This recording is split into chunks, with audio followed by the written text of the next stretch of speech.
Can we all hear each other, or is the audio off for everybody?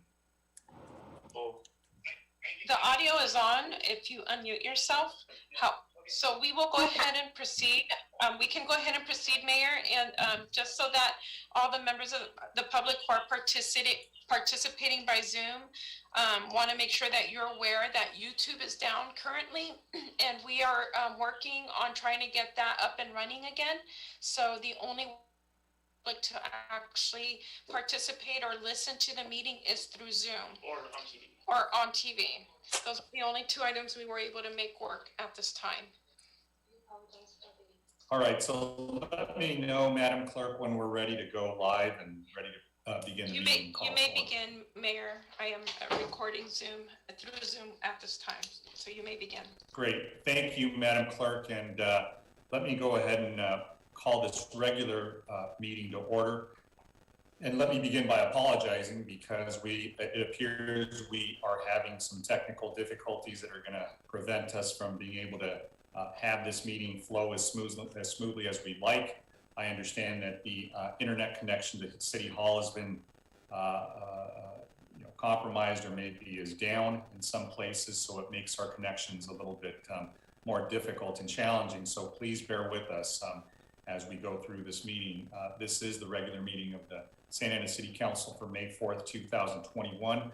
Let me go ahead and call this regular open session to order and begin with some housekeeping language, which will reference exactly what we're experiencing right now. In accordance with the California Governor's Orders, Executive Order N- regarding the Brown Act and guidance from the California Department of Public Health on gatherings, this meeting is taking place entirely now by teleconference via Zoom, and the council chambers are closed to the public. So as was mentioned by the Madam Clerk, we are having some difficulty for the access of the meeting to the public. Please bear with us as we correct these technical difficulties. It will disrupt the flow of the meeting, just for forewarning for everybody. But we have our technical staff working on trying to make those corrections, and hopefully they're made as we're going through the meeting, and hopefully we can go ahead and salvage as much of it as we can. So let me go ahead and send it back to the clerk so she can call roll. Madam Clerk. Thank you. And Mayor, I did want to announce that it looks like YouTube is up and working again now. So we're slowly getting our connections. Councilmember Becerra. Here. Councilmember Hernandez. Here. Councilmember Lopez. Here. Councilmember Mendoza. Here. Councilmember Fan.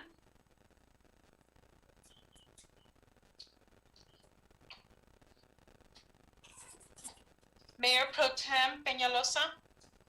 Here. And Mayor Sarmiento. Here. And go ahead, Madam Clerk. I think you also have some additional housekeeping to take care of. Yes, thank you. The public was not able to join us as early as we normally would at 4:30 p.m. As I think the speaker queue opened up at 5 p.m. In accordance with the council procedures, calls will not be accepted after the public comment session has begun. Speakers who are not in the queue by 6 p.m. will not be permitted to speak. To request to speak, please dial *9 from your phone or click the button labeled raise hand from Zoom at this time. You will be asked to announce your name and ward or neighborhood you reside in within the city of Santa Ana for the record. Thank you, Mayor.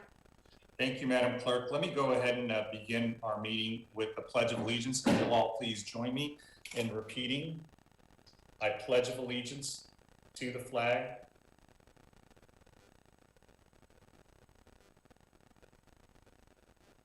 one nation, under God, indivisible, with liberty and justice for all.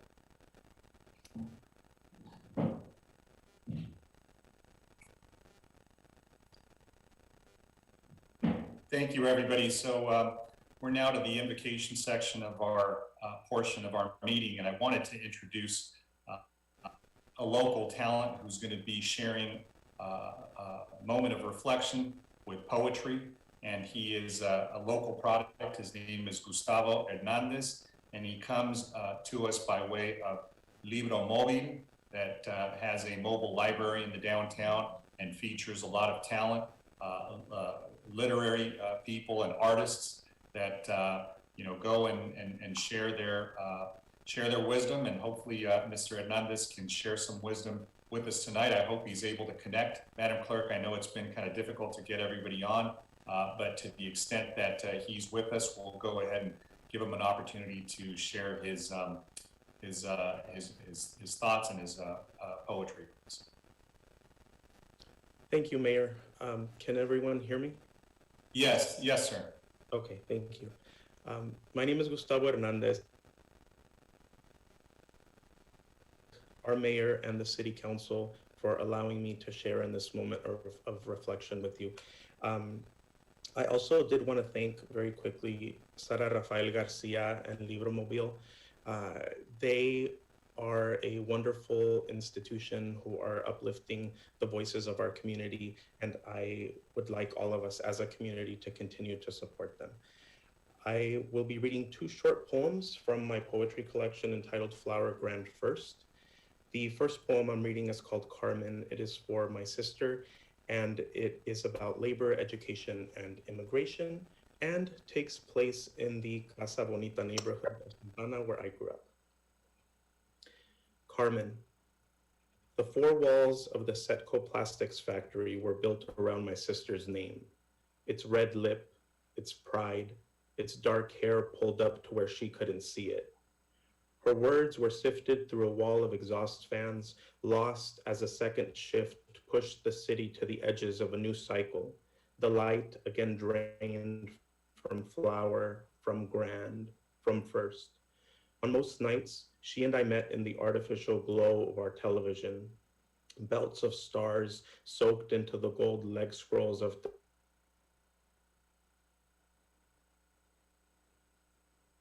syllables of my name maneuvering through the blades of lean foreign words.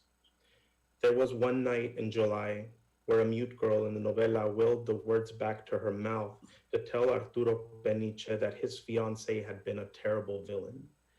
I told you she'd get her voice back.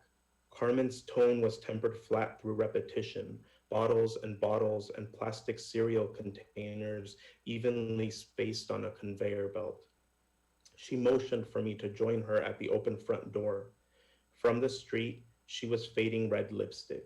I was an electric blue garage sale t-shirt. The moon played with the overgrown ficus. June bugs spun around a porch light, but we looked past them and dreamt a far-off language.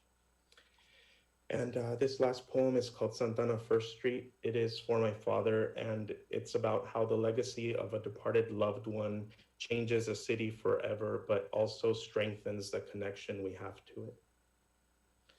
Santana First Street. Because I think you must miss the dark morning train whistle through our almost empty streets, above our houses, its intonation becomes smoother, maybe even a sugar. Let me not reduce it to its cargo. Let me not reduce it to box still glowing signs of the bakeries and the swap malls, of the buildings that once fed us and once clothed us, and maybe once let us dance inside them. Thank you very much, everyone. Thank you, Gustavo. And listen, I know those poems are very personal. I can tell you they're very moving. We appreciate you sharing those with us. And, you know, you make us proud to know that we have a lot of indigenous local talent here in Santana that we can all, you know, celebrate. And Sarah and her work at the Libro Móvil is certainly a space that we want to uplift. So thank you for doing your, you know, such a huge part on your end. So thank you for joining us and setting a good positive tone for all of us as we venture tonight's agenda. Thank you so much, Mayor. Thank you, sir. Thank you, everybody. And let's move along to the ceremonial presentation portion. I'll go ahead and kick it off with a certificate of recognition to Juan Tarifa of Bolmex Financial Group in recognition of their 30-year anniversary and their contributions to the community. You know, I know the Tarifa family a little bit. I haven't had the pleasure of knowing some of the individuals that work at Bolmex, but let me tell you a little bit about them. Bolmex Financial Group, excuse me, was founded in 1992 by Juan Jose Tarifa and a former partner, Miguel Jimenez. Miguel retired and sold his shares to Juan in 2005, and Juan has been a sole owner ever since. Bolmex's responsibilities have been to prepare taxes, assist and conduct audits and reviews of personal and corporate businesses. Bolmex works in the field of business accounting and for the past 29 years. Bolmex has worked with many small companies, startups, and notable brands in our cities, such as Baja Fish Restaurant, Marisco Sector, and those are just to name a few. And I know the Tarifa family because Juan and his family are originally from Bolivia. He studied economics and business management, and we want to congratulate Juan and Bolmex and the financial group there for 30 years of outstanding service and help to our community. We are very, very proud of the work that they do and the services that they provide to all our residents. And this is a way to celebrate, you know, so many other businesses that, you know, like Bolmex that have struggled through this really difficult year in the past, but yet have continued to provide services to our residents that have been vital. And it just shows the diversity of, you know, the businesses and backgrounds that people come from, you know, Bolivia being so far, and, you know, me knowing a little bit of the community. We don't know each other personally as much, but to the extent that we have a lot of people that contribute to our economy, that come from very, very different backgrounds, and we all are able to help one another and create a community here in Santa Ana. That's really what we're all about, and that's what we're celebrating. So thank you, Juan. Congratulations. I'm not sure if you're online, but you will get your certificate of recognition that is signed and autographed by every member of the City Council here. So congratulations. Thank you for providing a vital service to our community. Let me go ahead and turn it over to Mayor Pro Tem, who's going to be recognizing May 9th through May 15th as National Police Week. So go ahead. You know, it is my honor to present this proclamation to the Santa Ana Police Department in honor of National Police Week, which in 1962, President Kennedy proclaimed May 15th as National Peace Officers Memorial Day, and the calendar week in which May 15th falls as National Police Week. By a joint resolution of Congress in 1962, National Police Week pays special recognition to those law enforcement officers who have lost their lives in the line of duty for safety and protection of others. In the state of California, we have had 17 police officer line of duty deaths in calendar year 2020 and 362 nationwide. Today, we recognize the men and women of the Santa Ana Police Department for providing our community with internal freedom from fear of violence. And that's it, Mr. Mayor. Thank you for that proclamation, Mayor Pro Tem. Let me go ahead and now turn it over to Councilmember Lopez, recognizing the month of May as Drowning Prevention Awareness Month. Thank you, Mayor Sarmiento. So the Orange County Fire Authority is launching its drowning prevention. And drowning is the leading cause of death in kids under 5 in Orange County. So 3 children die every day as a result of drowning. And our goal is to help families become more aware of prevention measures so we can stop losing lives to drowning. Fatal and non-fatal drowning is a silent event occurring in as little as only 2 inches of water, including swimming pools, spas, lakes, or the ocean. So this year, OCFA's water safety campaign theme is always watch your child around water and never swim alone, which gives in-depth information on what steps our residents can take to prevent drowning. Today, we take this opportunity to increase public awareness about drowning prevention through a diverse community outreach campaign.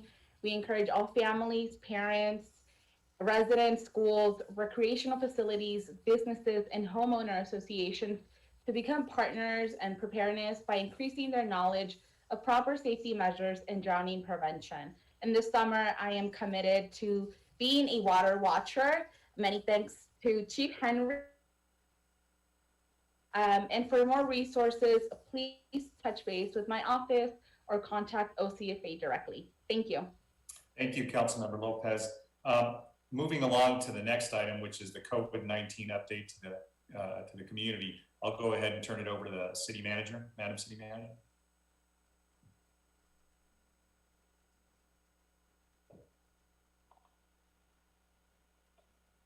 Madam Clerk, do we know if we have the city manager on line? Yes, sir. Thank you. So tonight I have a presentation for you. I will go ahead and load it up.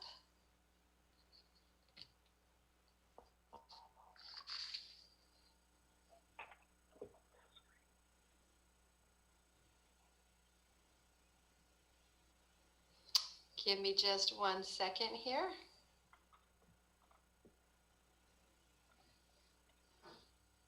Okay, so good evening, Mayor and Council members.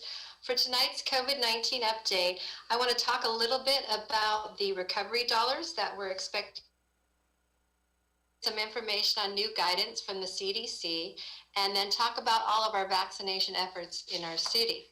So starting with the recovery dollars, we are anticipating the receipt of about $142.9 million from the Federal American Rescue Plan Act, and this is intended to help our community recover from the COVID-19 pandemic. With this funding, we plan to launch Revive Santa Ana, a comprehensive pandemic recovery initiative that will also allow us to imagine how we provide services.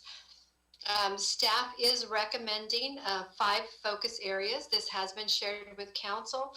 You'll briefly hear about it as well within the budget workshop, but much more details will be provided at the next meeting this month, because we do anticipate that we will receive the spending guidelines on those dollars by your second meeting in May. But we are focusing our resources and spending areas that we recommend that include recovery from COVID-19, more financial assistance and targeted programs, public health and safety, critical infrastructure. We are soliciting a lot of input on how these dollars should be spent, and we need your help in making the decision-making process on how to spend them. So I certainly encourage all the Santa Ana residents to take our Revive Santa Ana survey. The survey is accessible online and on paper, and it's available in English, Spanish, and Vietnamese. To take the survey online, you visit our website, /Revive Santa Ana. And to fill out a paper survey, you can pick one up at the City Hall on the first floor. You can also pick up a survey at both of our library locations. We are having an additional community meeting to give an opportunity to connect with city staff about Revive Santa Ana. It's a town hall meeting. It's 1 week from today on Tuesday, May 11th at 6 p.m. And our staff will be available to answer your questions about Revive Santa Ana, and the residents will also have space to share their ideas on how we should reimagine our local government. The meeting will take place on Zoom, and you can call in, and the numbers are on the screen and the meeting ID, and we will also send out additional information on that. Next, just to talk about, since we do have a lot of people, good news, vaccinated within our community, the CDC has issued some new guidance for those that are fully vaccinated.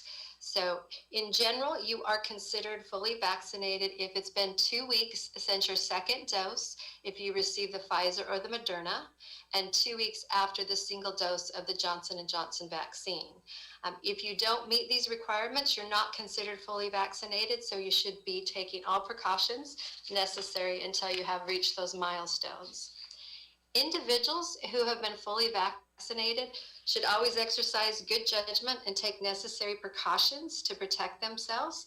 However, fully vaccinated individuals, on the recommendation of the CDC, they are permitted to gather indoors with fully vaccinated people without wearing a mask or staying 6 feet apart. They're able to gather indoors with unvaccinated people from one other household without mask or staying 6 feet apart. They can gather indoors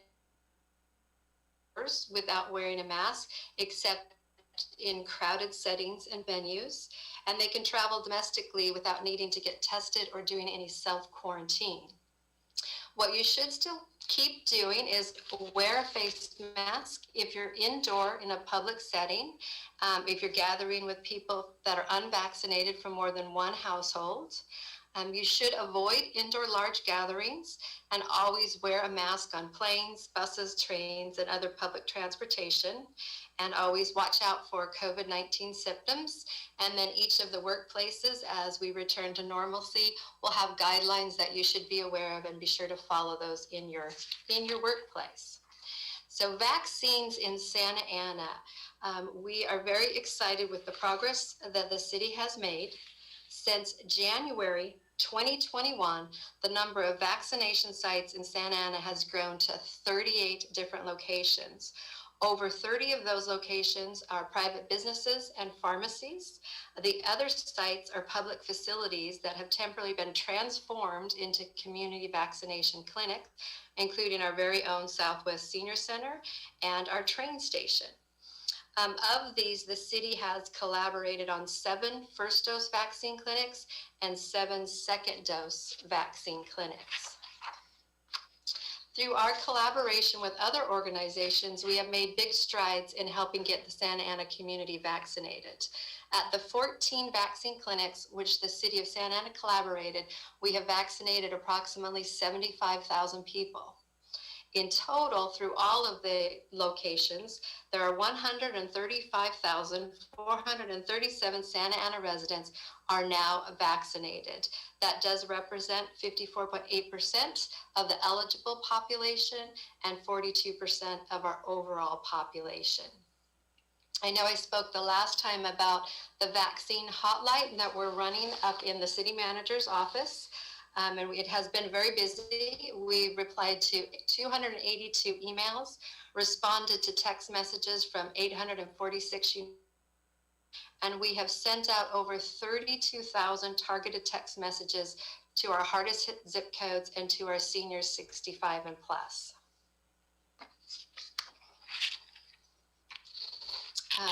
Johnson & Johnson, you probably have heard, the vaccine has been reinstated, and the CDC and FDA have recommended that it can continue, as well as the other 2, which are very popular, the Pfizer and the Moderna. We certainly are not a medical provider, so we do encourage anybody that is getting the vaccine to talk and consult with their medical provider. The vaccines are available for all people that are over 16. So anyone in the US who's age 16 or older is eligible to get the vaccine. And the Pfizer one is for 16 and older, with Moderna reserved for 18 and older. And you've probably heard on the news, within a short period of time, possibly within the next week, there will be an authorization for a vaccine for those individuals that are age 12 to 15. Of course, parental consent is required for anybody that is under 18, and they need to be accompanied by a parent. And once again, just to encourage the other part of the population that is not vaccinated to call and make an appointment. We are still running the appointment line that is special to our Santa Ana residents, although we have received a lot of calls from individuals from different cities, but it is targeted for Santa Ana residents. And on the screen, you'll see the phone number, there's a text number, and also an email. And we are manning all of these connections Monday through Friday from 8 to 5. And that concludes my presentation. Certainly can answer any questions that you may have. Thank you, Madam City Manager. And if we could minimize the screen, great. So I can see if there's anybody from the council, and I'll bring it back to the council if there's any questions or comments on the presentation. Council members, anything you'd like to add or ask about?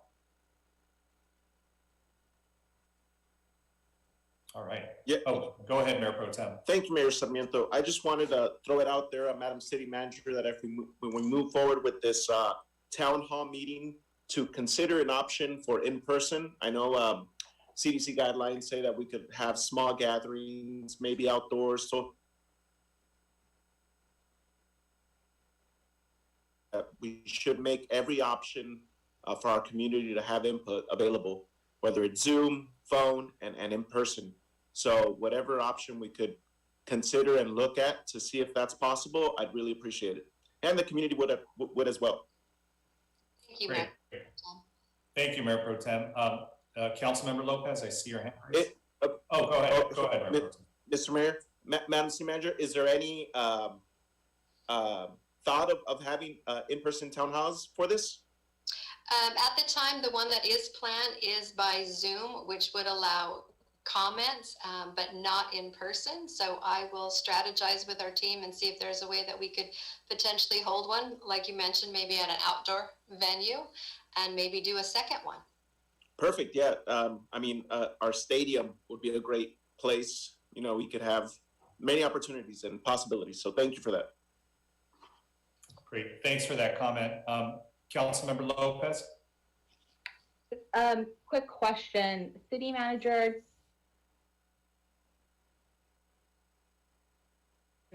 are essentially allowed to congregate?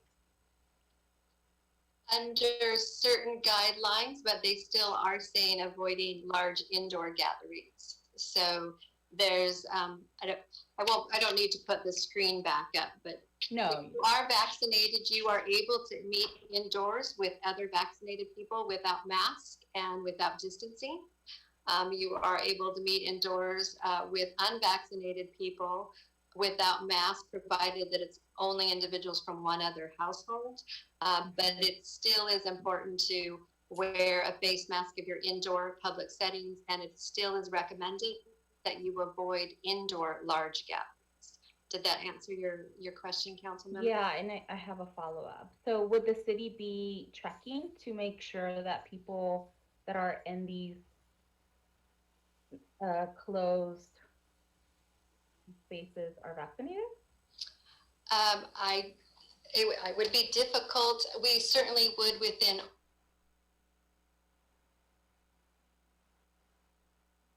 libraries at our city hall. If your question is in regards to private businesses or commercial businesses, we have still on the books right now a mask order that is in effect in the city of Santa Ana. So, and we do remind people when we see them, it's not something that we police or cite for, but we still have that as a citywide emergency order. Okay. So another last question, I think, the CDC came out and said, hey, if you're vaccinated, fully vaccinated, you don't have to wear a face mask. What does that mean if we actually have an order in the city of Santa Ana saying that you do?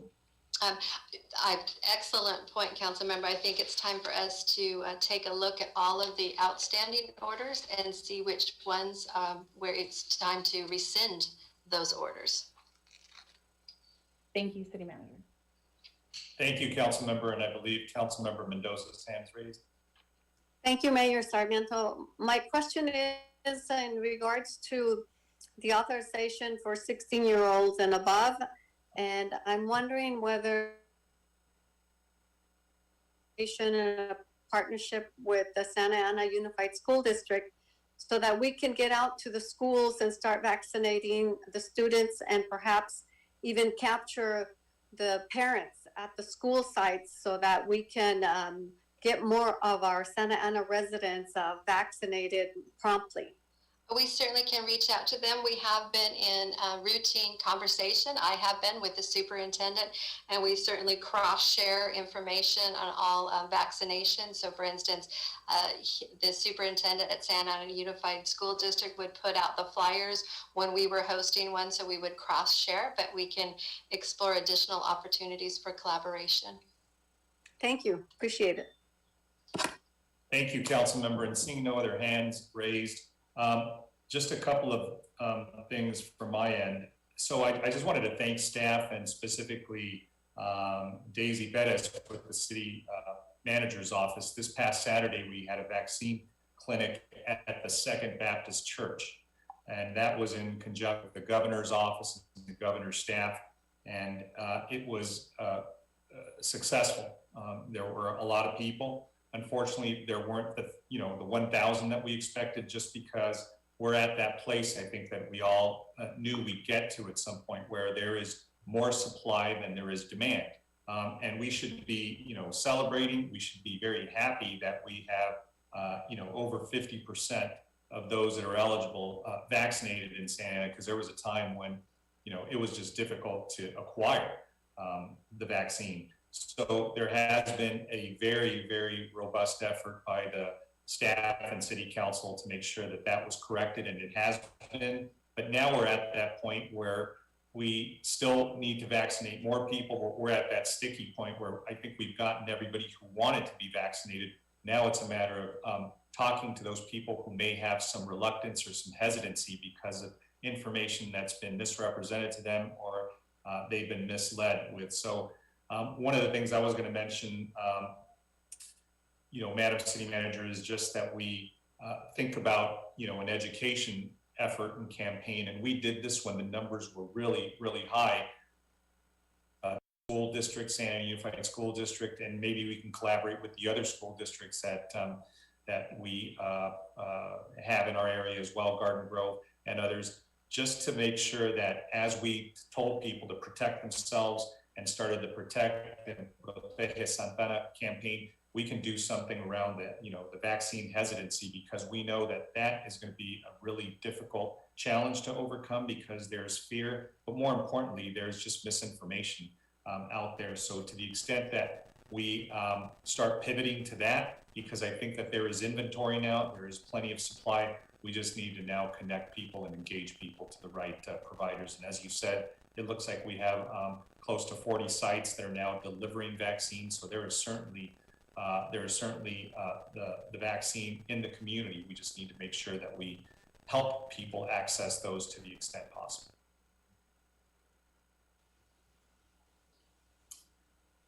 I'll take that silence as a yes. So I didn't think you wanted an answer, but absolutely. I think that's where our efforts need to shift now, is educating nations. Great. And just finally, as we open, let's just open up, carefully. I don't think,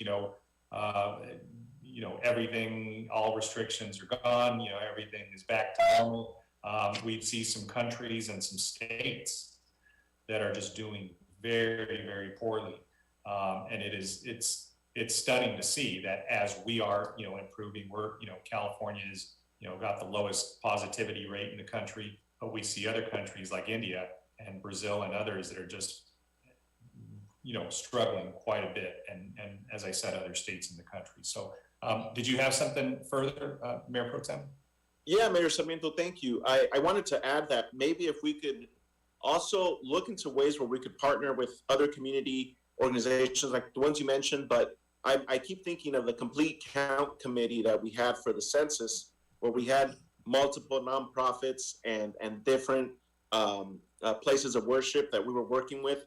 I know that as a practicing Catholic, I've heard from numerous members of the Catholic community and my own relatives getting vaccinated because of things that they're hearing from the Catholic Church. So I know that that's something that we got to address as a community and work and partner with different churches in our community to, these are people that our residents trust. And if they're, just like we did with the census, if they're hearing it from their places of worship, we could get more of our residents educated and vaccinated by going that route. Even I think back of not just the census outreach that we were doing, but the CARES program, where we were going into our neighborhoods. I mean, we gotta start reducing the mass size vaccination sites in the city, and maybe just start hitting those little neighborhoods and door to door, just like we did with the CARES program. I think it is gonna be helpful because, like you said, the demand is higher than our supply. I mean, lower than our supply, and I keep hearing of vaccinations going to waste at many of these vaccination sites. So that all those are good points. Thank you. On to the next section of our meeting. I won't call on the city attorney because there isn't anything to report out of closed session because we didn't have a chance to really tackle anything that's reportable. We're going to be recessing back into closed session to tackle the items that we weren't able to get to, which was pretty much the majority of those. I don't think there were any abstentions with the exception of mine. I'll be abstaining on item 1A, and I gave the reason early in the meeting before closed session began. So I'll go ahead and move along to the public comment portion of our meeting, and I'll just tell everybody that this is a time and place for the meeting, time and place for the portion of the meeting of the City Council to receive comments from the public on agendized and non-agendized items. Pursuant to the Brown Act, the City Council may not enter into discussion at this time.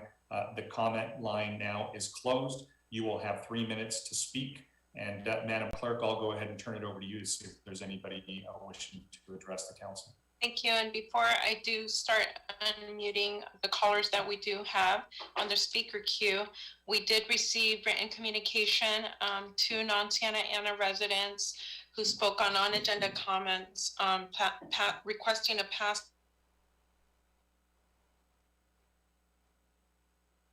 information on community choice aggregation code of conduct. Item 21, the Assembly Bill 937.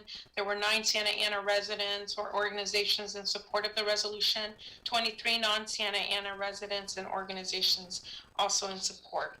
Item 24, Senate Bill 2, support of the resolution. We received 1 residency not disclosed. Item 26, Project Room Key Alternative Housing, 1 Santa Ana resident in support. And in item 27, 2 Santa Ana residents supported resuming in-person meetings. And with that, caller with the last 3 numbers, 209, if you would please select the microphone icon or the unmute feature on your device, or select *6 to unmute your call. Caller with the last 3 numbers, 209. Please select the microphone icon on your device, or *6 to unmute your call. Caller with the last 3 numbers, 209. If you would please select *6 or unmute or the microphone icon on your device to unmute your call. Caller with the last 3 numbers, 00. Point of order, Mayor Sarmiento. If I can, this is Mayor Pro Tem Peñalosa. Go ahead. I just got a message from a couple residents that, and I noticed myself that the YouTube feed is way behind. I'm talking a minute or more in lag time between the Zoom and the YouTube. So, Madam Clerk, not sure if we want to try to refresh or give the callers more than a minute to connect, because I'm watching on YouTube now as I am on Zoom, and there's a big lag time. Yes, and I am leaving it so that they can unmute themselves if they are able to come back. So that should not be an issue at all.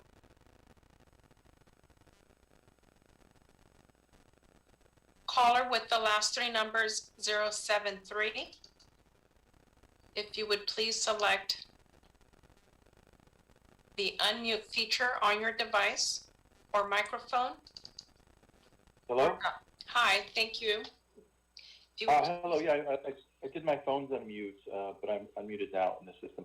All right, hi, this is Victor Payan, the Director of Media Arts, Santa Ana, and I just wanted to reach out to you all to let you know that our OC Dia del Nino is in full effect virtually this year, which it's Arts OC and Media Arts Santa Ana partnered to present it, and we've got over 40 videos from groups throughout Santa Ana and Orange County, and we've got performances and youth arts workshops, some headliners, which I really hope that you guys will check out: the Lucky Band, Muna Luna, Trio Eyas, Twinkle Time are kind of real stars in the Kindy music sphere. I wanted to take a time to read some of the people from Santa Ana that are participating in the event, because we do make a point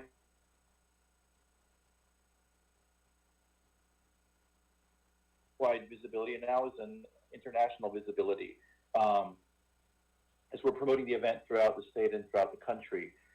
which you can see online at www.ocdiadelnino.org. So Santa Ana groups in this year's festival: Relámpago del Cielo Grupo Folclórico, Mariachi Los Santos de Santa Ana High School, Ballet Folclórico Las Estrellas de Henninger Elementary, Ballet Folclórico Los Santos de Santa Ana High School, Jose Gloria Hernandez, Emily Barrios, Moises Vasquez, Pocha Peña, Kimberly Duran, Diane Navarro, Maria Lopez from the Bowers Kidseum, the Child Growth Creativity Lab, Pepe Santa Maria, Yenny Bernal, and Pablo Jimenez Garcia, who is a Santa Ana resident who is now living in the Bay Area, teaching dance at, I believe, the Mission Cultural Center, a really great organization up there.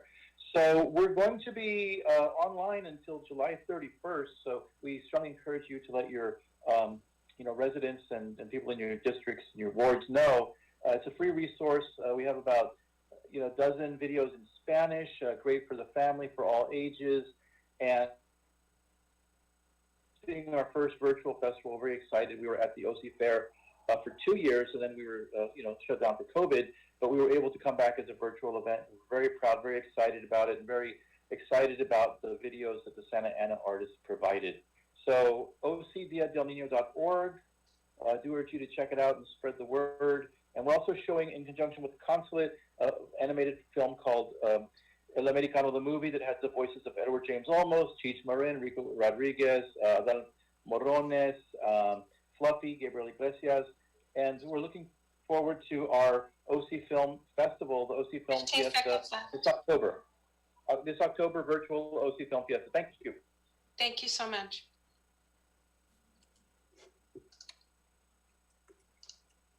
Caller with the last three numbers, 209.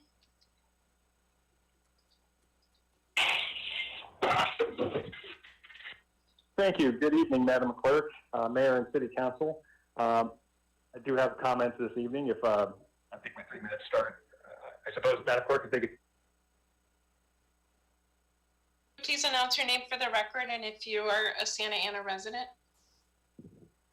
Certainly. My name is Daniel Chanel. I am a Santa Ana resident of Ward 3.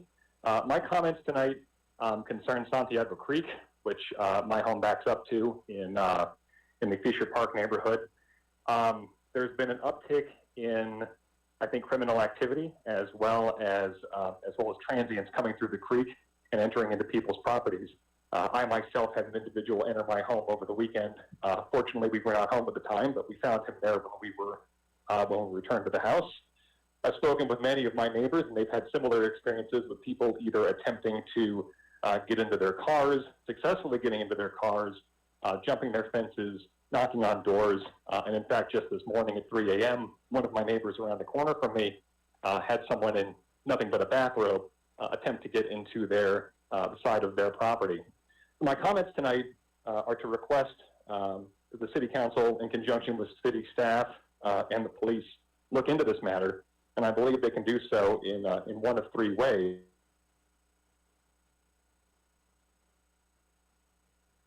Our street is West Park Lane and John Cole Avenue. There are no street lights here, and I believe this emboldens people that are opportunistic, either attempting to find a place to sleep or easy property to try to take. Number 2, the creek itself. As we all know, it's been slated for a bike trail, but no such trail exists. It's heavily overgrown with vegetation, and there's, again, inadequate lighting and unmonitored pedestrian access. So I think that's something that the council should look into. I would request to try to keep that area safe, keep the vegetation down, and remove the ability of people to make encampments or traverse that area and jump fences into people's backyards. And then third, something that I heard quite a bit this evening in relation to a closed session item, adequate services for the homeless. I do think that a number of the people that are engaging in these acts are unfortunate homeless residents of the city, and I would encourage the council and the city to take appropriate steps to try to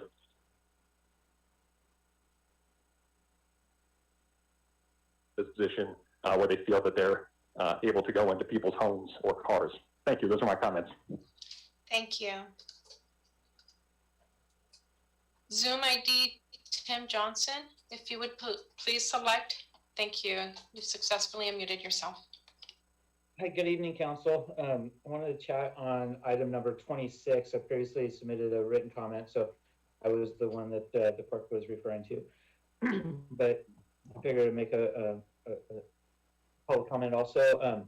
So there's no arguing that this council knows that Santa Ana has borne disproportionate impact from the homeless crisis in the county and state. I know there are city leaders, you folks, desire to help our residents, both housed and unhoused.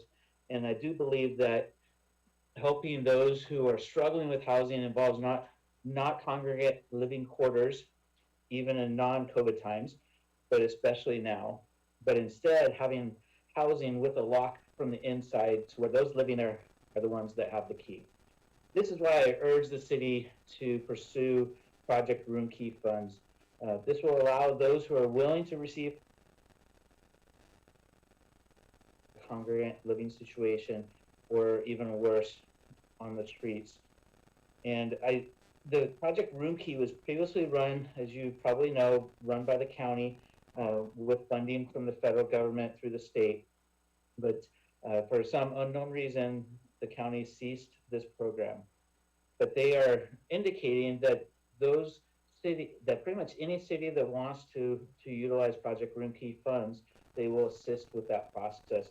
And I urge the council to direct the city manager. I'm sure she's already probably looked into this, and so hopefully it's a quick process, especially considering the program only runs through, I believe, September, might be end of August. So there's a sense of urgency on this to have any success to be able to help those on the streets right now, as well as hopefully transition them into more appropriate housing when the program ceases. So in summary, I think if you think what we're doing is working, then I suppose you can keep doing it. I think everyone would agree, and those that are commenting would also agree that it's time to change it up and try something new. Let's go after this Project Room Key funding, help those on the streets, help residents, and at the same time, possibly even help a motel owner that is struggling right now also. Thank you very much. I know you guys have the best intentions for our city, so I appreciate your hard work. Thank you. Thank you. Zoom ID, Jennifer Rojas, if you would please select the microphone icon. Good evening, City Council. My name is Jennifer Rojas. I'm the Senior Policy Advocate and Organizer with the ACLU of Southern California. I'm based here in Orange County. I wanted to thank the City Council tonight for considering item 24. ACLU SoCal is a proud co-sponsor of SB2, the Kenneth Ross Jr. Police Decertification Act of 2021. The City of Santa Ana's endorsement would be tremendously helpful as the bill moves through the legislature this year. As you may know, California is only one of 4 states in the nation without a process to decertify police officers in California. Police officers who have been fired or who resign while under investigation, we have allowed these officers to bounce from community to community while still being able to wield abusive and deadly power. A Yale study published last year in 2020 found that wandering officers who move from one agency to the next are significantly more likely than officers who have never been fired to incur complaints of serious misconduct. Further, in states where there is no decertification process, one of the only ways to stop a police officer accused of misconduct from being rehired is a felony conviction that would remove the ability to possess a firearm. Yet an investigation published in the SAC-B in 2019 found that officers that were accused of violent behavior routinely pled down to non-violent misdemeanors for crimes like disturbing the peace or vandalism or unreasonable noise. 15% of those officers are still working in law enforcement today across the nation.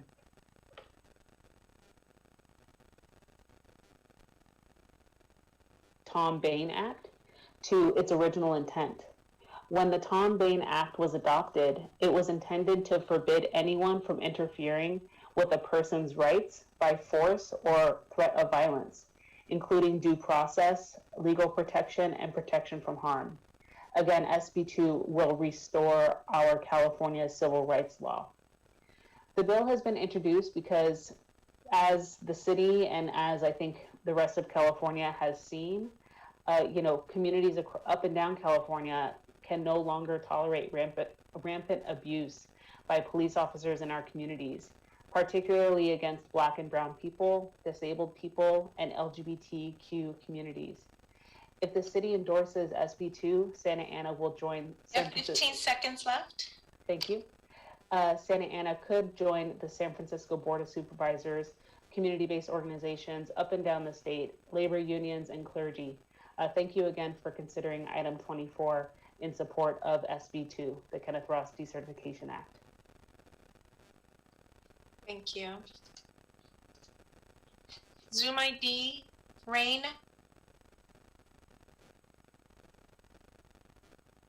Nice. Hi, I work for El Centro Cultural de Mexico in Santa Ana, and I'm an organizer here that's trying to figure out what to do with the encampment that's here. And so I just wanted to talk about what happened Friday, May the 30th, that we had a lot of folks who were prepared and approved to go into shelters, only to find out that day that there were no beds available. They were not taking in referrals, and there were no beds anywhere. And yet the city wants to pursue like an abatement or try to sue and basically like bully El Centro into figuring out what to do with the homeless population here without also giving us more help and resources while there are no beds available. And I wanted to directly speak on this statement from Phil Bracero's article that came out. It says, if El Centro had sought help from the city of Santa Ana, the homeless individuals would have been offered services months ago that would have helped them improve their lives. Okay, so if we would have sought help months ago, well, we're seeking help now. Our goal is not to keep displacing these people. You want these people out of here without also offering any tangible solutions.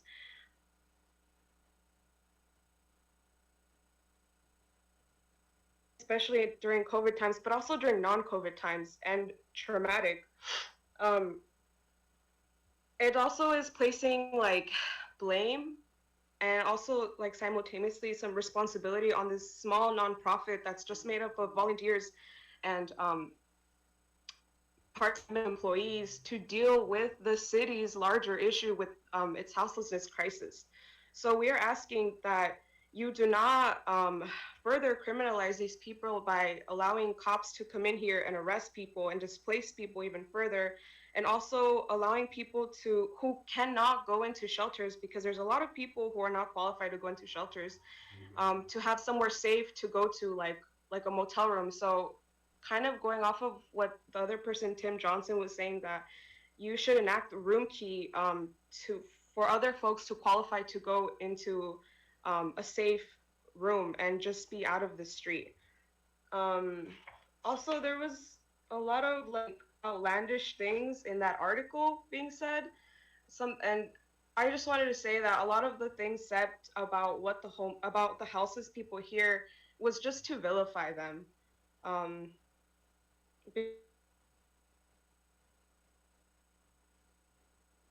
And that's all I have to say. Thank you. Zoom ID Indigo, if you would please select the microphone icon or the unmute feature on your device. Zoom ID Indigo, if you would please select the microphone icon or my apologies. Zoom ID Indigo. Hello. Hi. Hi, my apologies. I accidentally muted you. No worries. Thank you for giving me my turn.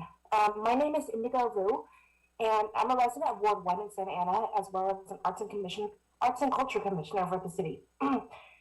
I am in support of and ask that each of you vote yes on tonight's agenda item 21, the resolution in support of the Vision Act, AB 937.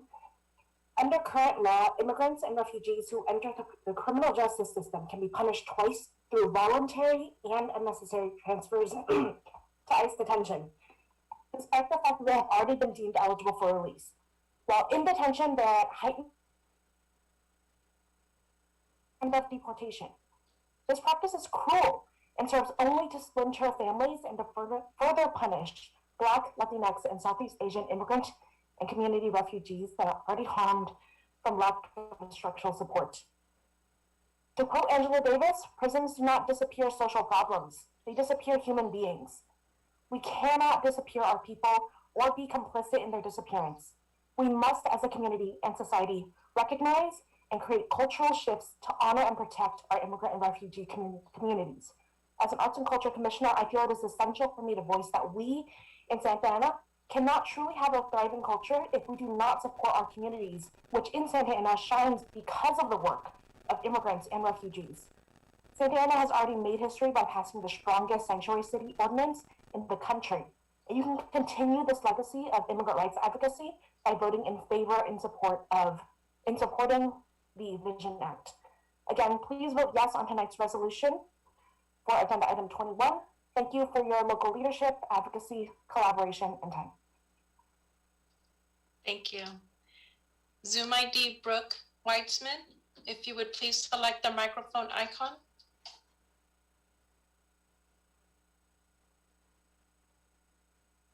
Homeless individuals in an effort to reduce the criminalization of poverty in our community and hopefully increase access to resolutions like housing and healthcare. So I am here tonight commenting on item 26, room key.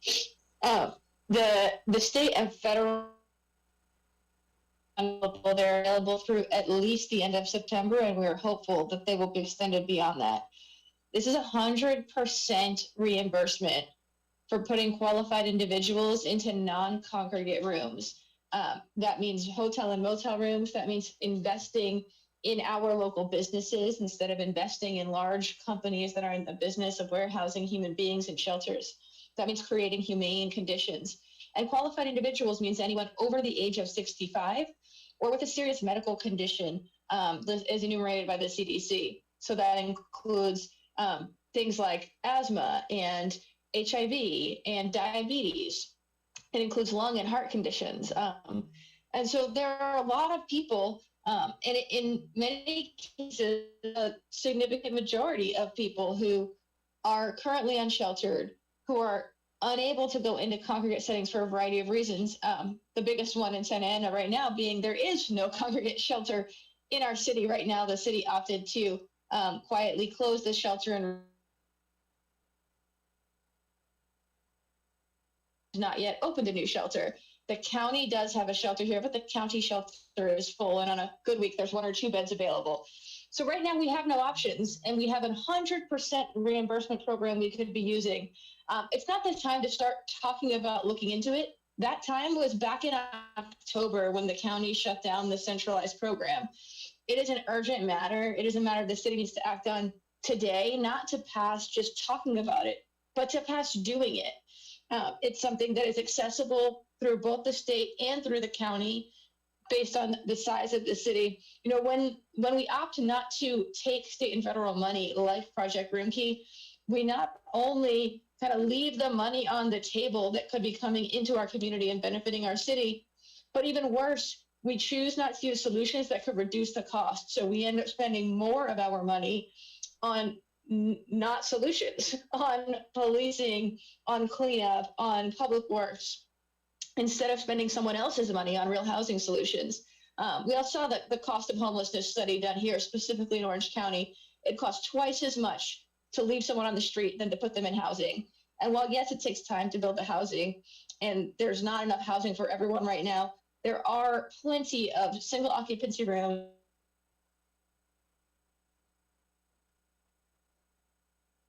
people and making the problem worse. We could use someone else's money to bring real solutions to the community. So I encourage the city to act today, not just to approve looking into it, but to demand action. Thank you. Zoom ID, Allison, if you would please select the microphone icon. Thank you. Hi, can you all hear me? Yes. Wonderful. Good evening, Mayor and City Council members. My name is Allison, and I'm calling on behalf of Viet Rise. Please vote yes on Agenda Item 21, the resolution in support of the Vision Act. We thank Councilmember Fan and Mayor Sarmiento for placing this on the agenda. Viet Rise has met and worked with immigrants and refugees who have been cruelly transferred from local jail and state prisons to ICE detention. Many have completed their prison sentences, yet instead of being able to return home, they are sentenced to immigration detention indefinitely and face the risk of deportation afterward. Often, Vietnamese and other immigrants and refugees face the violence of racism and poverty while having limited access to structural support after migrating to this country as children, young people, and adults. In addition, there are countless domestic violence survivors who end up incarcerated instead of receiving support and who are transferred to ICE detention. Currently, there is no state legislation that recognizes the humanity and complexity of their lives and cases. The Vision Act would protect survivors and immigrants from the cruel double punishment of their sentences. This bill also addresses anti-Asian violence and puts an end to the cycle of trauma for Black, Latinx, and Southeast Asian immigrants and refugees who are punished twice in California. Passing this resolution is a continuation of the city's commitment to defend our incarcerated immigrant community members who were excluded from the state sanctuary law. From passing the strongest sanctuary ordinance in the country in 2016 to your support of the California Values Act, passing this resolution will send a clear message to the state legislator and the governor that California must uphold second chances, rehabilitation, transformation, and human rights for all immigrants and refugees. Please vote yes on the city resolution in support of the Vision Act. We thank you for your local leadership in setting a standard for bold and strong immigrant rights advocacy. And lastly, we are in solidarity with our allies at El Centro, and we echo their calls to action to the city. We hope the city continues to provide services that can be and have been helpful for our unhoused and shelterless community members. We urge you to end any attempts for an abatement process against El Centro and to explore options that honor the wants and needs of the people directly impacted. Thank you. Thank you. Caller with the last three numbers 010, if you would please dial *6. Thank you. You may. Hi, can you hear me? Yes, we could hear you.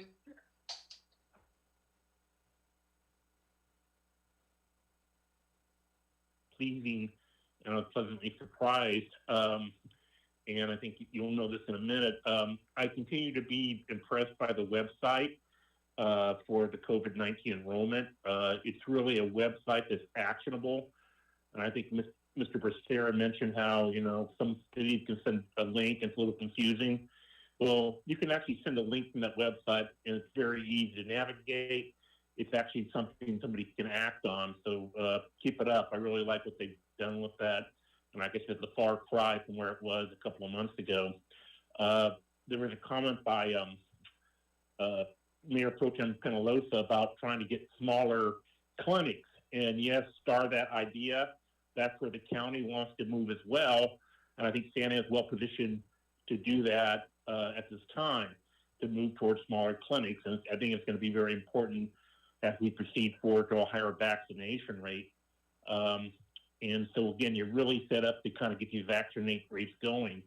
That's kind of the positive side. On the downside, again, I was pleased to hear about some numbers around vaccination.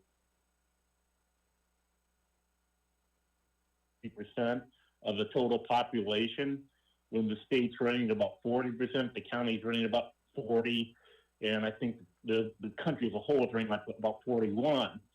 So we're kind of behind. The other thing that's of concern is that of that 135, it's being skewed by the older population of 65 or over.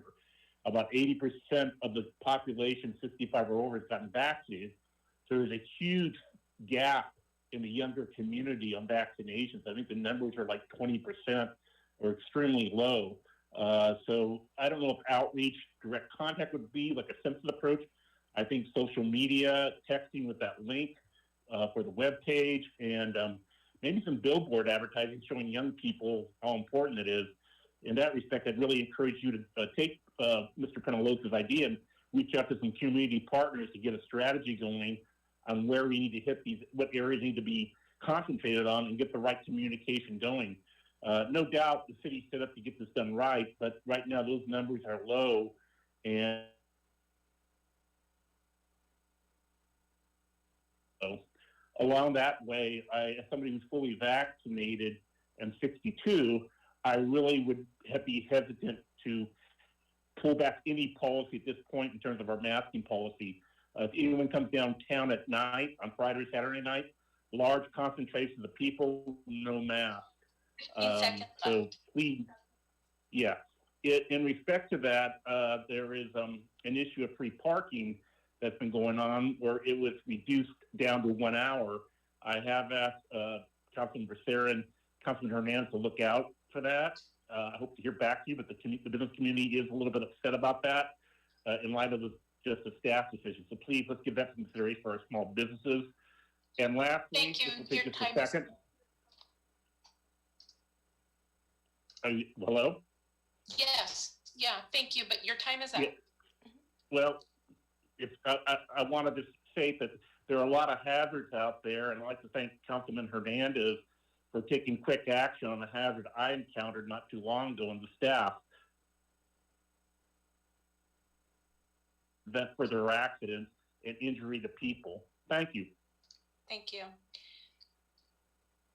Zoom ID Carla Juarez, if you would please select the microphone icon on your device. Or select unmute, thank you. Yes, hi, good afternoon. My name is Carla Juarez. I reside in Santa Ana on Ward 5. And I wanted to speak on, I'm not sure which item in the agenda it is, but it's in regards to the homeless folks, our neighbors that are houseless, and also at Centro. I was out there this Friday trying to help folks. I volunteered to drive folks to shelters. And around 1 o'clock in the afternoon, the city net staff came back saying that there was no beds available. So it was kind of a bust for a lot of people, and it took a lot of work as well to get folks into the right.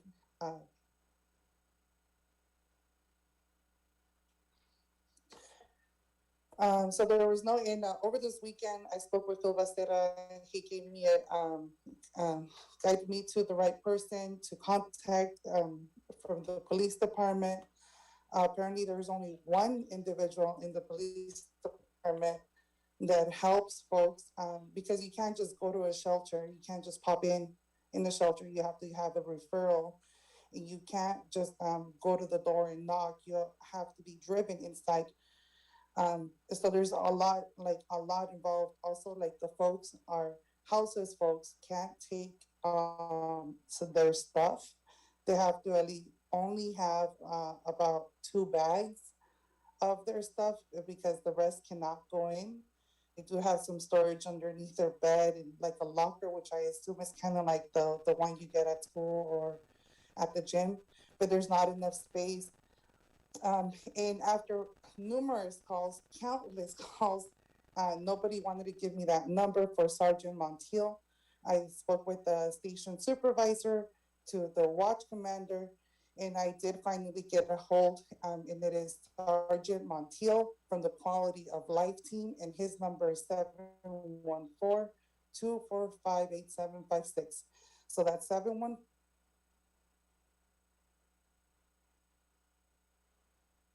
Without a referral.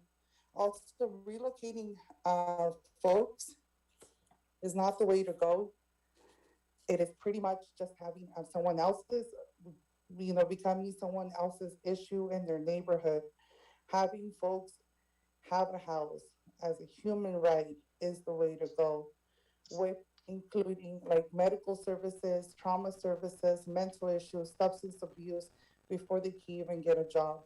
A lot of folks, there are folks. I mean, we can't criminalize folks for not having a home because even in our own families, we have criminals or criminal activity. So we can't expect others to be perfect or better than us. It's it's not okay like to treat people as animals or unwanted or untouchables of society because it's all of us. You have 15 seconds left.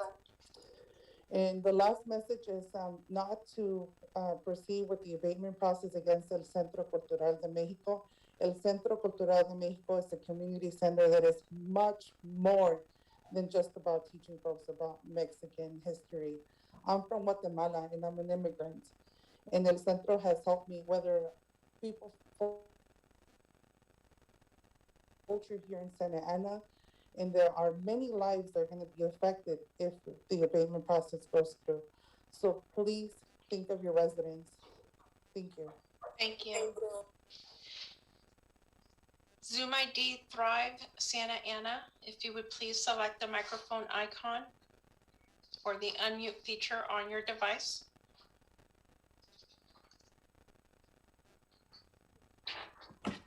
Hello? Hi, if you could please state your name for the record. Hi, my name is Luis Sarmiento. I am a volunteer at the Centro Cultural de Mexico, and I'm also part of our community land trust, Thrive Santana. For this reason, I am aware of the fact that the city does have a lot of public vacant land that could be put to good use in our current situation with folks that are out here on these streets. And I am joining my voice with our friends today to ask the city to make the right decision, to make resources available to access the room key program, to use whatever resource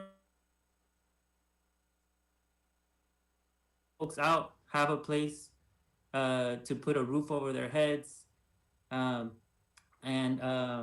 disappointed that the council member Phil Becerra published a lot of foolish things about our community in his editorial piece.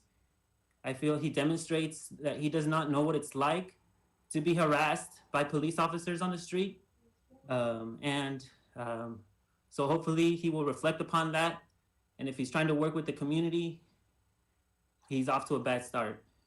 So please free up the resources of Room Key. You know that there are other sources of funding, CDBG, and other sources of federal relief that are at your disposal. And these are policy decisions that you, our public representatives, can make. So thank you very much. And we also want to shout out to all of the community members who are out here putting in good work to help out our neighbors. Continue to put forward our best foot forward to create a spirit of collaboration and problem solving in our community. Thank you.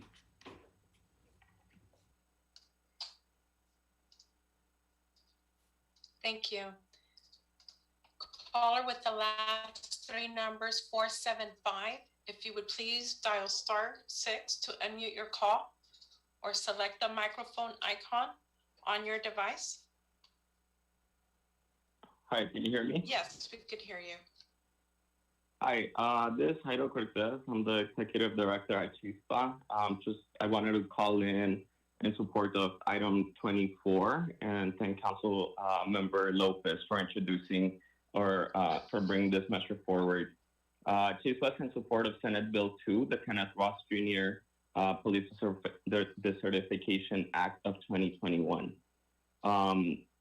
As an organization representing young Latinx members here in Orange County, police accountability is by default.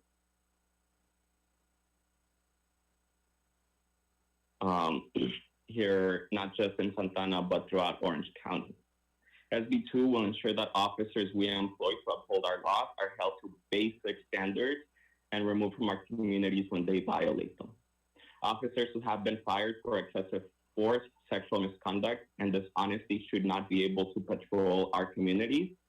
And it's inexcusable for any city and any locality really to not want like what's best for their communities and to not want to hold like officers who have like histories of misconduct on their police forces. Secondly, I also wanted to take this opportunity to support our friends at El Centro and to ask that the city work with El Centro and to ask that the city seek Project Room Key funds to actually try to solve like this situation and to try to help people. Very little.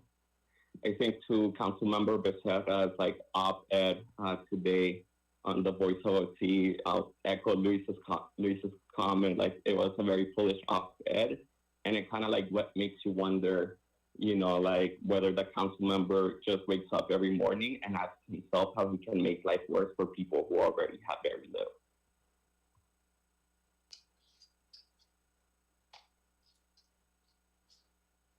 Thank you. Caller with the last three numbers, 627.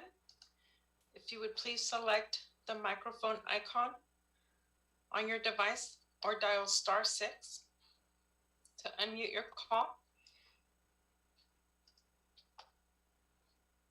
Caller with the last three numbers, 627. Hi, this is Roberto with Resilience Orange County. I'm calling in support of the City Council's move to pass a resolution for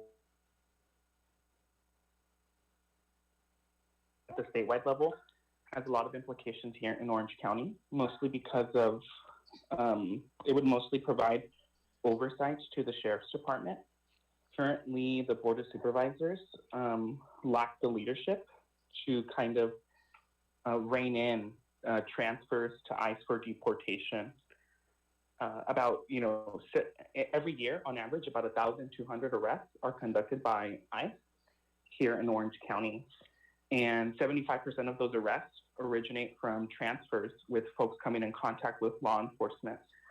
And some of these, it can be for petty things that they come in contact with law enforcement. They can have a past conviction of 15 years, 10 years, 5 years. People can be totally rehabilitated. The current state law gives the power to the sheriff to decide who gets to be transferred and who doesn't. And more often than not, Sheriff Don Barnes transfers community members over to ICE. So much so that in ICE for deportation out of any other law enforcement agency in the state of California. Again, in 2019, Don Barnes transferred the most amount of people to ICE for deportation, more than any other law enforcement agency in the state. And so we have the highest transfer rate in Orange County. And, we transferred more people than LA, and LA is 3 times our size. And so the Vision Act at the statewide level would really, really benefit Orange County residents, Santana residents. And so I just really applaud you all for, moving in this direction to pass a resolution in support of the Vision Act. In regards to the American Rescue Plan, I know that there's going to be a community forum coming up. I would really like to see direct stimulus checks for low-income and immigrant families here in Santana. I think, checks up to $500, I think would definitely help a lot of families that we do see on the ground, that weren't able to benefit from the federal stimulus checks at the federal level. So using this money. The county level, they should have made, Santana a priority for vaccinations from the very beginning. And, having a healthcare agency for the city to kind of have its own jurisdiction to be able to make its own decisions for its residents would be important. So I would support something like that. I also support the resolution for SB2 and the police certification bill that ACLU and Chispa talked about, and then also supporting El Centro with Project Room Key funds, and that would be it. Thank you so much. Thank you. Zoom ID Chispa, if you would please select the microphone icon on your device. Thank you. Hello, my name is Penelope Lopez and I'm the organizing director of CHISPA. I'm calling in support of agenda item 21. I urge you all to pass a resolution in support of the Vision Act, AB 937. The Vision Act addresses by the racism built into the criminal legal system and onto immigrant and refugee communities. Black, Latinx, and AAPI immigrants and refugees should not be double punished through incarceration and deportation. Santana has the opportunity to end the shameful practice of transferring immigrants to ICE and keep our families and communities whole by voting yes on agenda item 21. Thank you. Zoom ID Benjamin Vasquez, if you would please select the microphone icon. Thank you. Hello, I'm Benjamin Vasquez, and I'm here because at El Centro, we do many things. We just celebrated El Día del Niño. We started celebrating many years ago, but 9 years ago, on the 50th anniversary of Martin Luther King's March on Birmingham, Alabama, we started the Children's March. And this last Saturday, 2 Saturdays ago, we continued the Children's March where we for immigrants' rights. And with that, we hope you support, we hope that the City Council is in support of Article 21, the support of the Vision Act. El Centro not only has El Día del Niño continue to going during these times, but we have funds of $1 million that we've given out and will give out to undocumented families in Santa Ana. We've also are signing up folks for COVID. Not only are we signing folks up for COVID vaccinations, but we partnered up with the president of the school board to do a video with the mayor of the city and various other community members so they will feel better about taking the vaccine. We have spread those videos out wide so people will be vaccinated. Now, I'm gonna go to Article 26. We want the city to give us room key. We entered a 45 agreement with the city in good faith. In good faith. We didn't know the county would shut down Civic Center. We didn't know they were going to close an encampment at 2525. But then the city closes down its shelter in the mid. Continues to claim they came out twice. They did come out twice. We're out there 45 days. We hired 2 people. We're a very small nonprofit, not a big budget, but we hire people. Every day we help. Every day we continue, we support, we bring other people. The city continues to say that brought porta parties and hand washing stations. They told the vendor to charge us. The city has told the vendor to charge El Centro as the city says, look at all this stuff we're doing. Well, we're out here 45 days and we worked really hard in good faith to keep our end. We're hoping that the city in good faith does its part and has room key and opens up the links again and gives us more time El Centro to organize these folks, many who have been approved to go into shelters. Also, we're in support of Senate Bill 2. There are many conspirators here with criminal police on the council, and we really got to check police. We really have to make sure that the culture of police in Santa Ana is professional and they are not killing people as we've seen or stealing marijuana or kicking people on the leg who don't have, who are on wheelchairs. We really have. Thank you very much. Thank you. Zoom ID, Jose Trinidad Castaneda, if you would please select the microphone icon. Thank you. Yes, good evening, Mayor, City Council, and staff. My name is Jose Trinidad Castaneda. I'm here to speak on 2 things, but before I do, just that I'm in solidarity with all the previous speakers on the Vision Act, on the police decertification, on funding for homelessness. And for my first point, I wanted to address what is the city doing on climate change? Climate change is an existential threat. The summer has begun. Temperatures will continue to rise, and the state has entered a new period of drought. And so, what will you do? Because other cities are moving.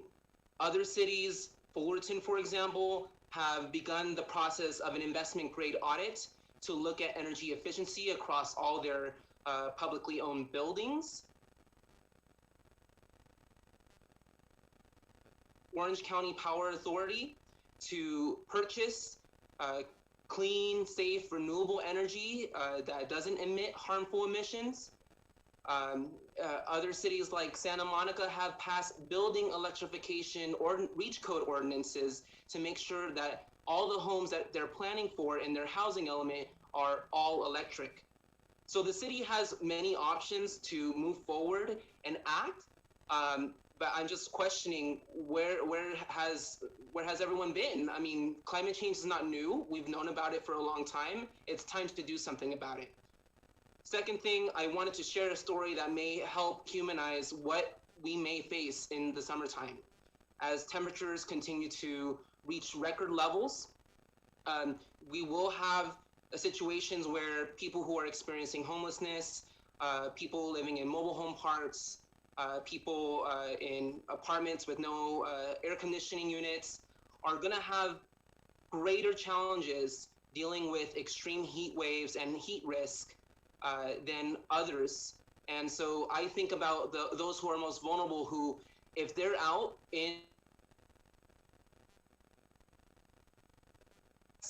on the sidewalks, and they may pass out on Santa Ana streets and creeks. And if they do and no one's around, then there could be just huge, it's just, I don't even want to think about it. But, you know, planning for cooling centers, that'll have to come, making sure public safety and paramedic services are ready to bring people to those cooling centers, that'll have to come. But this is a public health crisis.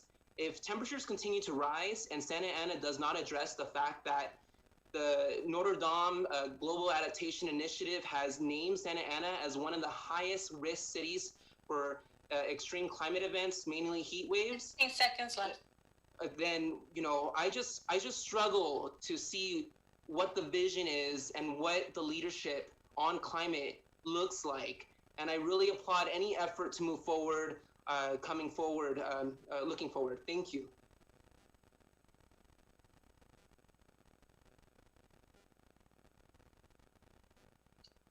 Thank you. Zoom ID Felicity, if you would please select the microphone icon. Felicity Figueroa, and I'm the chair of the Orange County Equality Coalition. And our vision statement is respect for all people, regardless of gender identity, sexual orientation, immigration status, or housing situation, and the search for equality and justice for and recognition of our common humanity. So on that, can you hear me? Yes, we can hear you. You may proceed. Oh, I'm sorry, my unmute thing came on.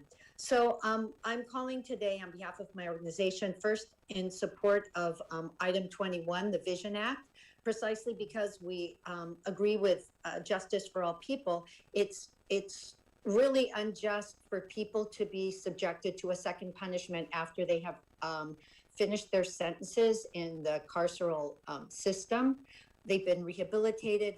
They should be reunited with their families. But instead, as I think one of the prior speakers mentioned, over 70% of the people in immigration detention get there because they've been transferred from either local jails or state prisons. And that's patently unjust, and it just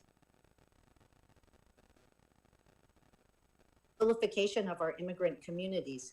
I'd also like to speak in favor of your agenda item 24, SB2. I think it's wonderful that you've put that on the agenda, and it dovetails with some of the other items, including the Vision Act and item 26 to do with room key. Because what we look for is the respect of the common humanity of all people, and to make sure that everybody has the opportunity to live a fulfilling life.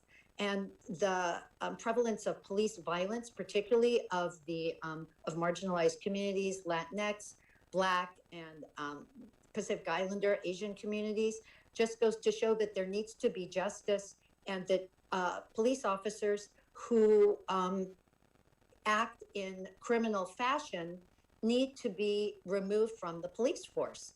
Because apart from the fact that they're dangerous for the community, they undermine any respect that the community might have for the police. And what happens is that people who might be victims of crime or survivors of sexual violence, they are afraid to come forth because they don't trust the police, because they think it's in the case. So 100% in favor of SB2. And lastly, I just want to say that instead of just looking into Project Roomkey, you should embrace it fully. You've talked about the fiscal questions of housing people who are currently unhoused. We've seen that it's much cheaper to house people than to criminalize them.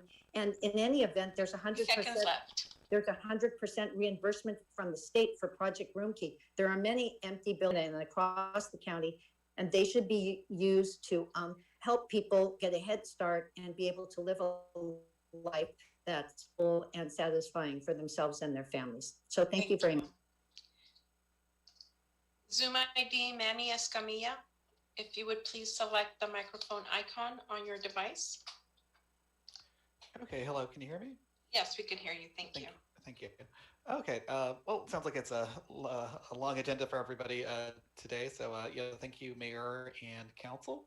I know you all are wrestling with a lot of things on your plate. So I just wanted to kind of take a step back and talk more philosophically about the.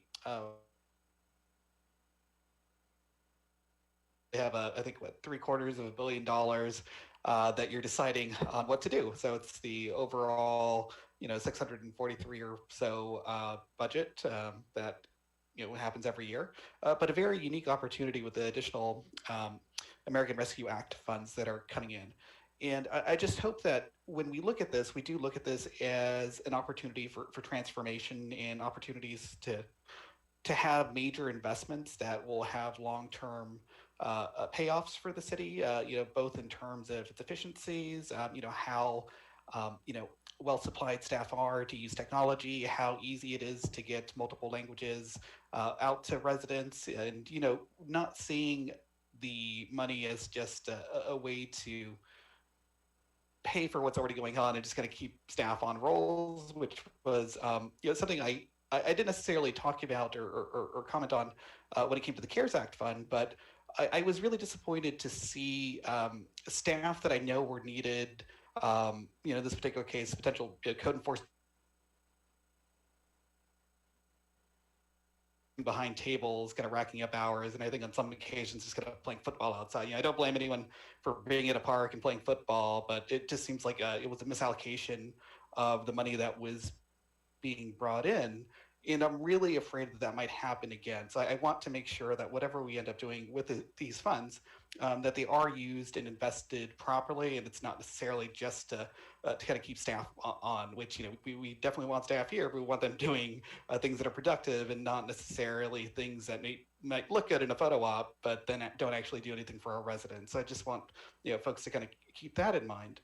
And then also, it just seems that there's a lot of legislation before you today, and I'm not quite sure if there is any forum where the city is getting together and publicly discussing the various opportunities for legislation, both at the state and federal level. So just kind of curious about how public that process is, because I do feel that Santa Ana has a particular perspective that should be shared with those larger entities. So I appreciate you all for this time, and wish you well on your decision making tonight. Thank you. Zoom ID Steph Dorantes, if you would please select the microphone icon. So I wanted to address also Phil Becerra's article. I'm an organizer also at El Centro in Santa Ana, and I wanted to say that Phil Becerra's comments on our misunderstanding of the city's response was completely false. We at El Centro know from talking and having our conversations with our houseless neighbors that they are commonly harassed by police and by the city. And we know from the city's movement to get an abatement that their preferred response is to remove and displace people by force from a place where they feel safe and comfortable. They are being criminalized for being houseless, and Becerra's article is a clear attempt to misplace blame for the city's own failure to address the houseless problem onto a small nonprofit. And it's also a clear attempt at retaliation against El Centro for exposing the city's lack of helpful action. So I want to just reiterate again, why doesn't the city enact room key? Because like other people have reimbursement, so it doesn't seem like it would be much cost to the city to just alleviate this problem for folks. And lastly, I wanted to say that we at El Centro stand in solidarity with Be It Rise on the Vision Act, and then also in solidarity with Chispas and the ACLU who want to hold police accountable. And I also, I'm gonna have one of our community members here. Oh, okay, thank you, that's it. Thank you. Zoom ID Katie N, if you would please select the microphone icon on your device. Hi, my name is Katie N. I am a resident here in Ward 4. I wanted to also address Councilmember Becerra's op-ed that came out and express my disappointment and my solidarity with El Centro as an asset to our community. I learn more and see people in action and trying to assist those that are facing houselessness in our community. I trust people that are on the ground doing the work, and I've heard countless reports of police antagonizing, and it's never seems like they are never the right people to deal with it and to deal with houselessness, and they frequently are the people that are dealing with it head on in terms of interfacing, removing people. And it's been brought up several times, and I want to echo what others have said more eloquently than I am. And please look into alternatives to abatement for El Centro, and look into things like Project Room Key, and there are alternatives that are more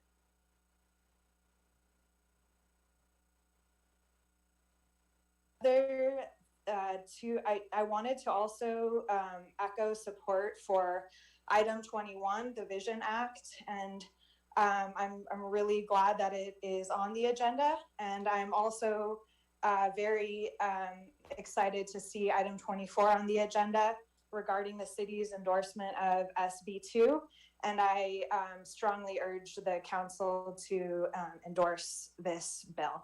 Thank you and good night. Thank you. Zoom ID SG Sarmiento, if you would please select the microphone icon or the unmute feature on your device. Thank you. Yeah, can you hear me now? Yes, we could hear you. Thank you. Okay, my name is Salvador Gregorio Sarmiento. I'm the National Policy Director for an organization called NDLON, the National Day Labor Organizing Network. And we're a network of about 60 worker centers across the country, and about 20 of them are here in California. A lot of members in day labor community, Orange County and in Santa Ana. You know, we've been through a lot these last 4 years. Santana has been through a lot over the last 4 years, dealing with Trumpism. Thank goodness most of that's behind us. Sadly, it seems like there's still a lot of work to do in terms of confronting those that want to pit our community members against each other, use immigrants as scapegoats for all sorts of issues that we need to address. So when we talk about it's time to bring human rights home, we definitely support, you know, legislation like the Vision Act, and it's powerful that Santana can be send a message to the rest of the state by supporting a resolution for the Vision Act to end the double punishment of immigrants. That's the first thing. Number two, about the encampment at El Centro Cultural. El Centro Cultural is a jewel of an immigrants community center in Orange County, in the nation, and Santana needs to be proud of it. Shame on Philip Baquera, who tries to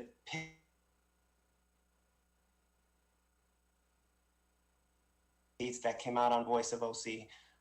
And it's, as our community members have said, it's really a sign of where Philip, council member, you know, what a despicable world we live. If that article reflects where you're at, it's you know, we should be thanking El Centro for Noche de Altares, for La Jaraneros and the musicians and the artists, for Dia del Niño, for the relief in the middle of the pandemic.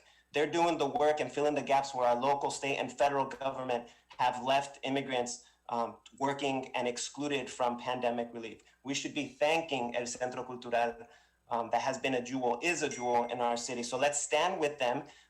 Let's make it right. Let's do this right. Let's get the funding that we already know exists. Let's use the spaces that we already know that the city can count on and make it happen, and not do as Vaquera is doing and pitting our own community, working class communities against each other, which that's a Trumper move. And we won't have that in Santana, obviously. And lastly, of course,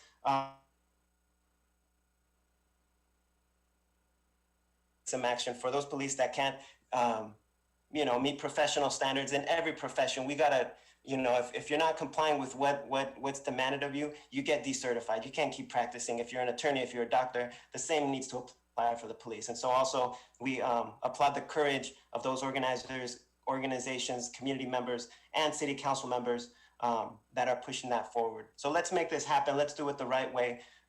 Let's partner with these community members and stop making excuses. And for, you know, it's a county issue that the county threw it on Santana. Let's not throw, you know, our own community members under the bus. This is not anybody, you know, it's not a nonprofit's fault. This is, the city needs to resolve this. So let's get ahead of it and make it happen. Thanks all. Thank you. Mayor, I had someone who disconnected and they're on my phone, so I'm going to go ahead and have them go ahead and proceed and speak. So you may go ahead and you have 3 minutes. Please announce your name for the record and state if you're with us in the city of Santa Ana. My name is Tim Rush, and I live in Wilshire Square.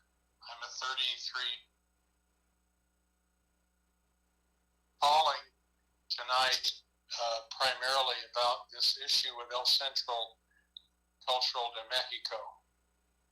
It is astonishing to me that these folks who are calling in and wanting to advocate for El Centro never for a moment stop to make any accommodation for the folks who live in that neighborhood.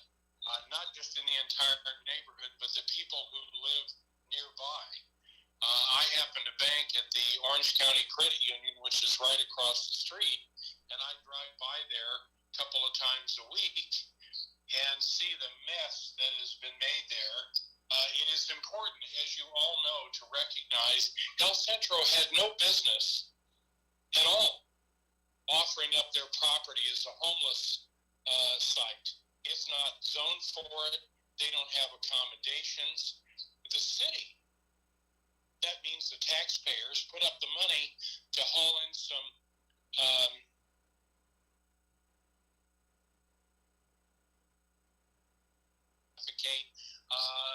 out in the open on both El Centro's property and other nearby properties. Imagine if you were living there and you had these folks who are hopped up on dope and alcohol and half crazy. And yes, my heart goes out to them, but there are lots of community resources available to them. And isn't it interesting that El Centro, after doing what they did illegally, they're not zoned for this. They don't have a permit for it. They didn't have permission to do it. Nobody asked them to do it. So they just on their own decide this is their opportunity to thumb their nose at the city of Santa Ana and the residents of Willard neighborhood, which, by the way, is a beautiful was a beautiful historic neighborhood before it was raped in the 70s by allowing high density development. That was the first rape that occurred to that neighborhood. Our dear friend Rob Richardson, who passed away last July, for trees on the borders there of Willard Elementary School, but that mostly by high density development, which was not a benefit to the city or the people who live there. It's been nothing but a slum since it was built. And now you add El Centro, who chooses to act like they're somehow the do-gooders, which is a lot of baloney, because they know they're operating an illegal facility. 10 seconds left. And then they wait till the last minute to do anything about it and want to make the city the guilty party. What a bunch of baloney. So hopefully you will see through all of that and do the right thing. Get rid of these homeless encampment. Thank you. Thank you. Zoom ID, David James, if you would please select the microphone icon on your device. Hi, yes, can you hear me? Yes, we could hear you. Great. My name is David Jaimes. I am a Santana resident here from District 2, and I am also a community organizer with Clergy and Laity United for Economic Justice, as well as Santa Ana United Methodist Church, and also serving El Getsemani United Methodist Church, both in Santana. I just wanted to continue my support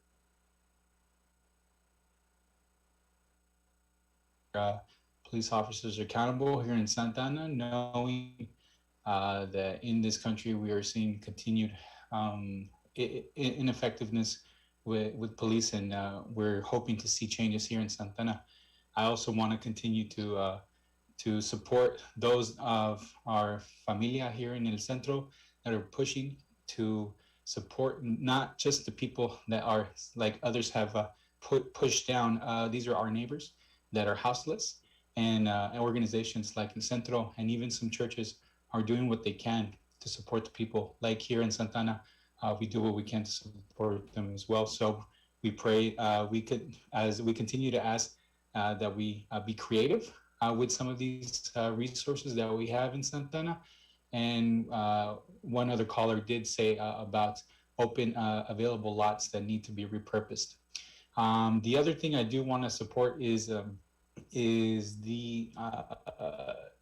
Vision Act, which has been highlighted several times already, but I wanted to continue our support because this will address it addresses anti-Asian violence and puts an end to these who are being double punished through the incarceration and deportation system here in California. I want to just finish to say, not only as a resident, but as a servant in the faith community, one of the things that our church, Santa Ana United Methodist Church, is doing to addressing houselessness and the lack of affordable housing is repurposing one of our downtown, our downtown buildings, and putting up affordable housing. And we also need to address that affordable housing and gentrification continues to be a high issue here in Santa Ana.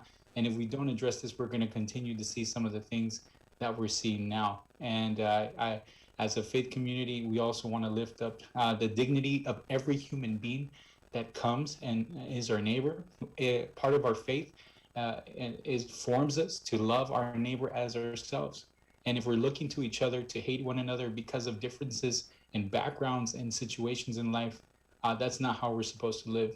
I grew as an immigrant. 10 seconds left. As an immigrant, I came to Santa Ana feeling as home. Even though I moved around a lot, I consider Santa Ana my home. And as a resident, I want to see these changes done.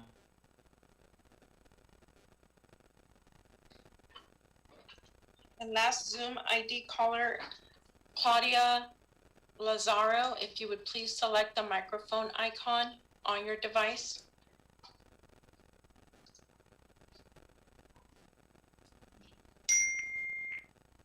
Oh, hi, can you hear me? Yes, we could hear you.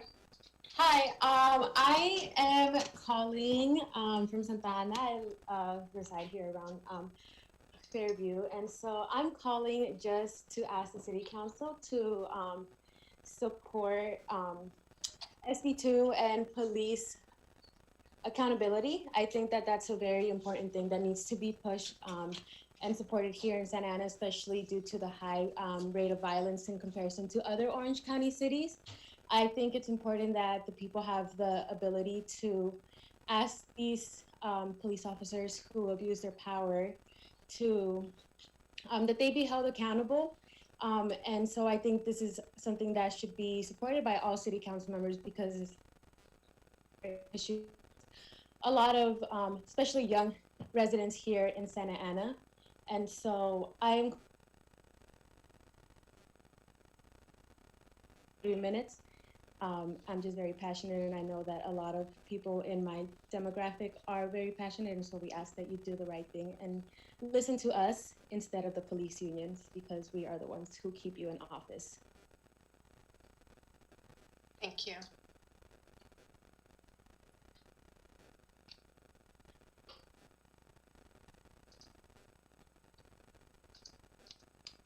Zoom ID Christopher Fortin.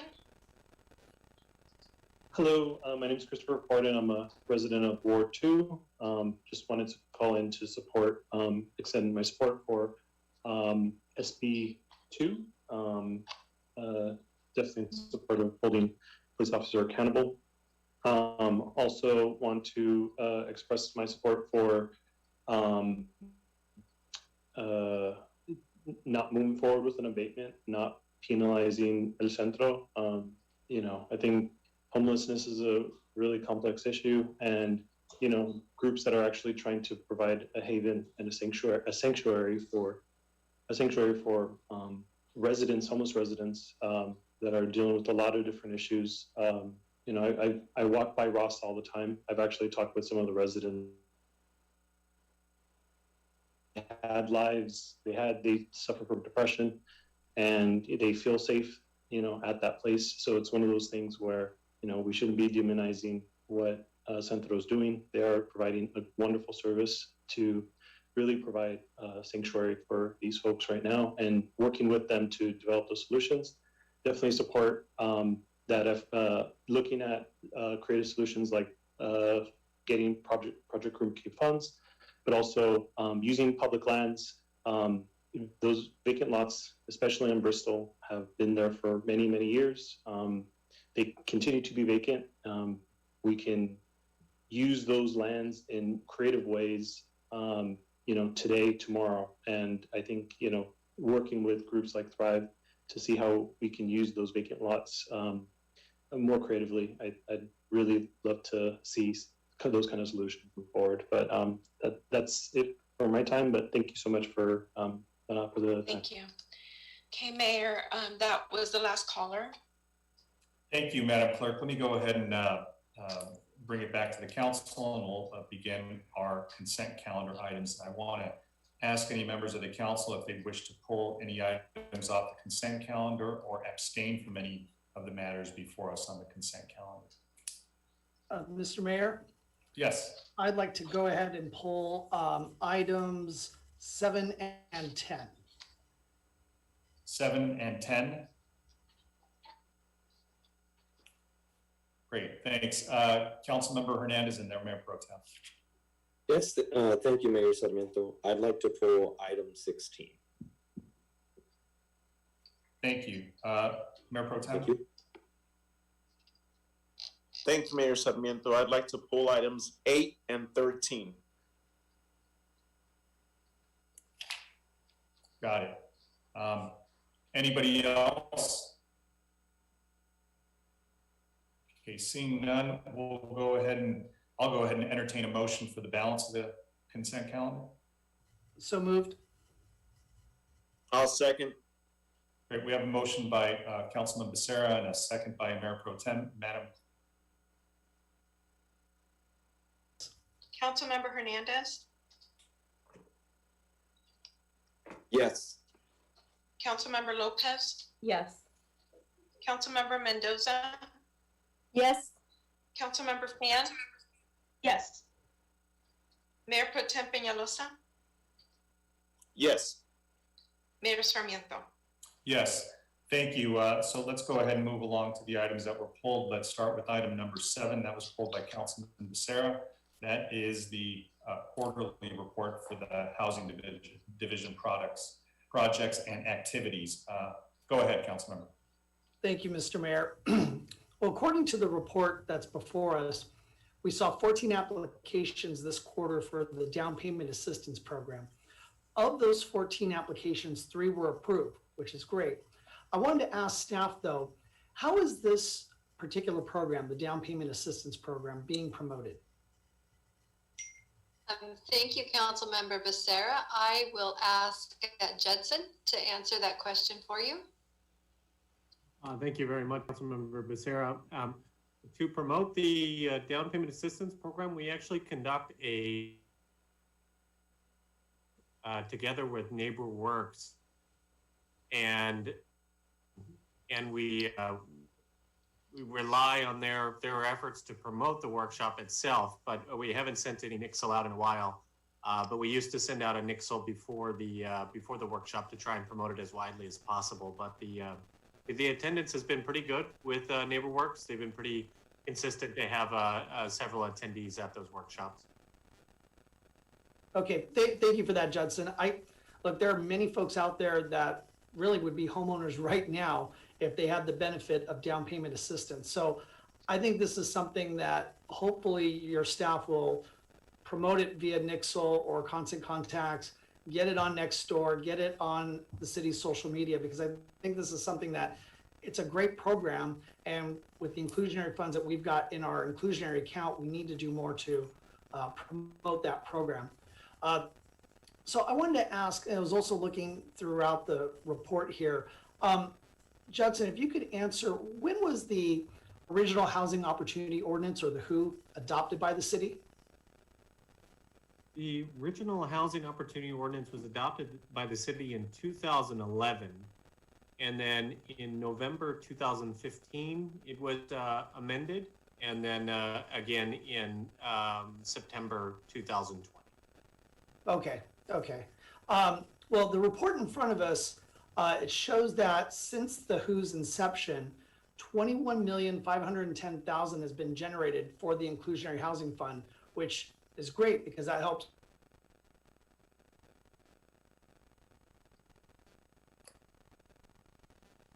Lost him. I think he froze. Councilman, can you hear us?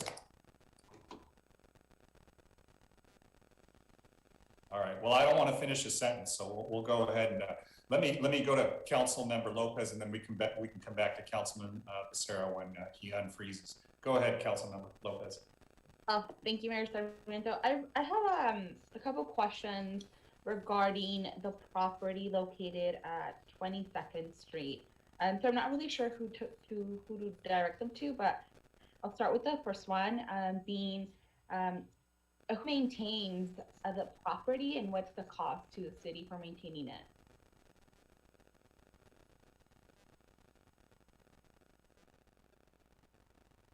Property listed in item number, the agenda number 7? Yeah, I believe it's Exhibit 2. Okay.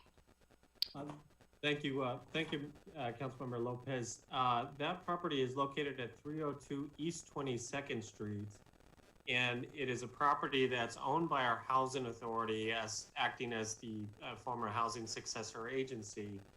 The property is maintained by our colleagues in Public Works. But we do manage and own that property as the housing authority. The most recent effort we made to develop that property into affordable housing was about 2 years ago in an RFP that we issued. Since then, we have not been able to make that property again available for affordable housing development. And what's the cost for maintaining the property? Staff we'd have to return back to you with that information. Okay. I apologize, I don't have that offhand. I wouldn't be probably supportive of maybe developing it into like some sort of housing thing, but I do think that we should consider possibly maybe selling the property to the homeowner there so that they can extend their yard. If they're not interested in doing that, then maybe creating a greenhouse with a access or a garden. I think that we should begin to strategize if we can rewild it, create a native restoration plot of land, maybe a butterfly refuge, something that can be done within the current zone designation, maybe a pocket park, just so that we don't have an empty parcel of land that is essentially costing the city money to maintain and it's being unused. So I just wanted to throw that out there. You know, maybe it can be a conversation for later down the road so that we can really think about how to use this piece of land. Thank you, council member. Let me go ahead and go back to Councilmember Becerra to see if he's unfrozen. Are you with us? Councilman Becerra? Well, he was there for a while. I saw some movement, and then he froze all of a sudden. Why don't we do this? If it's okay with the council, why don't we go to the next item? We'll come back to this one so the councilman can have an opportunity to comment. So let's go ahead and hold this one. Put it on hold and in abeyance, and until the council member gets himself connected. I think the next item was item number 8 that was pulled by Mayor. Let's go ahead and move on to this one. I'll come back to Seth. Go ahead, Mayor Pro Tem. Thank you, Mayor Sarmiento. I pulled item 8, which is receive and file standards and guidelines for wireless telecommunication facilities in the public right-of-way. The reason why I pulled this is because just wanted to highlight a couple of things that I saw in there. And first of all, thank the Director of Public Works for bringing this forward. I am happy in the direction that we're going with this item in regards to having guidelines and trying to preserve the historic nature and character of our neighborhoods. I've heard from Washington Square, Worcester Square, Park Santiago about these small cell antennas going up in our neighborhoods and how much of an eyesore they are. Director Saba or the city manager, not sure who would want to answer these questions. But are there guidelines in here that will protect not necessarily historic neighborhoods, but neighborhoods and residences that aren't historic? For example, I'm not in a historic neighborhood or home, but these small cell antennas have been and have also caused issues with the neighbors because of aesthetics and how much of an eyesore they are.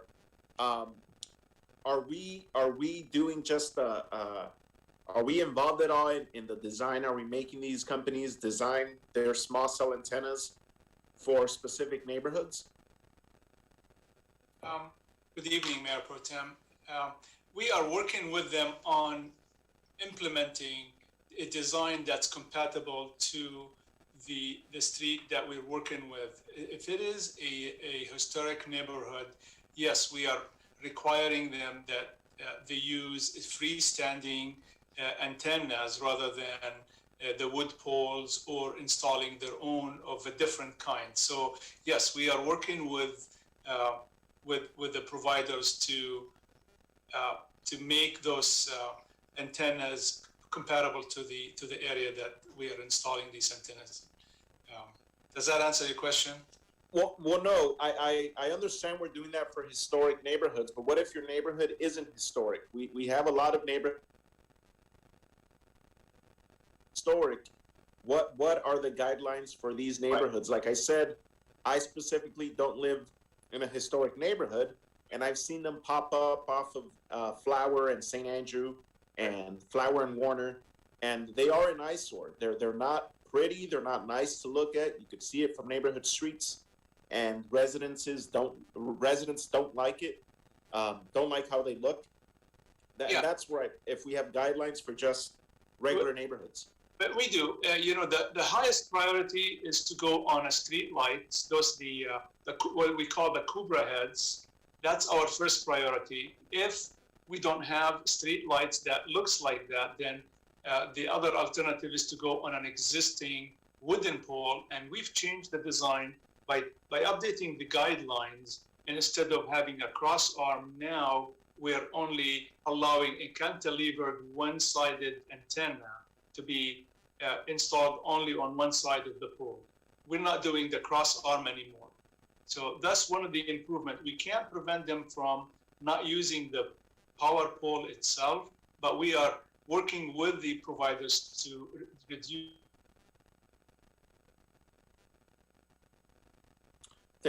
Thank you for that, Director Saba. One other sentence that I saw in your staff report that I just wanted to get clarification on was provisions have been made to allow the director to consider such requests for changes to guidelines, including the prohibition of new poles in the public right-of-way. So if a company wants to come in and they do want to, they need to install their own pole, it's at your discretion, or is it at the lower level staff level? It would be at my discretion. And then at that time you would consider those, guidelines for what the neighborhood looks like and how it could fit and blend into that neighborhood. Yes. Okay. I'll end my comments there, Director Saba, but just know that this continues to be a very sensitive issue with numerous neighborhoods across the city, and I think they're rightfully so. Wanting to preserve the neighborhood. I came in with the idea of wanting to put all our and infrastructure that we see on poles underground, and then I realized how expensive that is, and how near impossible it would be for a city that's as old as us. And every time I look, we just keep on adding more things to our poles and wiring. So whatever we could do to just keep this maintained and have these antennas fit each individual neighborhood and not just have one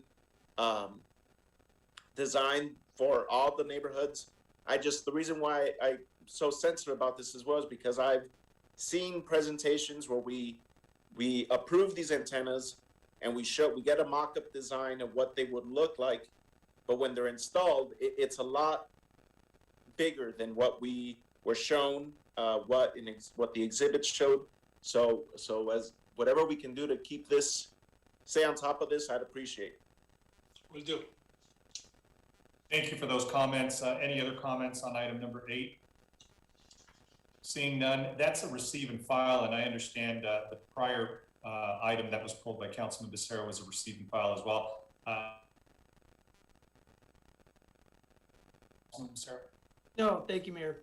Great, thank you both. I think you have the next item in any event. You have item number 10, which is a purchase order for a contract of 100 combination waste recycle receptacles for the city trails. So go ahead, that's your item. Mr. Mayor, really quick, do we need a motion on those other 2 items? They were receiving files, Mayor Pro Tem. So okay. So as part of the consent, they wouldn't need a motion, right? Madam City Attorney, do you need a motion from us on those? Those are normally just matters that we take as being advised, right? Yes, exactly. Just receive and file. It's up to you. Okay. You can't, but you don't have to. Not necessary. Okay. Well, let's go ahead and move on since we're already on number 10. Thank you. Go ahead, Councilman. Thank you, Mr. Mayor. So this item is regarding the purchase of the 100 waste recycle receptacles for the city trails. I wanted to ask Director Rudloff, so are these the receptacles? These are the same ones that have been recently installed along the Pacific Electric Bike Trail, correct? That is correct. Okay. And will these receptacles be exclusively placed in our parks as well? We will place the majority of them on the bike trails, and whatever is left over, we think that about 50 will be on the bike trails, and then we will put 50 into the parks. And then next year we are proposing to complete all of our parks with the same trash receptacles. Thank you for that. And they look great, and I was asking just because, as you know, recently your staff placed some what's called temporary trash cans along the west side of Thornton Park along Douglas Street to address some of the litter problems that the neighbors were complaining about along that area. And those temporary trash cans, helped reduce that litter in the area. But I'm hoping that we'll see some of these receptacles placed over there along that western edge in Thornton Park. Yes, absolutely. That is the plan. Fantastic. Unless any of my colleagues have any comments on this, I'd like to go ahead and move the item. I'll second.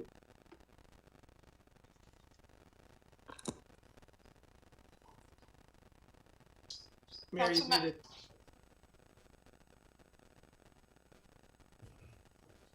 I'm sorry.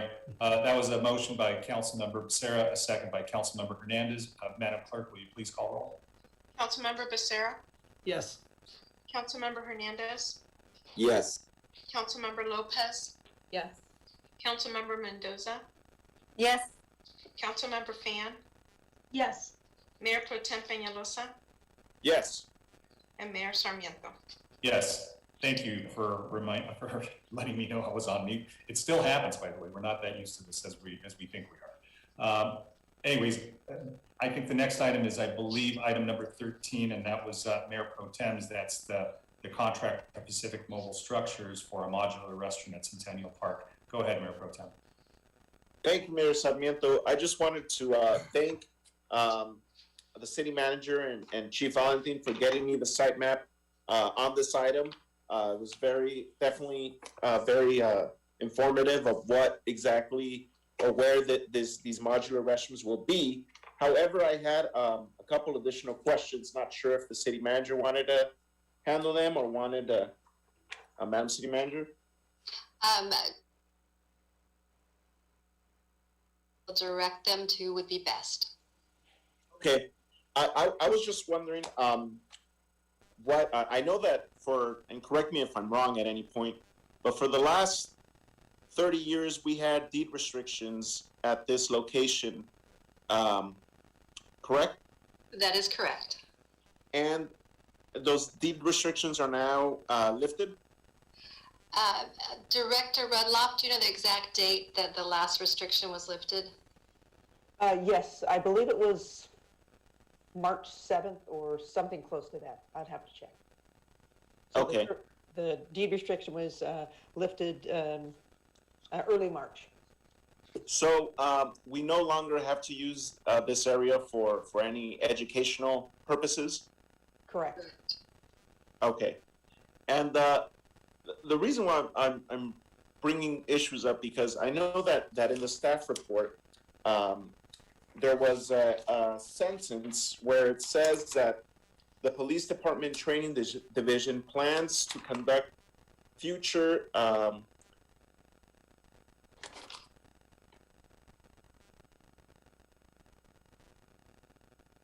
structure offers flexibility in future improvement design and layout.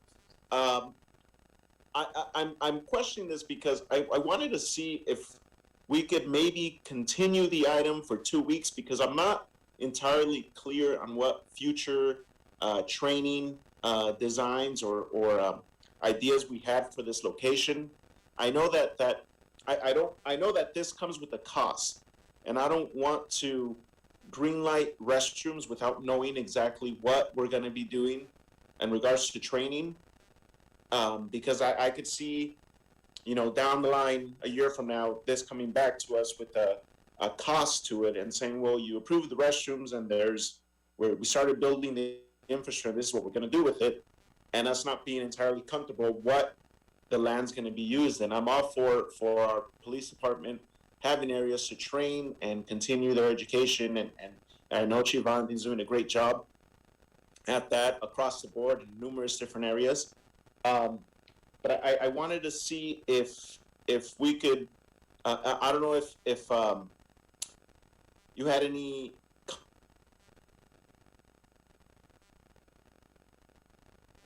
So Mayor Pro Tem, I don't believe there are any concrete plans as to what future improvements they may want to make for the training facility. That is why they were proceeding and recommending approval of a leased restroom, so that it gives them a greater flexibility. The new leased restroom is intended to replace a current modular one that was installed over 15 years ago, and it has outlived its useful life. So the facility is in need of a restroom. So I think what I'm just trying to understand is can any of these educational things that the police have there, can they be done at another location within the city? I wouldn't be able to answer that tonight. I certainly could look into the extent that they're utilizing it and what the requirements would be, and see if we could locate it. But for you is I believe they're just 2 modular classrooms, correct? I do see that.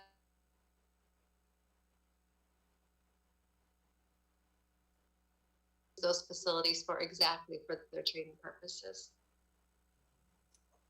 Yes, thank you, City Manager, Mayor Pro Tem, and City Council. So the Centennial Training Facility is actually used by several departments: the Police Department, Parks and Rec, Orange County Fire Authority, Public Works Department, to train personnel. So it's not just the Police Department. There are a couple of modular classrooms where in-classroom instruction is provided. And then on the current imprint of the facility, then demonstration of those skill sets are performed. People are evaluated, and then they come back into the classroom. We have training facility and classrooms within the police department where we have our de-escalation forced options training. There's also weaponless defense training that occurs there. This Centennial Training Facility provides us the flexibility to do other types of training that are required outside. And so we can drive on the tarmac there, a variety of different types of training. And you are correct, the modular restrooms really, again, provide us flexibility depending on what we want to do in the future. There is going to be no any plan of any kind to extend what is currently the footprint of the Centennial Training Center. So we're simply replacing what's there, over 15 years old, and literally the floor is falling out from some of these facilities. Okay, thank you for that, Chief Valentin. I just have these questions because, you know, as we keep thinking and as we look at an overview of our entire city and how park poor our city is and limited in green space, and we think of Centennial Park, that over the last decades, you know, it's been kind of just taken piece by piece by piece, whether it's the high school or the Santa Ana Educational Center, and then the fact that most of the park is a lake that really can't be used by residents, soccer fields that need reservations. So it's regional park, but with very limited, really open space. So I just want that to throw that out to my colleagues and the public that, you know, there's opportunity to, now that deep restrictions have been lifted and we no longer need to use it for educational purposes, where we look at ways where we could maybe expand the park and whatnot for the public to use as open space. I know it's a large piece of the park that we could continue to use. I know that for a lot of these, there are educational components for not just the police department, but Public Works and OCFA. There's other areas in city-owned buildings where we could potentially use and be creative and accommodate these types of training. Just an idea. So I'd like to get more clarity personally on what departments, not just PD, and what types of trainings that go on in this place. Before I'd like to, you know, put the cart before the horse and install new restrooms when we don't know what kind of cost is coming down the line for any expansion, not expansion, but modernizing this training area. Just my thoughts. Not sure if my colleagues had any other comments. No, well, thank you, Mayor Pro Tem. And as you know, the council approved, I think almost a year ago, that a lot of that space, once the restriction was lifted, at your request, a capital improvement project for a dog park. So there will be additional green space added in that area. It's a part of our capital improvement program. But we certainly can provide you more information on the specifics of each department utilization of that other space adjacent to the space that will become increased open space. But again, the item before you is to replace some restrooms that are in dire need. So final question, if these restrooms, would they be accessible to the public for public use when they're not used by any of the various departments? Well, at this time, it's not, the restrooms would be located in an area that isn't open to the public. So the answer would be no to that. Any future development, I can't answer that. Okay, thank you. I know that Councilmember Lopez has her hand up, but I heard you say that you wanted to put the matter over, and I was just going to ask the city manager, is there a time sensitivity on this item, Madam City Manager? I mean, is it something that can be brought back to us? And if it's your desire to continue the item, we will, that's fine. Well, I'll defer to Mayor Pro Tem if he wants some additional information, and there's no harm in putting it out an additional 2 weeks. I'm not sure if anybody else has any thoughts on that. But let me go ahead and call on Councilmember Lopez, who has her hand. Thank you, Mayor Sarmiento. So, you know, one of the things that I read in the staff report is that there are bathrooms on site, but they're unusable. And so my question is, we're spending $126,000 for 5 years. It's almost $24,000 a year for bathrooms that are not going to be that the public isn't going to be able to use. And my question is, wouldn't we want to use $126,000 for maybe a one-time renovation so that we're not having to consistently pay money for restrooms? Councilmember, I believe the existing restrooms, they're modular as well. So it's really not a building that is conducive for a remodel. So nobody uses that specific building? It's a restroom right now. Okay. There is a modular restroom building that was installed over 15 years ago, and this new modular restroom would replace that. Okay. Okay, thank you. Thank you, Councilmember Lopez. Any other members of the council? Councilmember Becerra? Yeah, I apologize. For some reason, I do not have the raise hand feature on here, but go like that. That's fine. Mayor Pro Tem Penaloza brings up some good points, and I think, you know, as we're looking at that area and we're talking about the dog park, we're talking about the existing police facility, it just would make sense to try to kind of coordinate what this area all would potentially look like, and I don't think it's a bad idea to have a couple more weeks for staff to come back and kind of preliminary idea, because, you know, with these restrooms, you know, it's kind of like what we see in these joint. We've got these restrooms set up where they're positioned to really work just for the school during the day, and then you lock one door and then you unlock another door, and then all of a sudden you've got it where it's you know, where you could use it for the field. So my hope is that we could you know, look at something where this modular restroom, rather than being placed somewhere that it's inaccessible to the public, maybe it's something where it could be accessible to the dog park. Because looking at the aerial view, there's some sort of structure next to the soccer field just to the north, and I'm not sure if that's a storage shed or if that's a bathroom.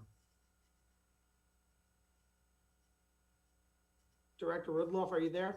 Or I think the chief might know what the building is as well.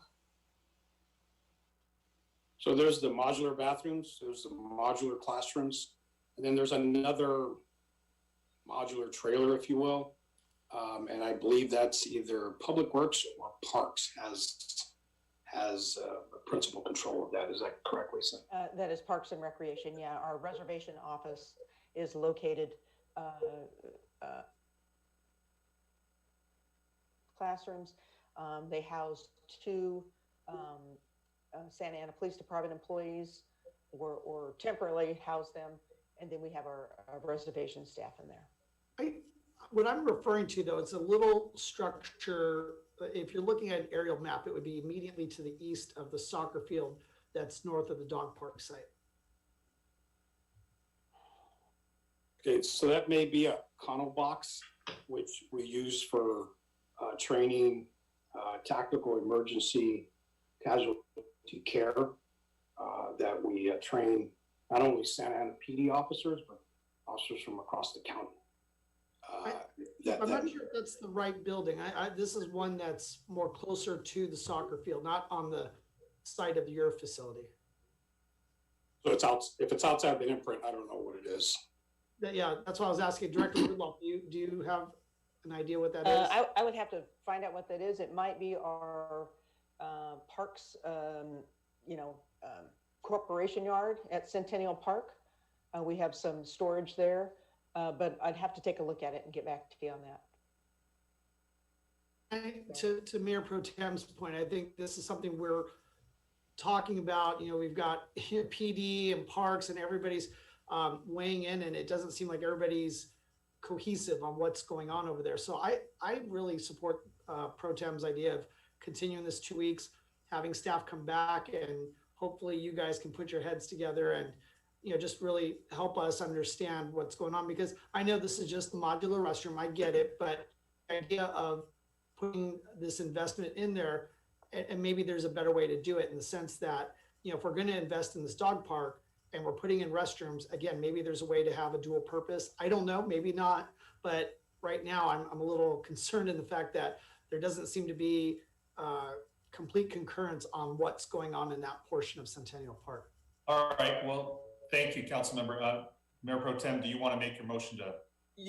Yeah, Mr. Mayor, I'd like to make a motion to continue, and I'll ask the city manager if 2 weeks is enough, or maybe 30 days. But just to and first, let me thank the Chief Valentin. Your map was very clear, and I understand 100% what the map is. But now I'm just not concerned, but just kind of curious as what future training ideas we have for PD, but Public Works and Parks and Rec and OCFA. I mean, all of their names should be on this staff report and signatures, because it encompasses various departments. So, Madam City Manager, is 2 weeks enough to gather that info of what each department, what kind of training they each do in this area? Certainly, Mayor Pro Tem, but I do want to point out they are listed all in the staff report, but we certainly can have more detailed information available for you in 2 weeks, and it would probably be a better approach than us attempting to answer your questions on the fly. So we will have that ready for you within 2 weeks. Perfect. So motion to continue for 2 weeks. And I'll second that. All right, we have a motion and a second on the floor. Madam City Clerk, if you'll please call roll. Councilmember Becerra, Yes. Councilmember Hernandez, Yes. Councilmember Lopez, Yes. Councilmember Mendoza, Yes. Councilmember Fan, Yes. Mayor Pro Tem Peñalosa, Yes. and Mayor Sarmiento. Yes, thanks everybody. On to the last item that was pulled. This is item number 16. It's a resolution, an appropriation for the Homeland Security Grant Program funding in the amount of $4 million, $4,993,750. So I believe that's Councilmember Hernandez's item. Councilmember, go ahead. Thank you, Mayor Sarmiento. I pulled this item to have discussion and to get more clarity on the necessity behind the need to have a program like this. In doing some research, and I was able to find that there was a report from the U.S. Senate, And in this report, which took place in 2012, found uncovered staggering deficiencies, rampant secrecy, and violation of civil liberties. More than 7 years later, the open government has concluded that not much has changed with this program. Some of the top level findings are, despite strong criticism and recommendations from the US Senate, Homeland Security and Governmental Affairs Committee Permanent Subcommittee on Investigations in 2012, the fusion centers and federal agencies providing so much of their funding have made few, if any, meaningful improvements to improve effectiveness and public accountability. Centers, including those in Chicago, Memphis, and Boston, continue to conduct monitoring on activity that should be protected by the First Amendment, including free speech, freedom of religion, freedom of assembly, and freedom of press. Intelligence shared by the Fusion Center continues to be unreliable and ineffective. Rather than limiting the use of sensitive and even potentially abusive new technologies, such as artificial intelligence, facial recognition software used in 10 of the centers, and automated social media monitoring tools, quote unquote, to reduce the risk of terrorism in America, what it's done is it's increased the risk of violating Americans' privacy and civil liberties. Fusion centers and other federal information sharing programs wield such tools irresponsibly and far beyond traditional counterterrorism softwares and platforms that we've seen before. So I would like some clarity, Madam City Manager, on what exactly this program will be doing for us. Council member, I will ask the chief to take that over. It is UASI grant money, and your jurisdiction does have a you receive funding based on the relative risk of your locality. I will mention that when Homeland Security first issued the UASI money, it had substantially more dollars.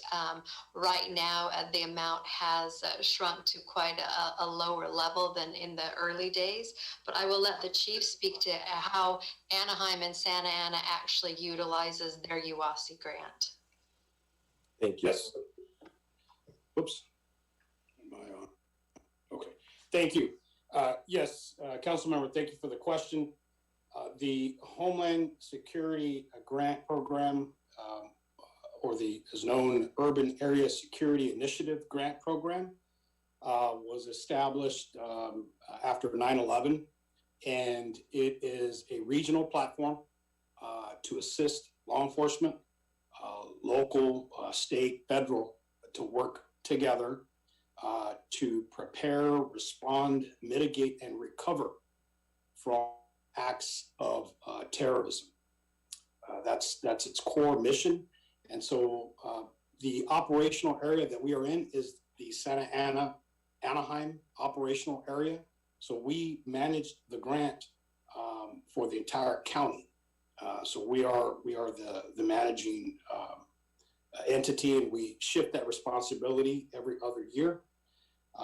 And so there's training involved, there's tabletop exercises, there's equipment that is provided.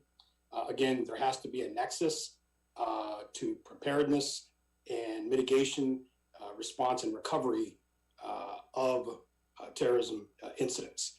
And so, as the city manager said, there was threat assessments that were done across the county, including various facilities that we have here in our city, being the core of the county. We have state, federal, and of course our own city government buildings. So that's the purpose of the program. I will share also that every dollar of the grant is highly scrutinized and goes through a exhaustive approval process accounted for. And so that's, in summary, that's what the program is. The amount of the grant itself has in fact been reduced significantly. I believe we were in the area of about $15 to $20 million for the operational area, and that keeps reducing over time. And so if there's any other questions that I can answer, I know you've done some additional research. Fusion centers are a standalone entity. They work obviously together with the urban area initiative. And we also have our intelligence centers as well that we work with. Thank you, Police Chief Valentin. Could you tell me what exactly, in the simplest terms possible for our viewers, what exactly will we get out of this grant? Yes. So Santa Ana Police Department, the grant pays for a sergeant's position that helps.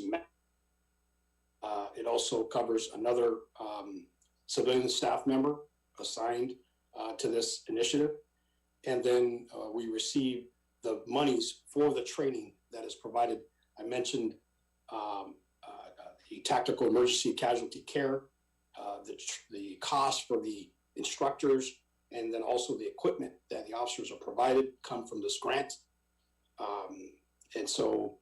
And then other assets that we need, including any tabletop exercise. Those are very exhaustive initiatives that need to be planned and funded correctly with facilities and staff and equipment. And so that's what we receive. We've been a participating partner since the inception of the operational area, along with Anaheim. Thank you, Police Chief Valentin. Will there be, with this program, increased surveillance for residents in our community? So I can provide exactly what every dollar is spent here in our city. And again, with the regulations of the grant. And so I definitely can provide you that. Thank you, sir. I had a number of concerns, and all of them stemmed from data, not because of biases, but because of the facts that I was able to find. The facts were so staggering that we had our Senate do an investigation on the effectiveness of this program. And in conclusion, via the report, it found that a number of these fusion centers continue a cycle of racial and religious profiling and criminalization, Police Chief, and instead of addressing problems at the root. And when a suspicious activity report is made via law enforcement agency or a private sector or citizen seeing something and saying something, this report paves way for law enforcement for this report to investigate. And suspicious activity reporting does not meet the standards for search and seizure under the Fourth Amendment law. And law enforcement and citizen bias can guide suspicious people in law enforcement. My concern is that the very people this target are our most at-risk parts of our community, where people are, there's not a big difference between being poor and being, at the bottom of the pay scale. I mean, that's really is a reality in a lot of our neighborhoods. There's families that are living in poverty, and there's families that are low income, and it's separated by a couple $100s. And I would hate to innocent people be targeted because of a grant like this. Is that something that you can assure me you guys will be extra vigilant about, or will there potentially be additional incidents of increased harassment because of this grant? So if I may, council member, if maybe you could provide us exact information as to what you're reporting. It sounds like it was almost an audit done of specific localities. So it would be beneficial to us to answer your questions if we knew what report you were referring to. Absolutely. The report is called the Federal Support for Inners. It was a majority and minority staff report under the Permanent Subcommittee on Investigations through the United States Senate. And this was conducted October 3rd, 2012. I'd be more than happy to forward it to you, but it is a 141-page document, and it says a lot that this audit, it includes 141 pages of extremely alarming and concerning risk factors. I mean, the fact that we could potentially be violating our residents' First Amendment rights, it's a concern that is worth having additional dialogue about. So if I could just add, if I may, so I think fusion centers are a central data assessment collection point. All right. This Urban Area Security Initiative grant, again, is preparedness, training, equipment, personnel to respond, mitigate, and recover from acts of terrorism. So those are separate. What you're referring to, council member, is a separate standalone platform. They do exist across the country, and I'm familiar with some of the audits that have been done. And there's also the Orange County Intelligence Assessment Center that we have here in Orange County. Those are separate and aside from this grant. And to your comment also, I can assure you that this grant will not lead to surveillance and these other activities that you mentioned. Thank you, Police Chief Valentin. At this moment, is there any way you can tell me essentially what the service would be? Because I know you mentioned it earlier, but I'm still struggling to understand exactly what the grant will accomplish for us. So in a nutshell, this grant is an ongoing initiative to prepare for that unfortunate, and we hope we don't have to live through that again, a potential 9/11 that may occur.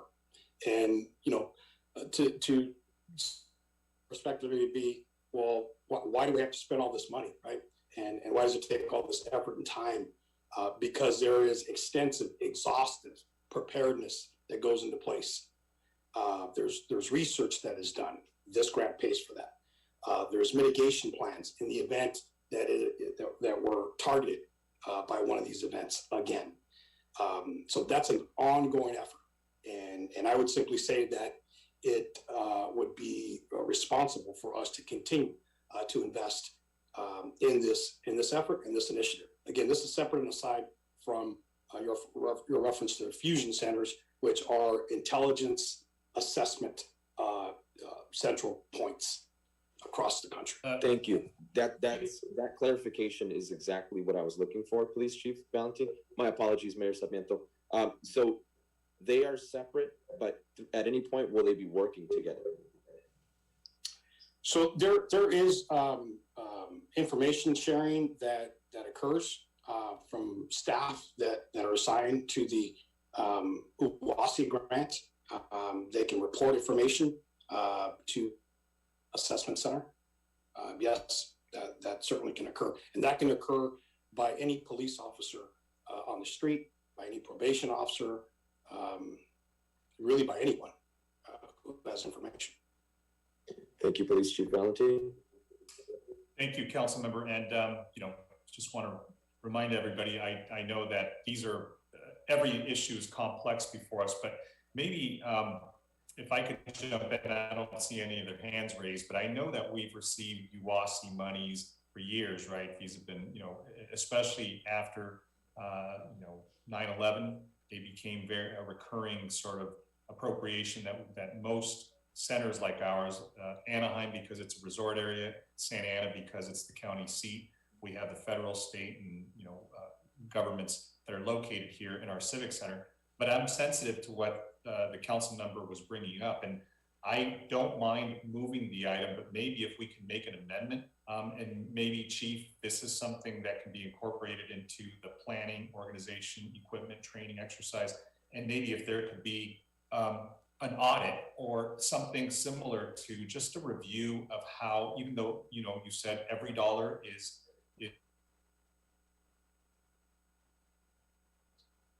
because I know that some of the equipment that's used is intelligence gathering, right? Because that's what you do to prevent terrorists acts from happening. And we need to do that. And we know that any efforts like that used for a good purpose lead to good results. You prevent dangerous things from happening as a function.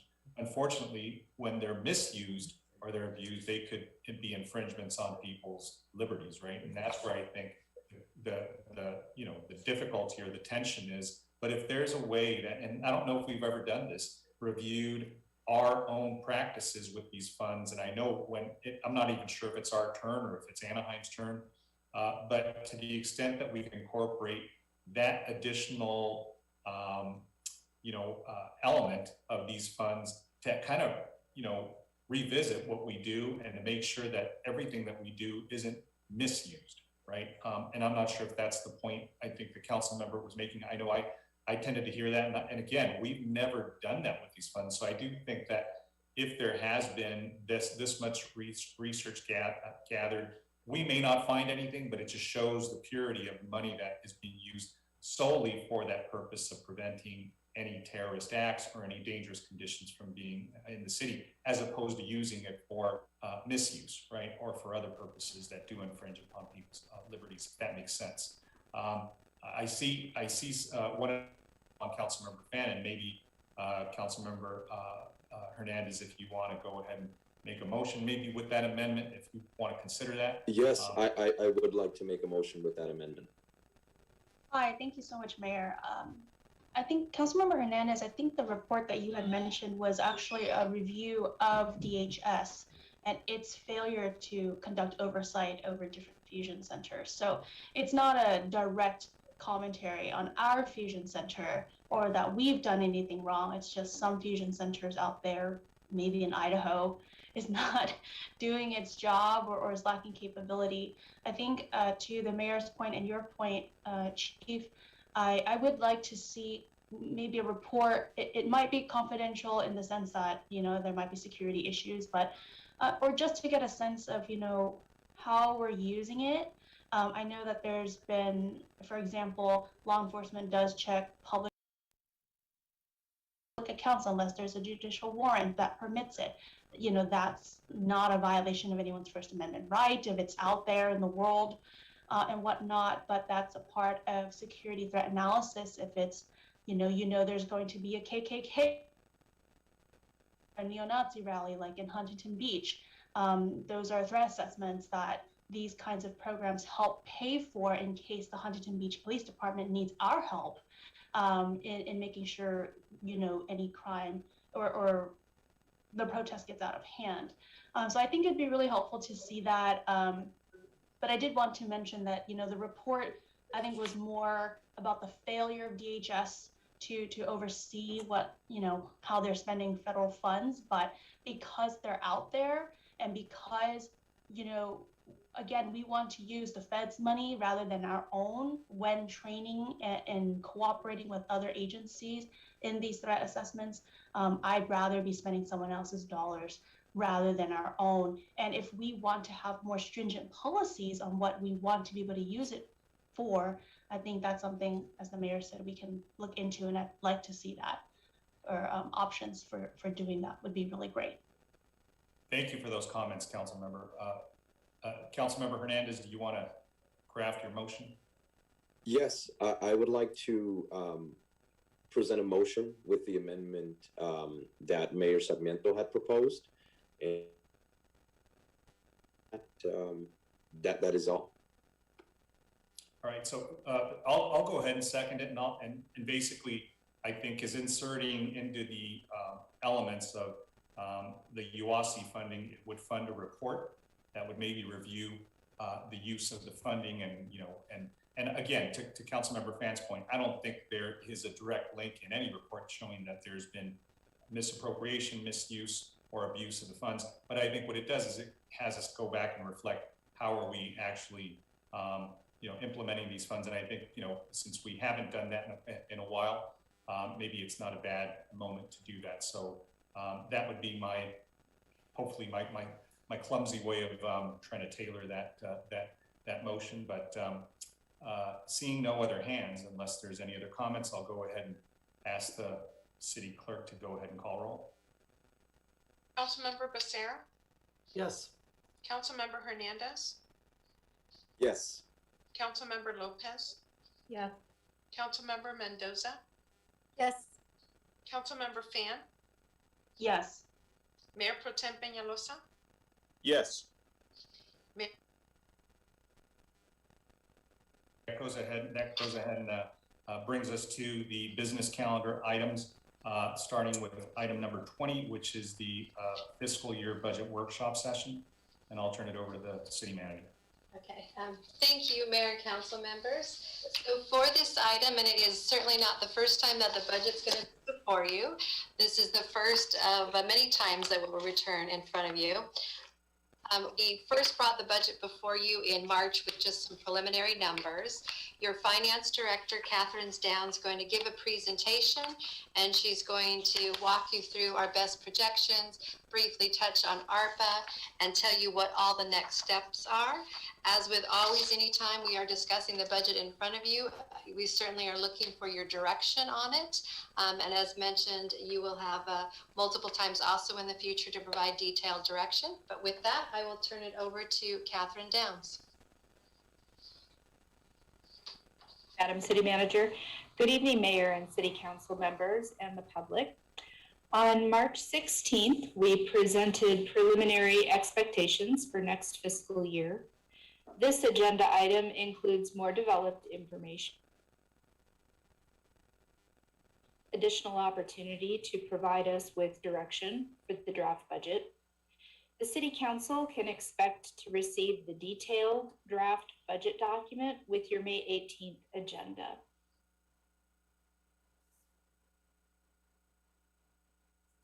My presentation tonight includes updates for the American Rescue Plan Act and the current year budget through March 31st, information for the fiscal year 21-22 draft budget, and the status of the pension debt refinancing project.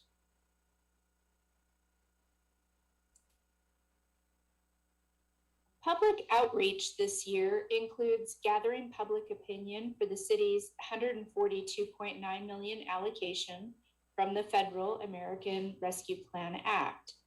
There was a community budget meeting on March 25th in compliance with the Sunshine Ordinance.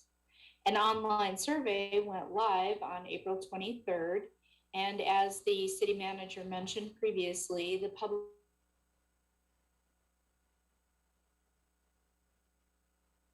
We have another community meeting planned for next week, and we will follow the City Council's direction on improving our public outreach during the rest of this process. In addition to that, the City Council will have had 5 public meetings with budget items on their agenda. So as you heard from the city manager earlier this evening, we expect to present a proposed spending plan for Revive Santa Ana on May 18th, after we have guidelines from the U.S. Department of Treasury and public input from the public opinion survey. We've divided the proposed spending plan into 2 expected allocations of approximately $71.5 million each.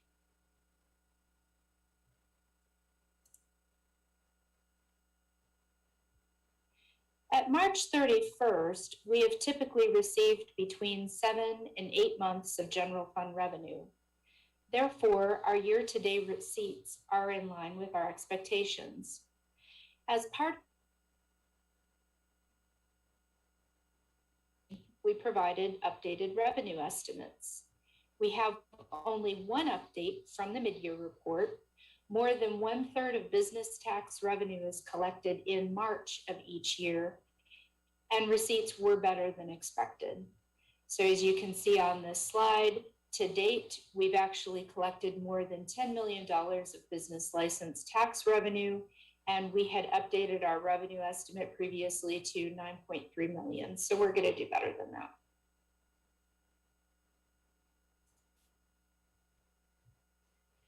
At March 31st, we could expect spending to range from 67 to 70% of the budget, considering we continue to pay invoices after June 30.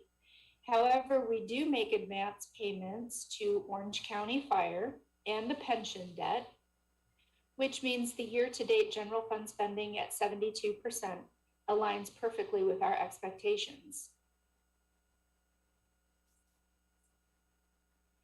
At March 31st, we had 133 vacant positions. There are 101 vacant positions allocated to the general fund, but 37 of them are subject to the hiring freeze. Therefore, of the 133 funded vacancies, 64 are allocated to the general fund. So you can see in this slide, the general fund vacancies of 101 less the hiring freeze of 37 is how I get to the 64 vacancies in the general fund. In summary, we expect to have 12.8 million in general fund available at June 30 to help balance the fiscal year 21-22 budget, or next fiscal year's budget. Now that's the estimated general fund balance in excess of the policy reserve requirement. So we expect to end with 70.9 million. Our reserve policy requires 18% of our revenue to be set aside for our annual revenue. That's 58.1 million. And so we have an estimated available balance for helping to budget next, or helping to balance next year's budget of 12.8 million. Now there are three factors that drive the estimated available balance. $3 million of favorable budget variances from last fiscal year, $2.7 million of unspent general fund money that was previously set aside in a fiscal year 14-15 Ames fund, and the increased sales tax revenue estimate that we provided you with the mid-year report in February, mitigated by the increase to the reserve.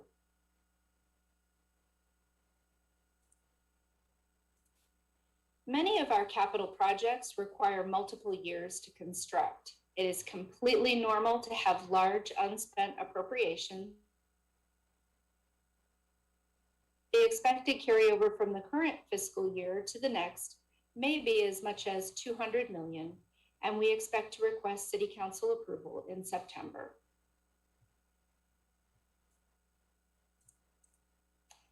The next part of the presentation shifts focus to the next year's fiscal budget, 21-22.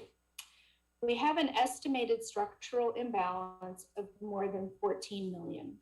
Now this means that we expect our recurring revenue to be $14 million less than our recurring costs to maintain service levels and comply with contractual requirements. As noted previously, we expect to have 12.8 million available at June 30 to help balance the budget. A proposed hiring freeze, smaller in scope than the current year hiring freeze, will help close the gap.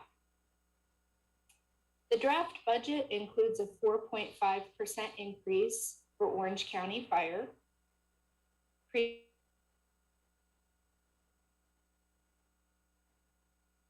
and the cost of redistricting. The draft expenditure budget has been set at pre-pandemic spending levels, but we have assumed only a partial recovery of revenue losses due to the pandemic. The draft budget includes a $1.1 million subsidy for the train station, as well as new park facility attendants and a new platform to communicate with our residents. We have included the increase to the pension debt payment as required by CalPERS. However, we have not yet included any potential savings from the pension debt refinancing. The refinancing is likely to take place in the fall, and we need to move further through the process before we can provide more accurate savings estimates. It's important to note the draft budget does not include any increases for employee compensation that come from future labor negotiations. This is our draft 10-year outlook for the general fund. Staff will update the outlook as the draft budget evolves over the next several meetings. We take the draft budget and apply quantifiable future impacts and CPI increases as forecasted by the California Department of Finance. You can see the impact of paying off the police building debt in 2024 and the Measure X rate reduction in 2029. In the short term, we can continue to expect a small budget deficit of roughly 2 to 4%, which can be offset by actual revenues in excess of our conservative estimates, an increased tax base from new development, and spending less than the full amount of each adopted budget. Your Measure X Oversight Committee met on March 10th and developed their annual recommendations for the budget. The overarching recommendations are included here, and your printed staff report includes detailed versions of these recommendations. So in general, the committee recommends favor one-time spending for Measure X revenue, consider pilot programs to reduce reliance on sworn police for some types of response, and community cooperatives for economic development. Prepare a long-term plan to prepare for the Measure X rate reduction in 2029. Shift Measure X revenue to fixing streets. Use Measure X revenue to use the Measure X revenue increase to reduce the reliance on the general fund reserve to preserve service levels. Use the pandemic as an opportunity to identify lessons learned and shifting priorities. And finally, the committee supports dedicated Measure X spending accounts within the general fund. And we've already set those up for the next year budget to make our reporting and auditing process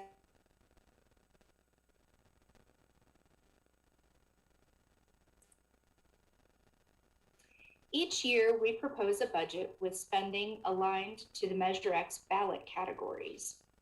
Now, we expect to receive $65 million of Measure X revenue next fiscal year, but the Measure X aligned spending in the draft budget totals $78.4 million. Our draft budget also includes $78 million of new capital spending. More than half is for utility drainage and lighting improvements, and a quarter of the spending is for street improvements. Staff based the proposed spending on the availability of restricted revenue. The City Council will have more detailed information on May 18th. This is a status of the pension debt refinancing project.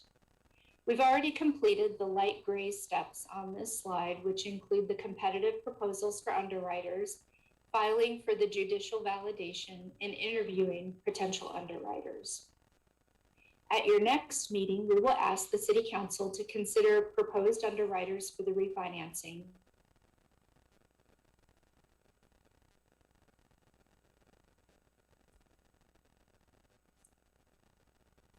For the next steps in our budget process, the City Council can expect to see the detailed draft budget on the May 18th agenda, as well as the proposed spending plan to revive Santa Ana with the city's American Rescue Plan Act allocation. The City Council schedule includes the budget public hearing on June 1st and adoption of the budget ordinance on June 15th. Now that concludes my presentation, and we're ready to answer your questions and take any further direction from the City Council. Thank you, Director Downs. Let me go ahead and bring it back to the council. That was an excellent presentation. I think it was high level enough for us to understand.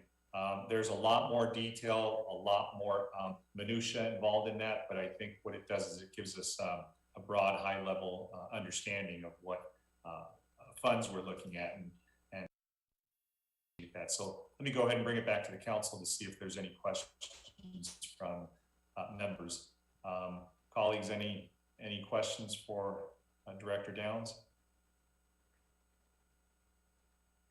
wasn't sure if I was on mute, but I think everybody heard me. So, Councilmember Lopez, go ahead. Thank you, Mayor, and thank you, Director Down, for the presentation. This is a very big item. There's a lot of things here. And I saw your presentation on Comlink, and I thought you did a really good job as well. I guess, you know, starting with the American Rescue Plan, you know, I've said this before, I'm supportive of the Public Health Agency study. I would want to hear a little bit more about the equity and inclusion potential hire here. I think that sometimes it's very easy for corporations to hire, you know, with the best intentions, but achieving equity is something that can be incredibly hard if there's no real strategic plan for it. And so I do want to know, you know, if there's going to be an anonymous survey that's going to be distributed to staff, so that city staff, like at the highest levels, can understand what about the workplace culture needs to change, how equity needs to be achieved here in the city. So I think that there's a lot of questions and concerns around that specific role. In terms of the digital billboards, I'm supportive of it. We can make some money off of them. In terms of sanitation, I would like for the city to kind of pivot. Instead of spending money on sanitizing spaces, maybe we can invest in getting some N95 masks. You know, just reading things online, I don't know how effective sanitation is, and I think that the N95 mask is probably a better investment for the city and probably a better resource for our community as well. And let's see, I would like to know, I saw that there was a line item regarding replacing park restrooms, and that's really nice to see. I was wondering if we can possibly loop in maybe building a restroom in the parks, like Marbury Park. It doesn't have one, and people need to have the ability to wash their hands and use the bathroom when they're enjoying the public spaces. Also, I think the other line item regarding the new library, I think that we should work to restore the McFadden Library. I think it's probably the most cost-effective option that we have. It's already built.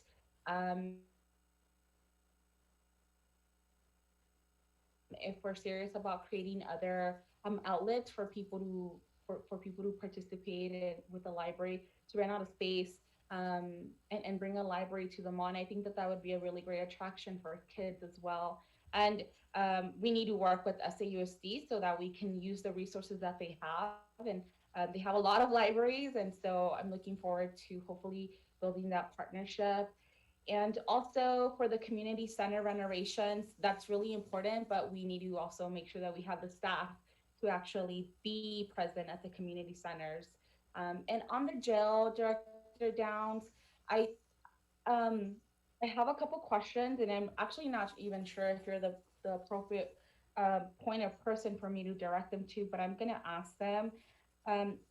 When we ended our ICE contract, essentially that left an empty module, did it not? But I am going to let the chief jump in here to answer these questions, but in short, used module at this point, but I'll let the chief finish that up with a fuller answer. Okay. So is there any staff in that empty module? So can I, Councilwoman Lopez, if I may, I can jump in here. So there is no staff in the one empty module. And so our goal is to hire the staff that we need to open up that module. That has been our ongoing goal. And we have a working relationship with the U.S. Marshals to house those individuals once we hire the staff needed. And we've hired staff, and what's happened is there's been this natural attrition that's gone on. And so that's where we are. Okay. And we're expanding the jail, correctly? We're what? I'm sorry. What did you say? We're expanding the jail. Expanding the jail. So the staff so that we can fill the last remaining mod, which would bring in additional revenue. So we're not expanding the imprint of the jail itself. Okay. Are we creating any more modules? We're looking to fill a module, yes. And in order to do that, we need to hire the appropriate staff ratio to do that. So the imprint of the jail is what it is. We cannot expand it any further in terms of the total capacity, right? We have one empty mod. In order to fill that mod with inmates, we need to hire the appropriate ratio of staff to do that safely. Okay, thank you. Because I did hear that we were expanding it, and I was a little concerned because the jail doesn't make any money for the city of Santa Ana. It's basically a money pit, and any fiscal watchdog would tell you that. So I was concerned as to why we would take that step, because it wasn't a financially responsible thing to do. And I do think that the jail also contributes to our quality of life issues in terms of, you know, how people are released into our community.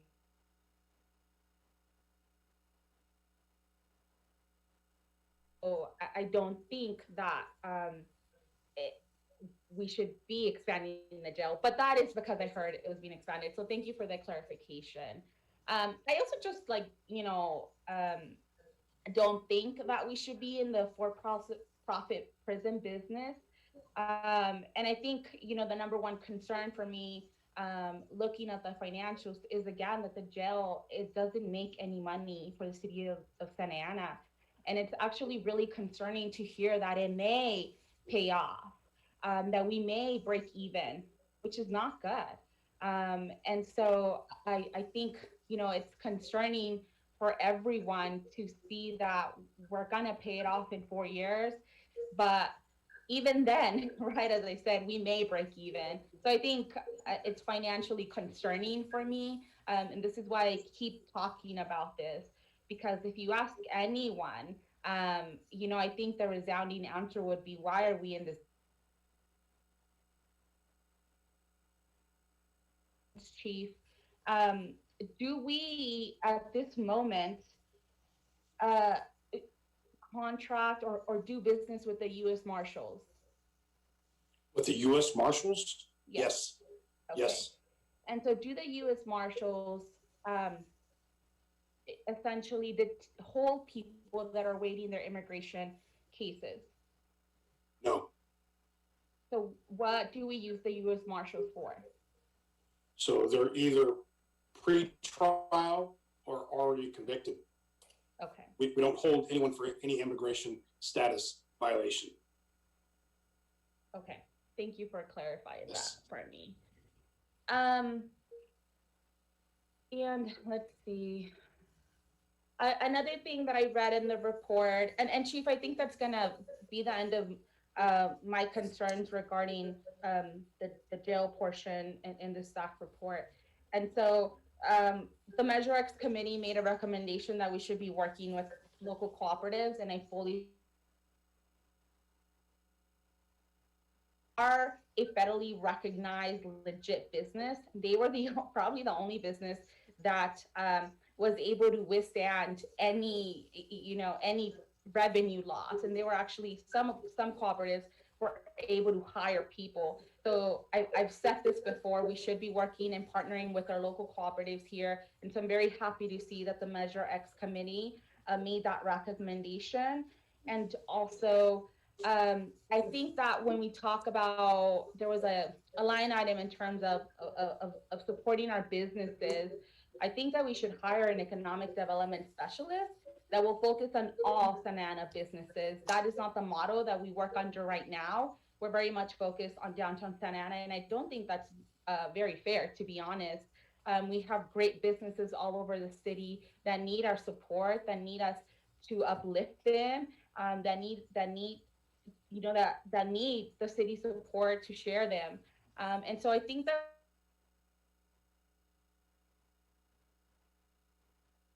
And I've talked about this before. So many people rely on Facebook to sell their goods.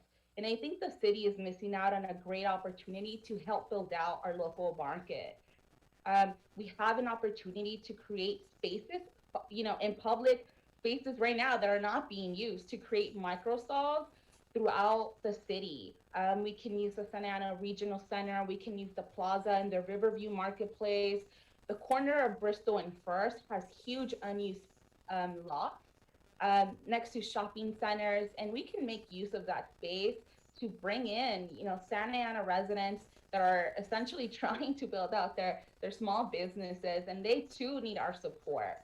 And so we have jurisdiction over these locations, and I think that our local Santaneros who are trying to make a living, we should help expand their business. And I think that we also need to expand how we think of our small businesses and what businesses we deserve and what businesses we deserve or choose to support.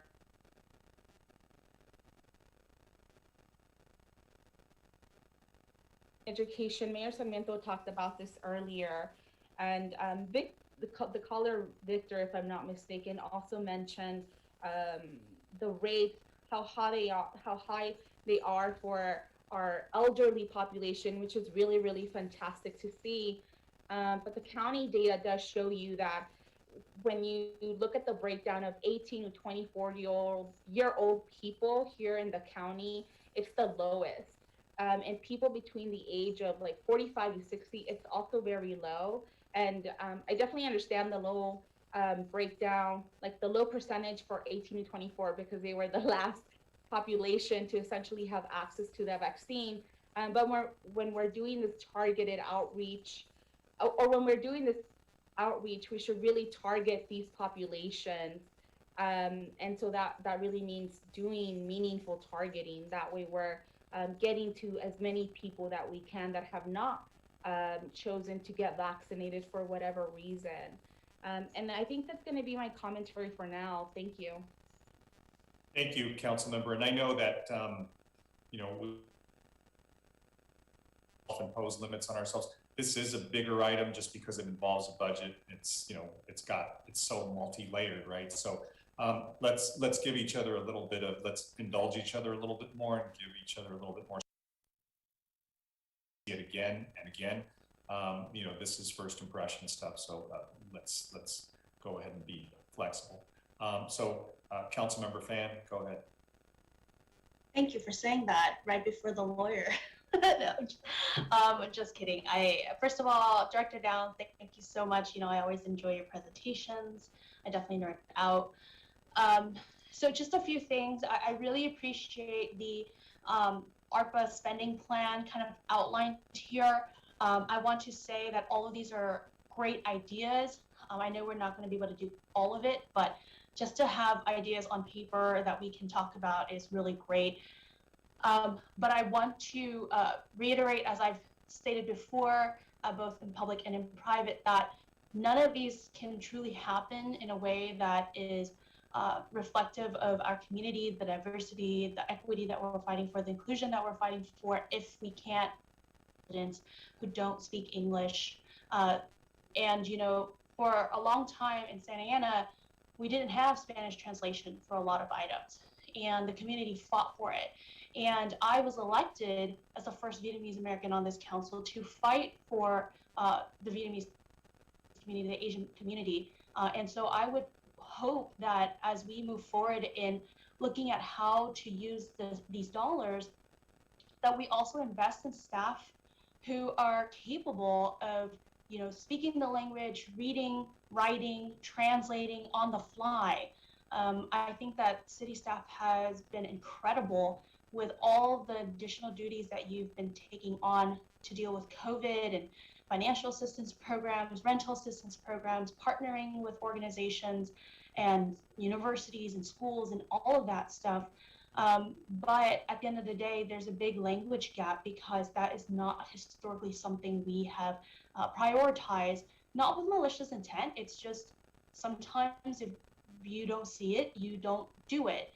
And I really hope that we do invest in that language capability and someone who's able to do outreach, which are, Santa Ana probably has the highest concentration of Vietnamese Buddhist temples, potentially Vietnamese Catholic churches. Do we have relationships with them? Are we going out there to help vaccinate folks who go to those locations? Are we working with Vietnamese language organizations? How much are we working with the Cambodian family located here in Santa Ana? How much are we working with, all of these API organizations? Because I know we work a lot with Latino Health Access, OCORD, OCO, and all these other organizations that have been incredible with doing one-on-one, individualized community outreach to our Latino populations. So I really hope that both staff and my colleagues support an individual or many individuals who are capable of doing that work, because me alone is not going to get to the 25,000 plus Vietnamese residents in our city. So that's my first, and you will hear me make that call time and again, because I do think it's the right thing for us to do. The second thing is, I am quite worried about the Measure X fund. Really appreciate the Measure X Oversight Committee kind of laying out some ideas for us. It's no secret, I didn't vote for Measure X. I didn't think it was equitable, and I didn't think that, it was put to the uses that residents thought they were going to be used for necessarily. And now we're kind of in a bind, right? Where we committed short-term funding for funding increases for something that went perpetual. So I do support ideas such as community-based professionals to respond to, for example, our houseless residents, residents who need mental health services. So hiring social workers instead of police officers potentially, or social workers who can be trained in a way to address significant events. That is something that does occur all the time, and I think that that's something we can definitely do. I think other things, I would like us to avoid using Measure X revenue to fix streets. I get where that's coming from, but I think funding seems pretty clear that dollars might be coming down the pipeline, whether through the infrastructure plan or potentially through ARP. So that would be, something I want to avoid with Measure X. I think it'll also behoove us to look at how to deal with the structural deficit. I am really concerned about that because it'll only get worse. And I know it's not fun. It's not fun to say, how do we balance this budget? But I don't want the next council to come in 5 or 10 or 20 years, whatever, down the line, and then be stuck with a sack of rotten potatoes. I don't say potatoes because everyone loves potatoes. And I think finally, I want to really reiterate the emphasis for open space and facilities funding. We've spoken ad nauseum on this council, and residents have spoken ad nauseum about the need for open space and how rare that is in our community. We had a caller talk about climate issues. We have residents talking about overcrowding, and open space is really something that is going to address both of those: mental health for our residents, physical health, psychological well-being, and the future of the city. And I'm really glad that while we've gotten some grant dollars to work with Santa Anita and some other parks, I really think that if possible with these ARP dollars, to really invest big in purchasing land or upgrading facilities, because that, I feel, is what I've heard our residents time and again ask for. Because with high density that wasn't planned, through overcrowding or cost of housing, open space is truly a rarity here in our city. And just because it was mentioned earlier, Centennial Park, which is in Ward 1, I don't know what our plans are for that pond. But just to throw it out there, I'm not against filling it to make it actual green space. Because right now I don't think it actually serves any purpose. And even if we, you know, updated or renovated it, it still would be unusable space because no one can actually go there and swim or feed, and like that. I guess finally with staffing, I'm really concerned with the lack of public works staff. I feel like in our city, you know, we hear time and again problems with the streets, problems with graffiti, problems with the pipelines, and you know, all of the things in public works is really a core function of what cities do. And I'm worried that we don't have investment in our employees and staff. That's, yes, the highest cost, but also the thing that is going to ensure we provide the services that we need. So I would like to see that so that we can actually, you know, make the improvements that we need to see the city move forward. So with that, I will turn it over back to the mayor. Thank you. Thank you, council member, for those comments. Let me go ahead and see if there's anybody else that would like to ask a question or make some comments. Council members, anybody else?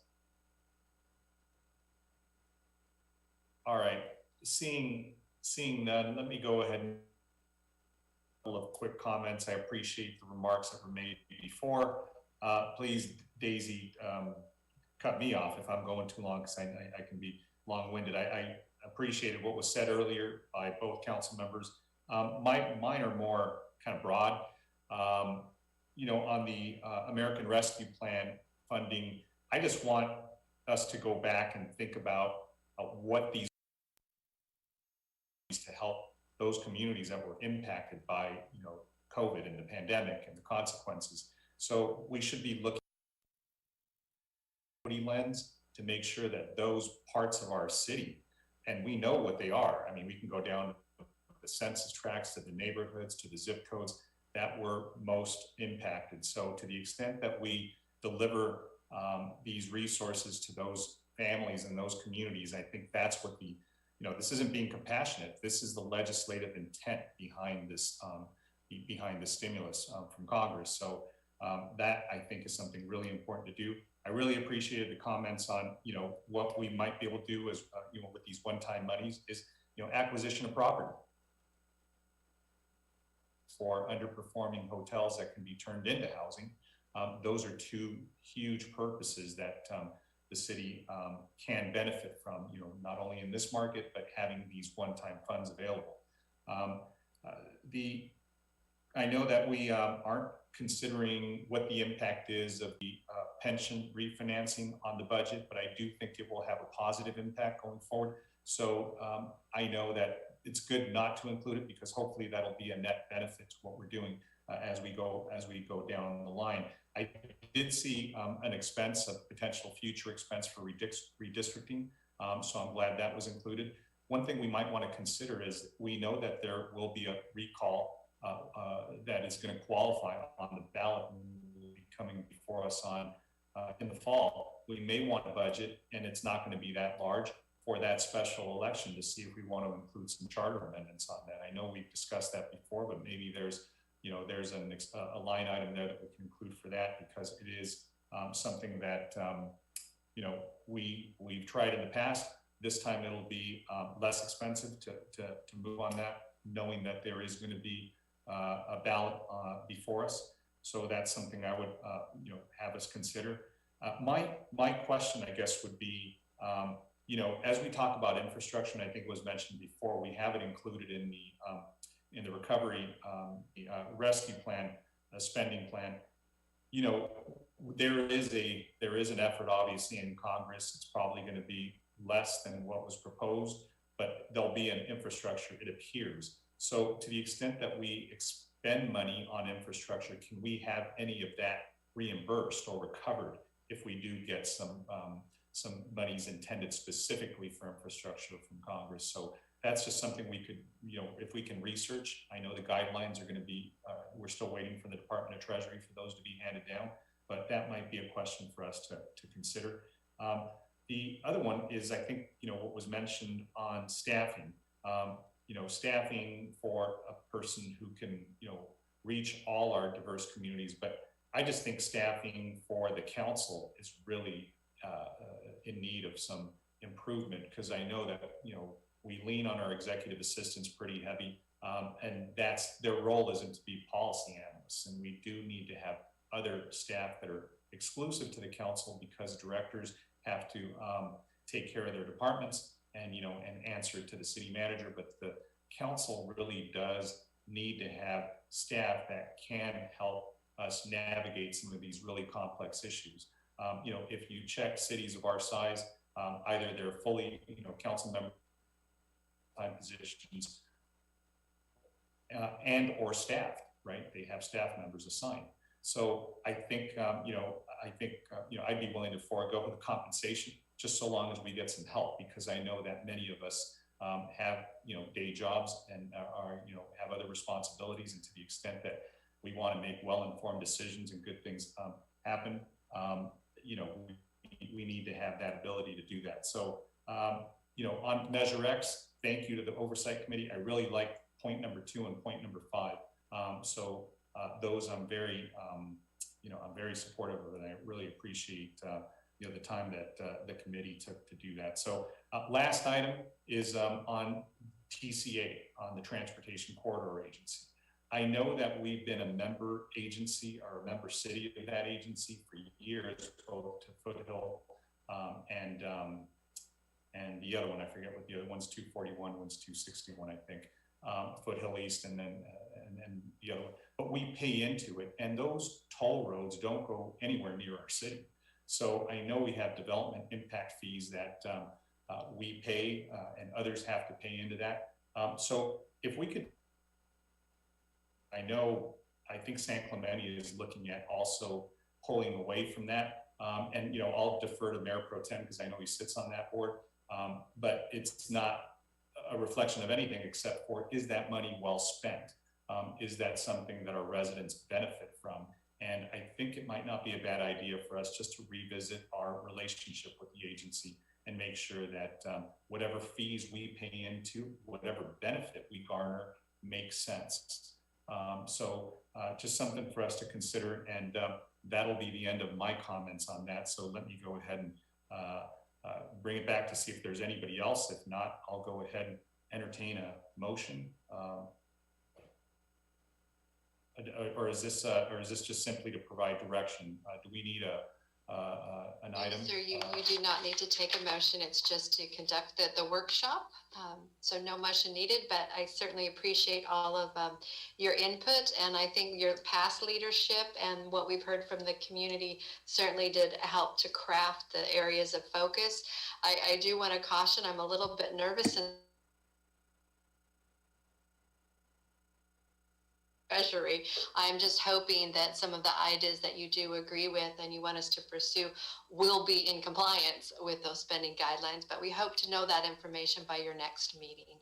Well, we know this is all conceptual, and it's going to depend on what the, what's handed down from the Department of Treasury. We'll go ahead and, overlay that with, some of what's been suggested. So we appreciate the advanced notice on that. So hopefully, the direction that was given by council members was clear. Obviously, other council members should be continuing to review and comment to you and your staff. So let's go ahead and move along to the next item, which is item number 21. That is the resolution on the Vision Act. And I'll go ahead and bring it back to the city manager. And if there's any comments she'd like to make on that. Well, no, actually, sir, this was your requested item. We do have a presentation on it, or if you wanted to just introduce and talk about it yourself, because I know it was through your request that we were able to get this resolution. Everybody wants to see a presentation on this, or is everybody comfortable with just going straight into discussion? Any thoughts? And Mr. Mayor, I'd like to see a presentation, please. Got it. Go ahead, Madam City Manager. If you have a brief presentation on it, that'd be great. Okay, Daniel Soto will be providing the presentation. Thank you, Christine, and good evening, Mayor and City Council. Just a second. We have a brief presentation for you tonight on a resolution supporting Assembly Bill 937, also known as the Vision Act. This resolution was brought forward to the City Council at the request of Mayor Sarmiento. The Vision Act, which stands for the Voiding Inequality and Seeking Inclusion for Immigrant Neighbors Act, would accomplish the following.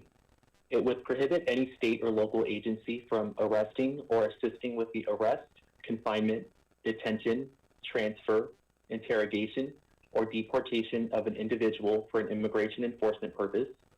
It would prohibit state or local agencies or courts from using immigration status,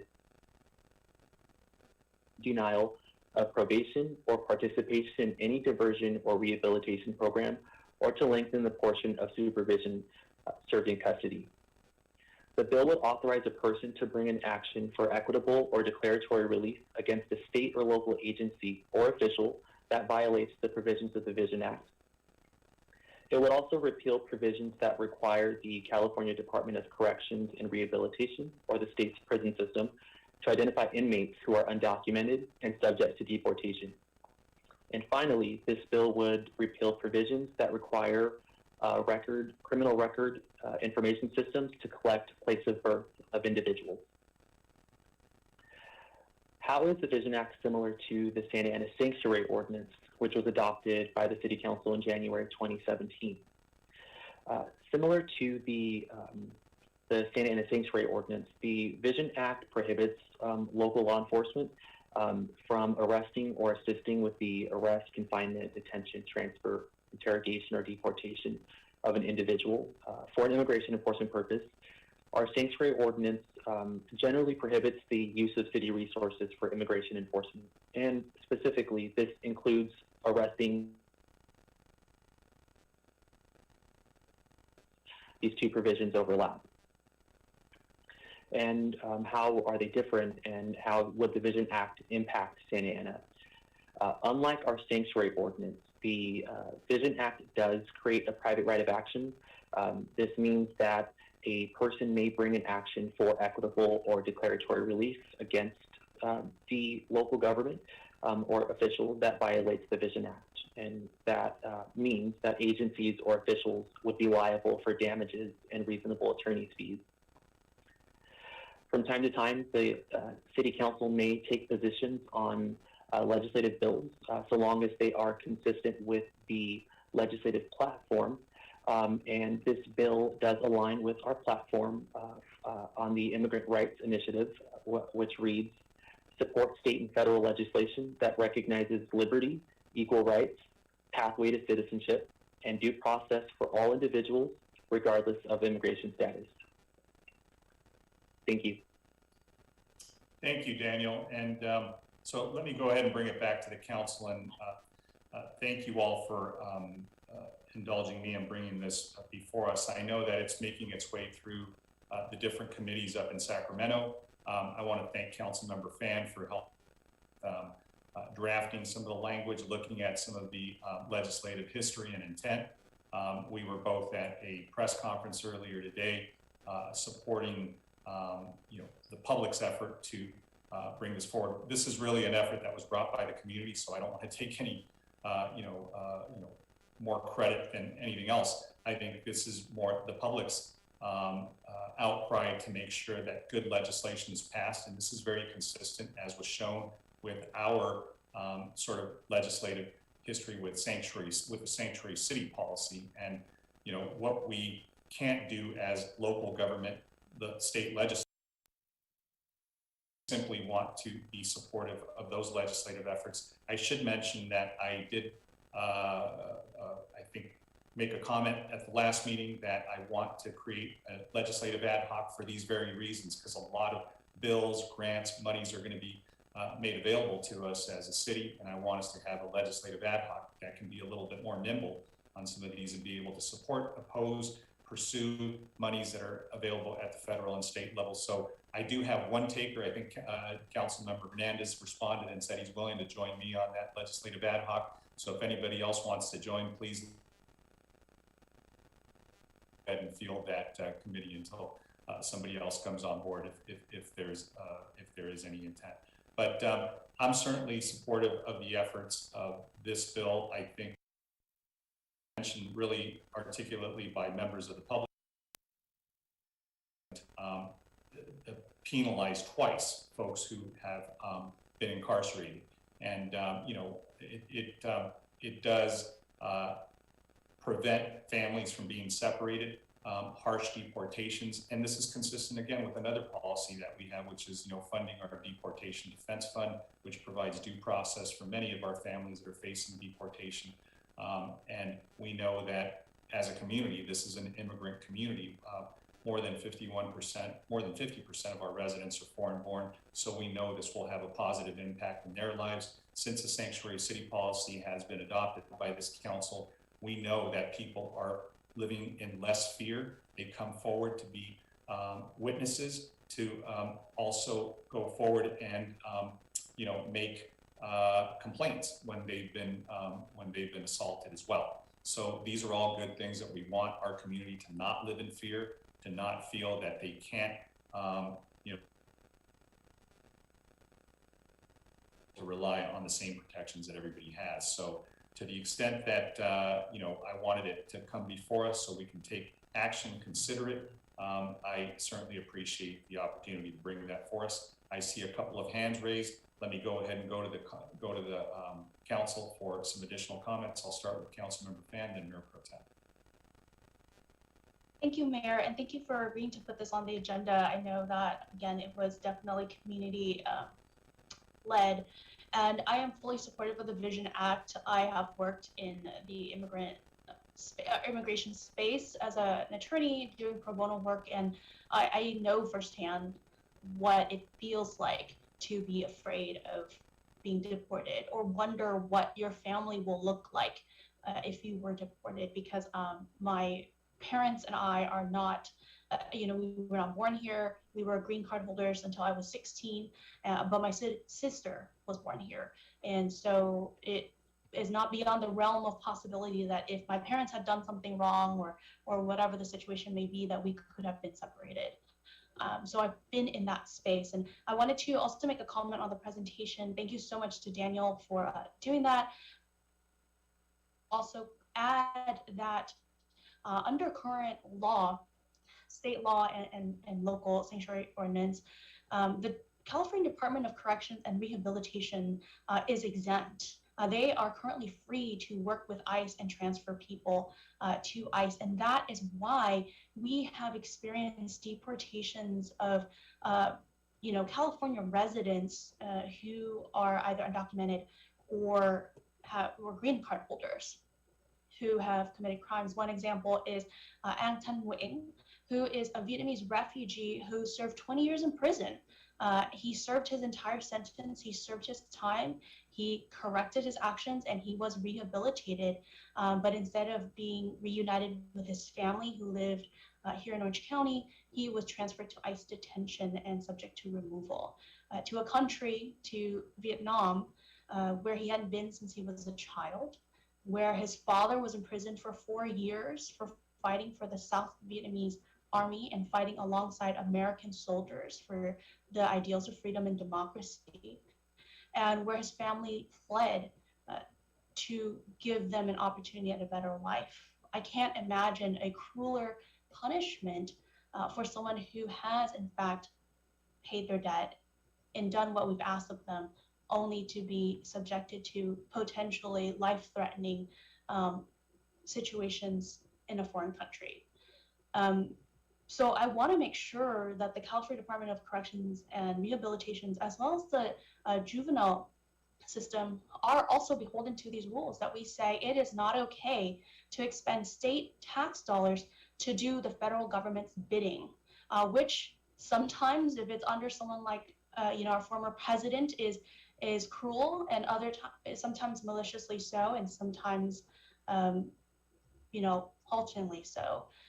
And I also want to say that for those who are concerned that this will be an increase in crime, I don't think we've seen any statistic to say that is true. In fact, it's the opposite. where people are willing to report sexual assaults, are willing to report wage theft, are willing to report crimes, gang crimes and things like that. That ensures our communities are safer.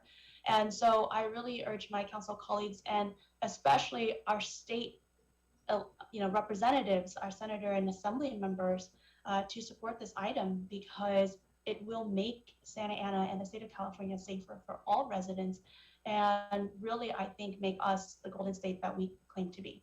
Thanks. Thank you, Councilmember Fan. Thank you for those comments. Mayor Pro Tem?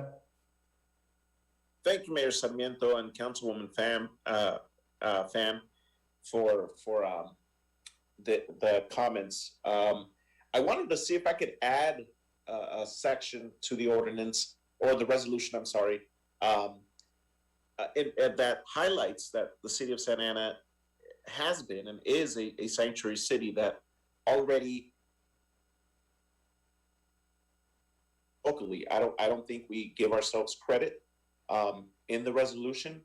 I think we should.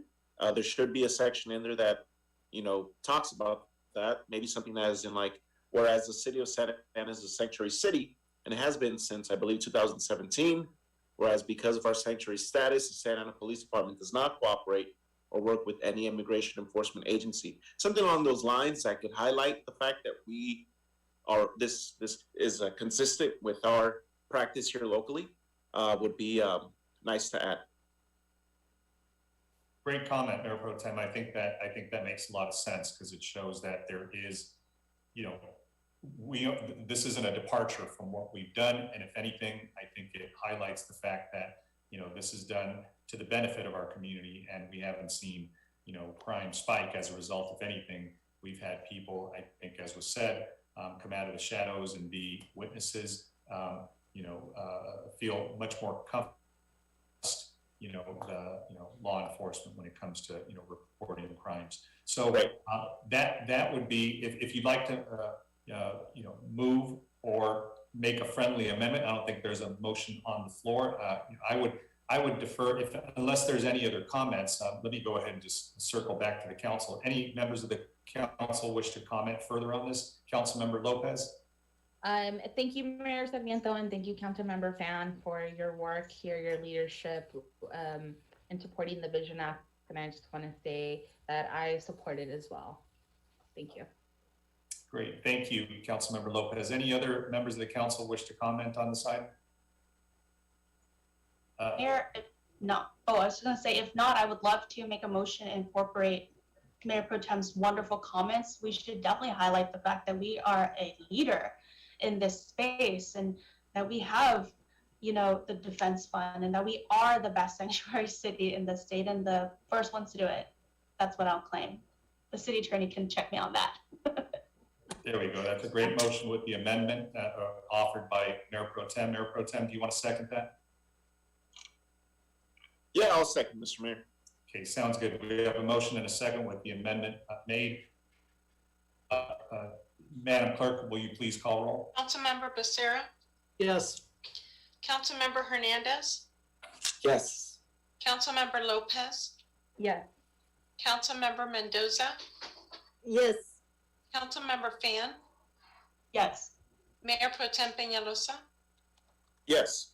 And Mayor Sarmiento.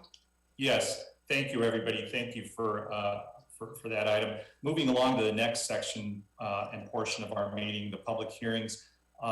Let me go ahead, before we move on to item number 22, let me go ahead and call on Madam Clerk to provide some instructions to members of the public who wish to comment on these public hearing items only. If there are any members of the public who would like to make a comment for only public hearing item 22 from Zoom now. Thank you, Mayor.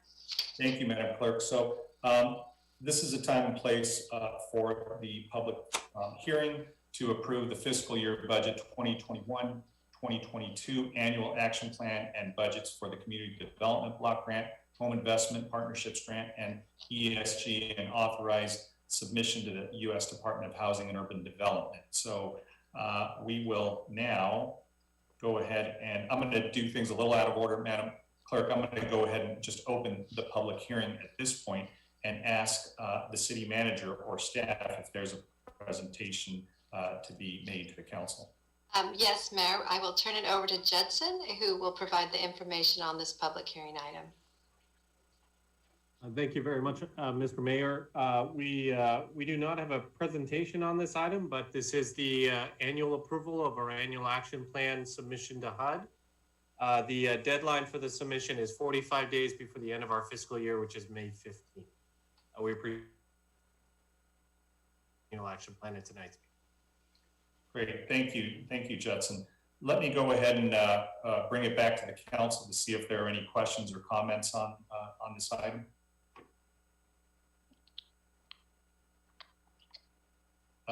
Councilmember Lopez, I see your hand raised. Yes, thank you, Mayor. I just want to say, thank you very much for all of the work here. I think it's great, but as we begin to prepare for next year, even though we're, but anyways, yeah, as we begin to prepare for next year, one of the things that I would like to discuss or have a conversation about is how we can move like some of this CDBG money around. I really am interested, and targeting the neighborhoods in our city that have consistent issues. I am sure that I'm not the only one that's very frustrated with the violent crime in our city, and I think that there's enough data out there for us to really support, crime prevention programs and really target,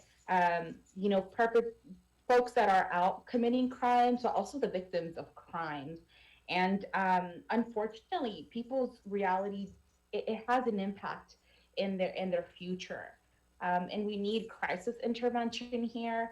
We need to target neighborhoods in collaboration with Chief Valentin. I'm hoping, Chief, that you will be open to this and, in working with us. And so, we need to get kids at a very young age, and so that they understand that they have options in life. And so, this is going to hopefully be an effort that everybody is supportive of, because we need to save lives here. And so I am interested in having that conversation to see how we can shift money around.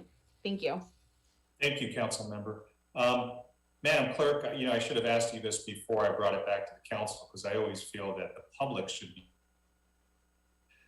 So maybe we can move that around for the next, I'll do that for the next public hearing that we have before us. But are there any members of the public that wish to address us on this item?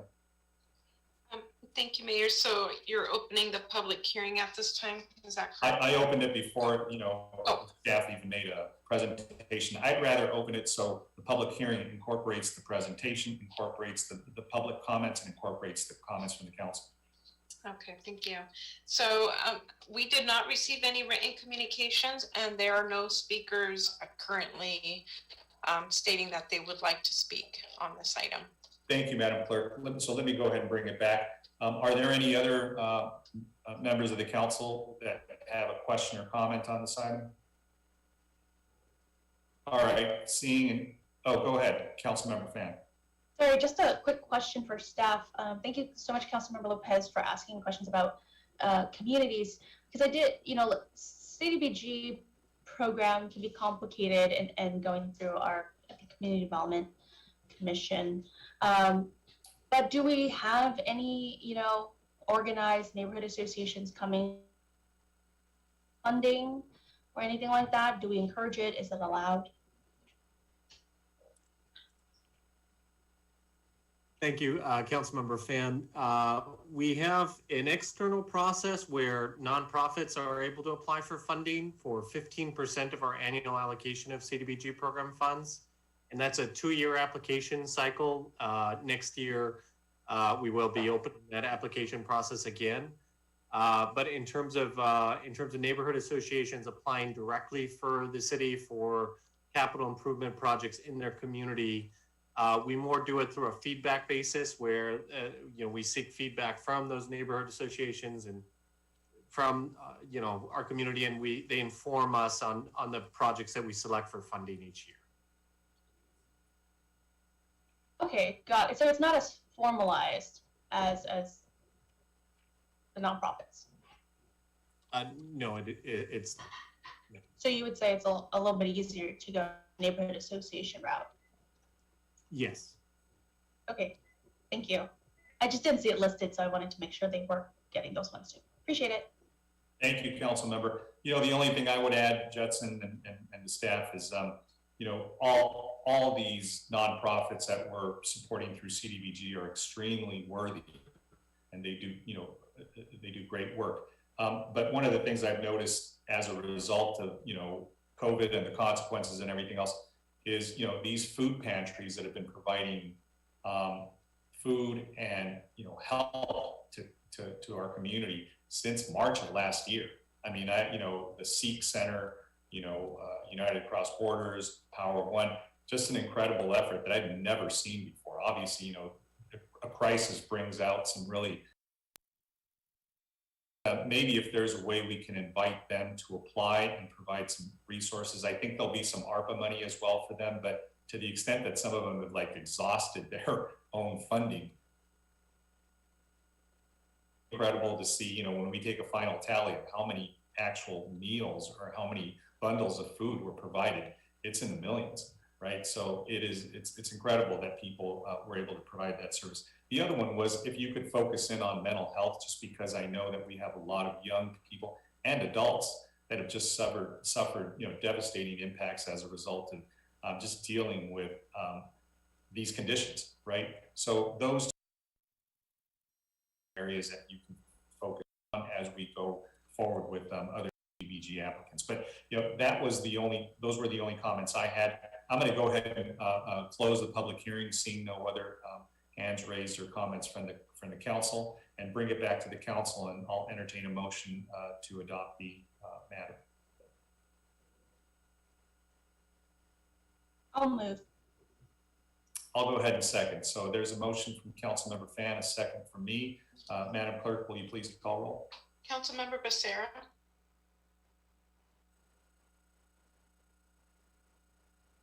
Councilmember Lopez. Yes. Councilmember Mendoza.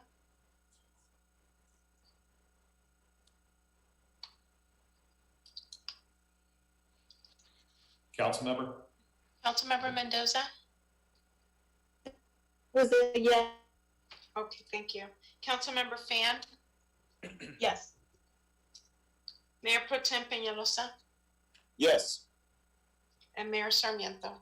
Yes, thank you. Now, before moving along to item number 23, the next public hearing, Madam Clerk, will you please go ahead and give the same instructions to the public on their ability to go ahead and comment on this public hearing item? Thank you, Mayor. Members of the public who would like to make a comment for only public hearing item 23, please dial *9 from your phone or select raise hand from Zoom now. Great, thank you, Madam Clerk. So this is the hearing on a zoning ordinance amendment to amend section 41-472 and 41-472.5 of the Santa Ana Municipal Code to require a CUP for a light processing facilities as defined by 41-1250 subsection D. I'm going to go ahead and open the public hearing and ask staff if there's a presentation that they wish to make, and I think that's you, right, Director Ty? Is this your madam? Yes. Good evening, Mayor, Mayor Pro Tem, and member of the council. I do have a brief presentation on this matter tonight. Let me just go ahead and share my screen.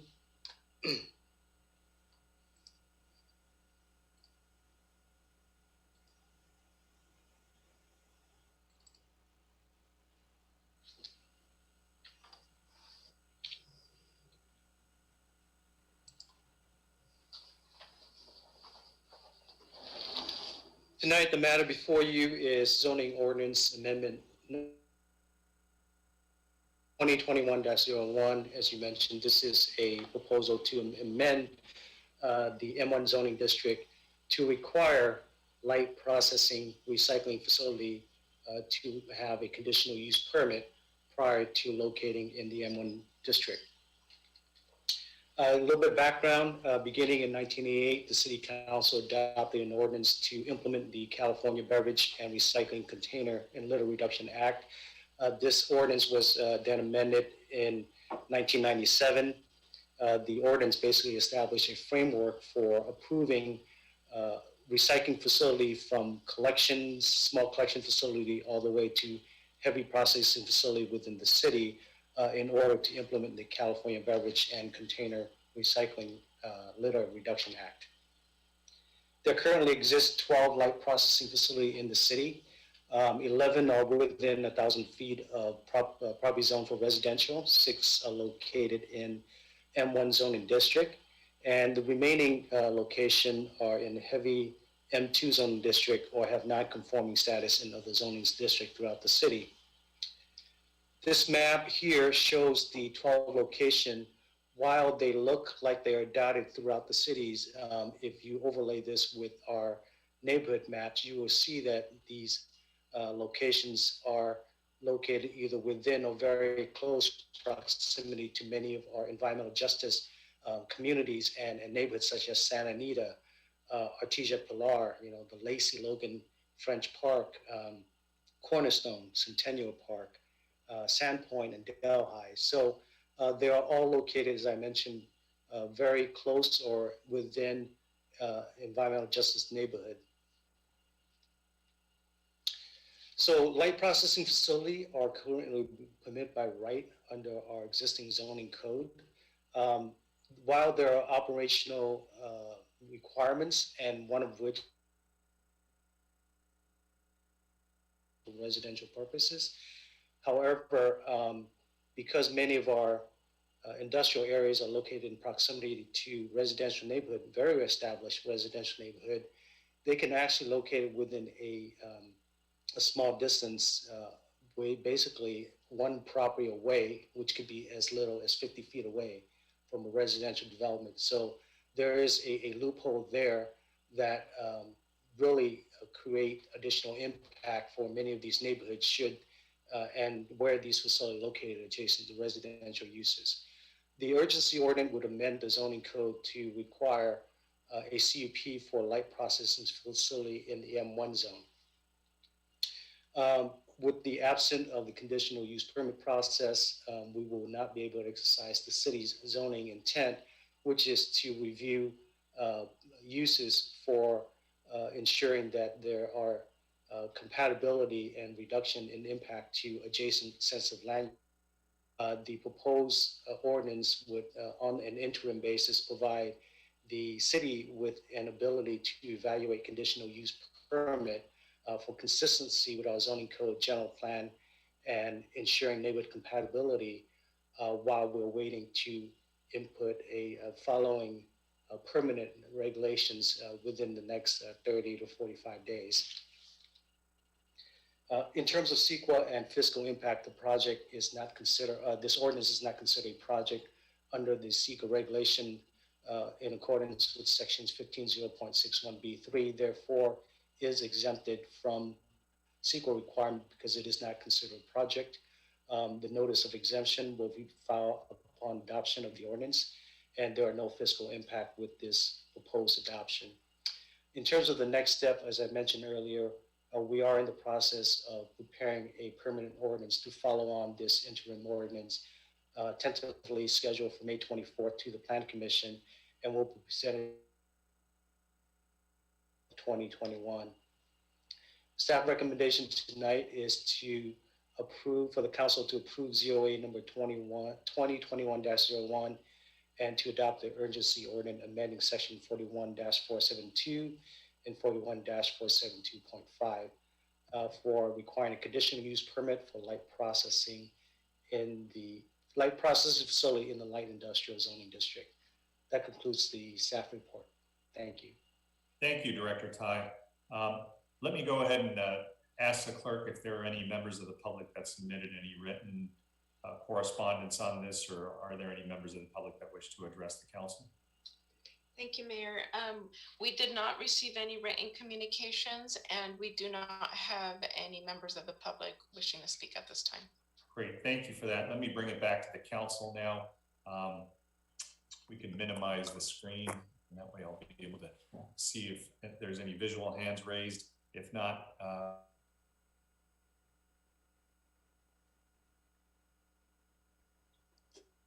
Thank you, Mayor. I appreciate that staff brought this to the council with the urgency that they did. This is something that obviously will protect our neighborhoods. We have a lot of industrial zones adjacent to residential properties, and this mechanism is fair. It, you know, it's not anti-business, but it's definitely pro-resident. It gives our planning commission and the council the discretion to, you know, make sure that if these facilities or any further facilities are proposed, make sure that they are conditioned, that they do not impact the quality of life of our residents in these areas. So with that, I would go ahead and move the item. I'll second. Mayor, Mayor, you're on mute. I'm sorry, twice in one night. So let me go ahead and take that motion in second as soon as I close the public hearing. Let me just go. Councilmember Lopez, I see your hand raised. Thank you, Mayor Sarmiento. No questions. I agree with Councilmember Becerra. I fully support this. I think it's about time that we actually have this in place. And so looking at the map and seeing where these facilities are located, you know, again, it's in the central area of the city of Santa Ana. And so anyways, thank you for this, for your work. I support this. Great, thank you. Seeing no other comments, the only thing I'm going to add is, you know, appreciate staff bringing this for us on an urgency matter. We know it's important. We know we need, you know, immediate relief, and until this, you know, we can handle this permanently, but also through the general plan amendments as well. So let me go ahead and close the public hearing, and I believe we have a motion by Councilmember Becerra and a second by Mayor Pro Tem. Madam Clerk, will you please call the roll? Councilmember Becerra, Yes. Councilmember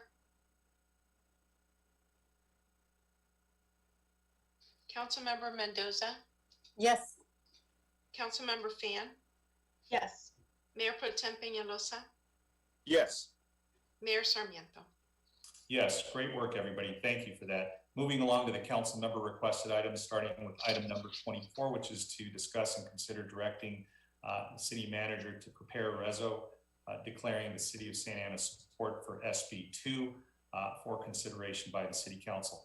I actually am not the lead author on this. I just kind of tagged along with Councilmember Lopez and Fan. So let me go ahead and toss it over to them, and they can go ahead and summarize. Councilmember Lopez, do you want to start off on this one, and then? Yeah, not an issue. I can start off. So I guess let's just for some clarification, this piece of legislation is authored by State Senator Stephen Bradford, the current chair of the Black Caucus.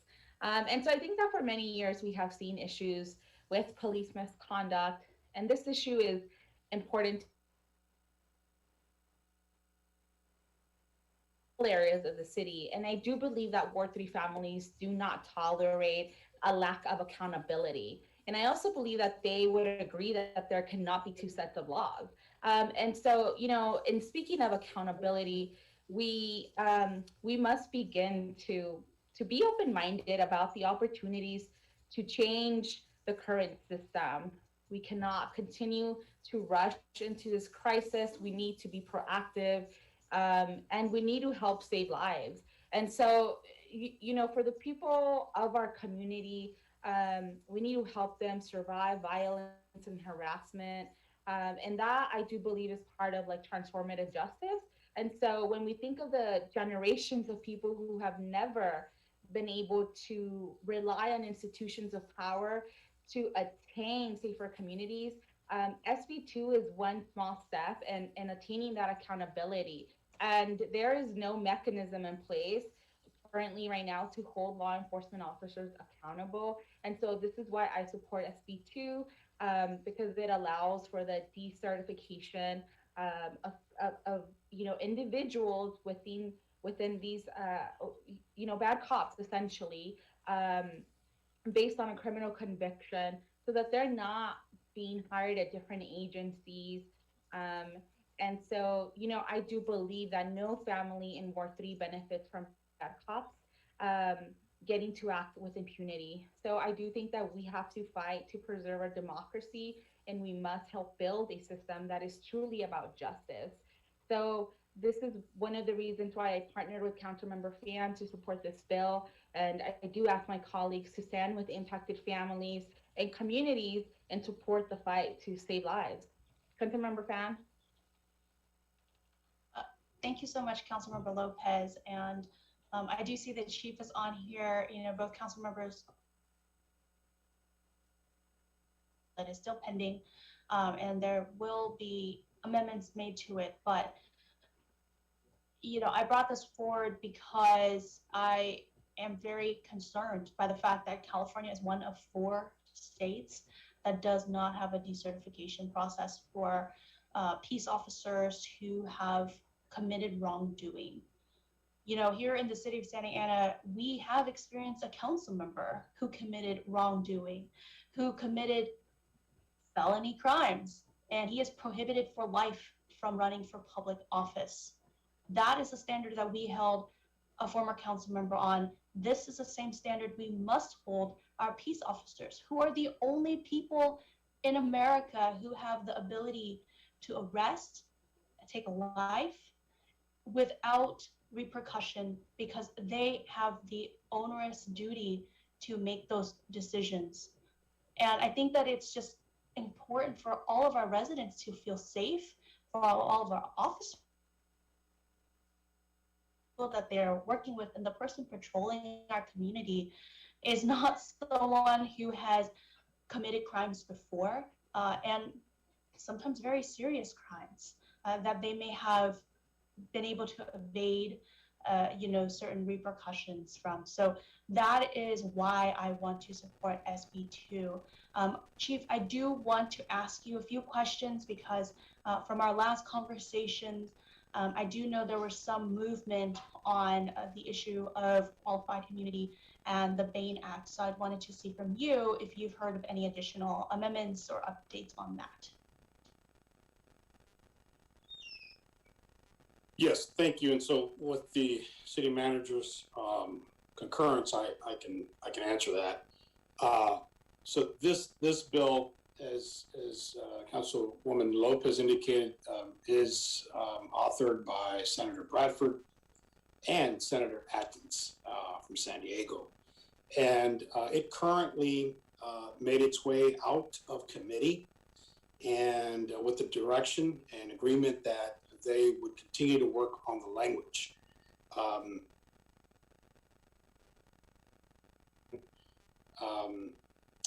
The portion on decertification is widely supported by police chiefs, by working groups that are working on police reform, by families that have been impacted by incidents resulting from police conduct. So that's I don't know if that's in question. Certainly not from my standpoint either. I am on the record supporting that portion of the bill. The issue is the way that it's currently written.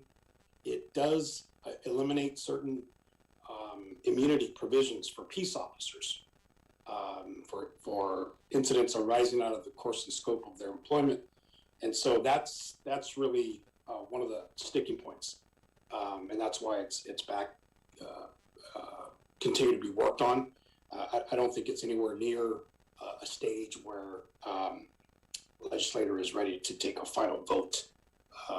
And so, as I shared with you, I did call in when this was being heard at the state, and very clearly stated my position that I firmly support decertification, and the bill as it's written currently. Thank you, Chief. And it's really important, I think for all of us to get your perspective, because I think that you've really stood up when former officers did something wrong and made sure they were held accountable. And that's the kind of leadership I think we need. I am supportive of decertification. I am supportive of reforming issues as qualified immunity. it was originally created to be a shield of officers who were doing their job. And across the country is that it's now being used as a sword to protect, in my opinion, wrongdoers. So I think there are many iterations that we'll go through, but I think in particular, you know, this council, we've seen officers who've done bad things. We don't want those officers to be going to our nearby communities and wreaking havoc there. Again, urge our council to support SB2. Vote yes on this item. Thank you. Thank you, Councilmember Fan, and thank you, Councilmember Lopez and Chief, for your comments. As the council member said, your comments are really important, Chief, to us. We need to, with balance, we hope, but you know, and we know that this isn't the final version of the bill that will eventually be discussed in you know, on the Assembly floor and on the Senate floor. But I think the premise of the bill is important, and I think that's what all of us are saying is something that I think the council should consider. And we should also clarify that this, because it's a council led item, I don't think we want to get into too much of the detail, because we're simply asking that it gets brought back to us with so we can have a more robust discussion of exactly those things. Maybe it changes between now and the time it comes back to us, so we can review it and have a, you know, a more full-throated discussion. But I think the premise of the bill, making sure that, you know, officers, like any other profession, are held responsible and accountable. It troubles me that the state is, you know, only one of four. Usually California is on the front end of things like this, and we're really on the back end of things.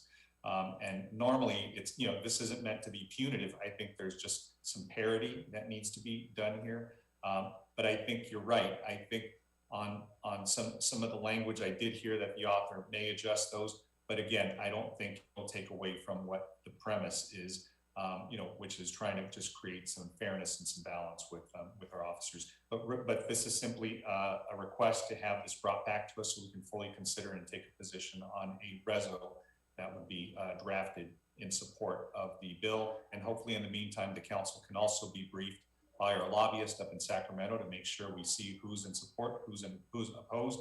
Those always help, you know, make decisions. So hopefully when it comes back to us, it has an analysis from our lobbyist in Sacramento as well. Are there any other members of the council that wish? Go ahead, Councilmember Becerra. Thank you, Mr. Mayor. I support this bill.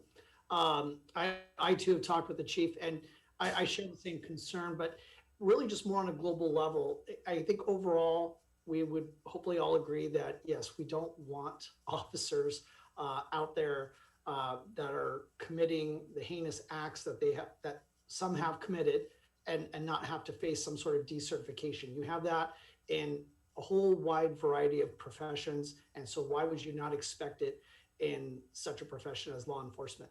But having said that, if you look at the legislative calendar, this item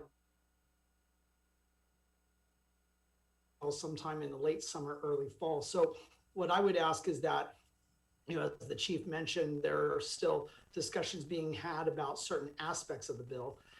And so I hope that when this item comes back to us, it'll be closer to when we have a final draft, because as a council, I don't want to write a blank check in support of something that we don't know what it will look like. So my hope is that the timing of when it gets brought back to us will be closer to when the draft is final.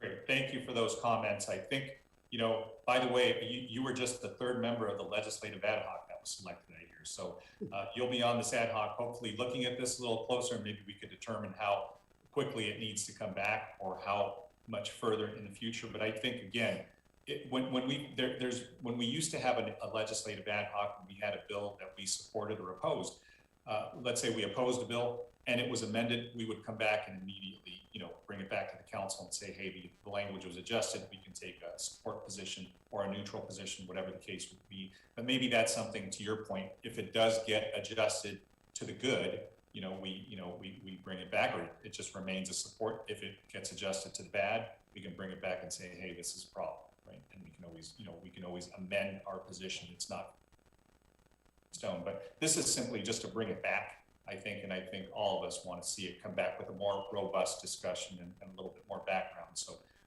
any other members of the council wish to make a comment or ask any questions? Madam Clerk, do you have any, have you captured the council direction? Madam City Manager, I'm sorry, it's getting late. Yes, sir, I do believe that there is no objection to returning the item. Great, thank you for that. Let me go ahead and, you know, if you all don't mind, I'm going to go ahead and just pass the chair to Mayor Pro Tem. I need to step out of the room just for a second. I've got my daughter who's outside. I need to go open the door. And if you don't mind, Mayor Pro Tem, if you can go ahead and chair for this portion, I'll be right back as soon as I can. Not at all, Mr. Mayor. Take your time.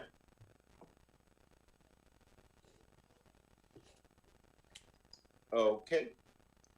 Madam City Clerk, do we, the next item, I believe, item 25 is Councilmember Lopez's item? That's correct. Okay, go ahead. Thank you, Mayor Pro Tem. So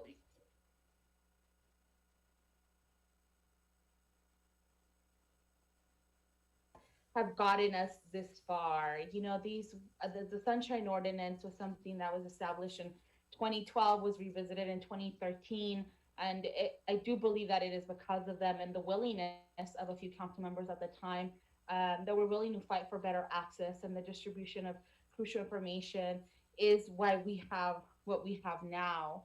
And whether people know that history or not, I think it's important to discuss it and to acknowledge it. And it's one of the reasons why I'm able to now call to amend the Sunshine Ordinance. So thank you for your relentless work in the midst of so much criticism, you know, and corruption in the city.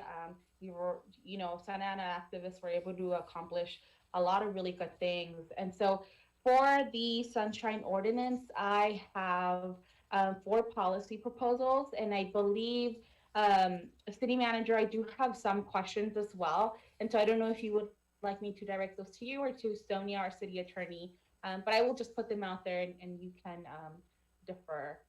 If you don't mind, council member, I would like to remind the elected body that colleagues, it's not an opportunity to really question or ask staff questions regarding the items. It is an item to determine if there is a consensus among the council to have staff spend any time on them. So just a gentle reminder of that. I know the police chief was questioned on the last item, and per protocol, it is an opportunity for the items to be discussed among yourselves.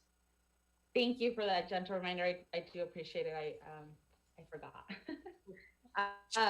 So, you know, colleagues, I do think it's time that we consider expanding the Sunshine Ordinance. I think that, you know, one of the things that we could do is add an additional community meeting. Right now, we only have one. And I think, you know, adding a second one so that developers and community members can build relationships and really have time to address the concerns that are raised during the first initial meeting is more than fair. And we often, you know, have to hear about these concerns. So I think it's important that we add a second additional meeting. And I don't think adding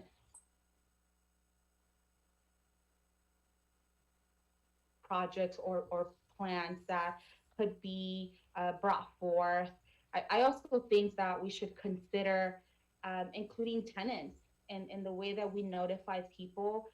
Right now, we only notify homeowners, but you know, one of the things that we know, and I've heard Mayor Pro Tem talk about this, is sometimes the homeowners aren't present, right? Sometimes they're renting out their homes, and so I think it's more than fair to include tenants in this ordinance. And I also think that, you know, we should consider expanding the 500 feet requirement to 2,000 feet. You know, I actually, without getting into the weeds of details, there was a project that that they were abiding by the sunshine, but because of their location, there was no homeowners or any within the 500 feet, so people weren't notified. And so I don't want people to feel that they are left out or excluded out of this process. I do think that 2,000 is more than fair, and that they can do intentional engagement. We have new technologies in place. We can do text messaging. We can do Nixo next door. And we always talk about doing more. So I would ask you to consider as well, including Nixo notifications, and as part of how we do outreach.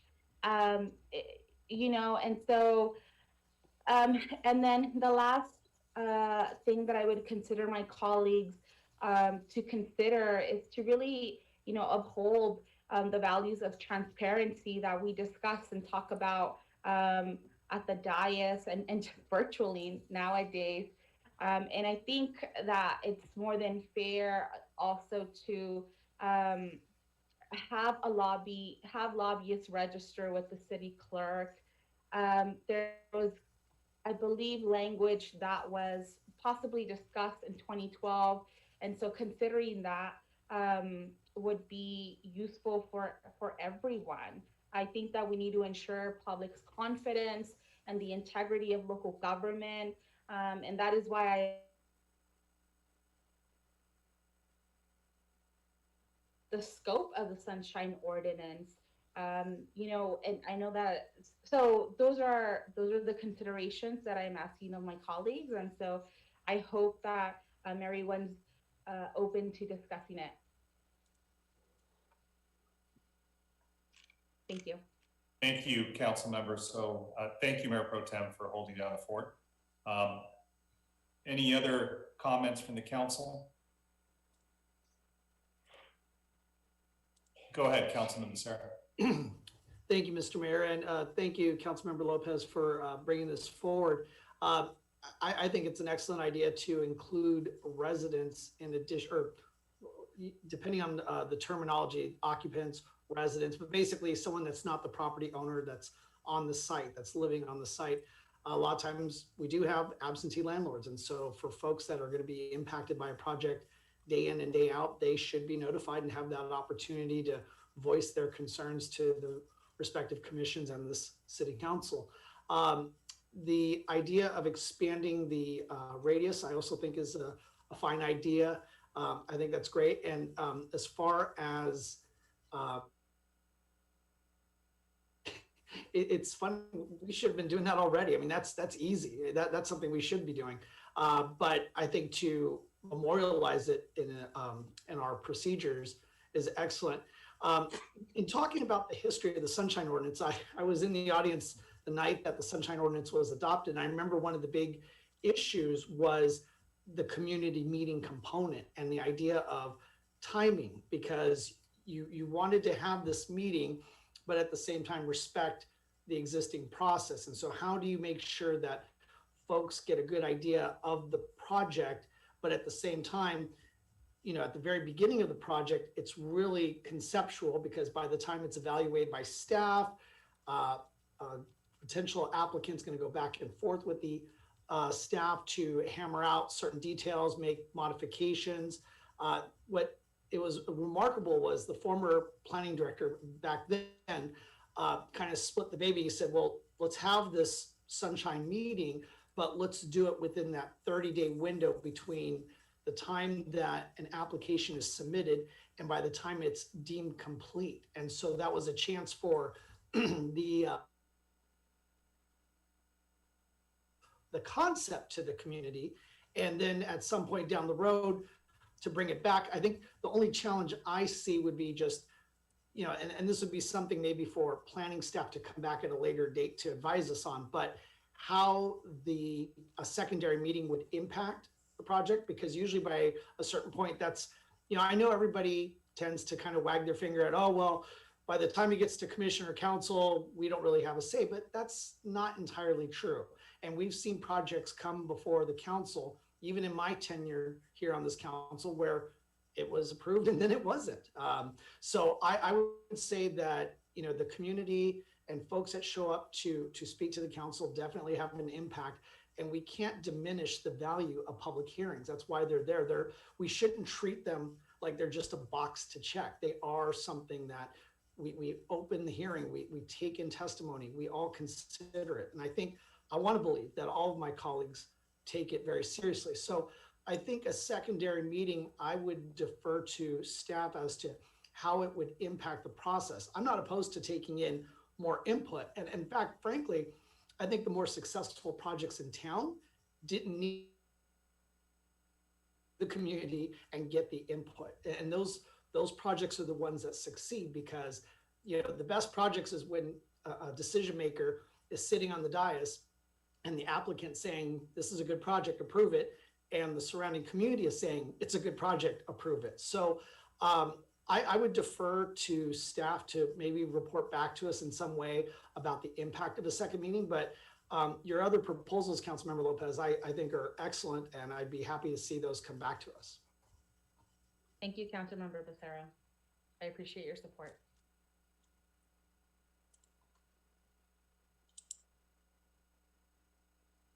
Mayor, you're muted. It is. I'm going for a record tonight. So Councilmember, thank you for your comments, Councilmember Becerra, and let me call on Councilmember Fan and then Hernandez. Thank you, Mayor, and thank you, Councilmember Lopez, for bringing this forward. I do have a couple questions, or not questions, but comments, and staff, please don't hate me.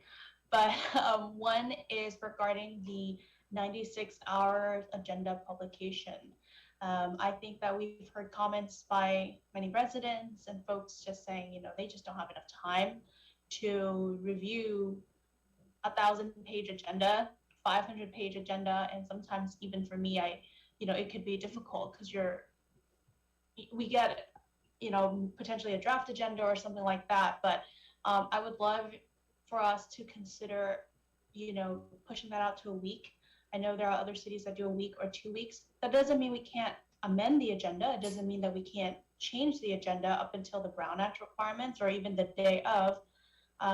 But this would, I think, give us, but also community members and interested parties, an opportunity to really review, digest, and potentially even talk to some of us if they wanted.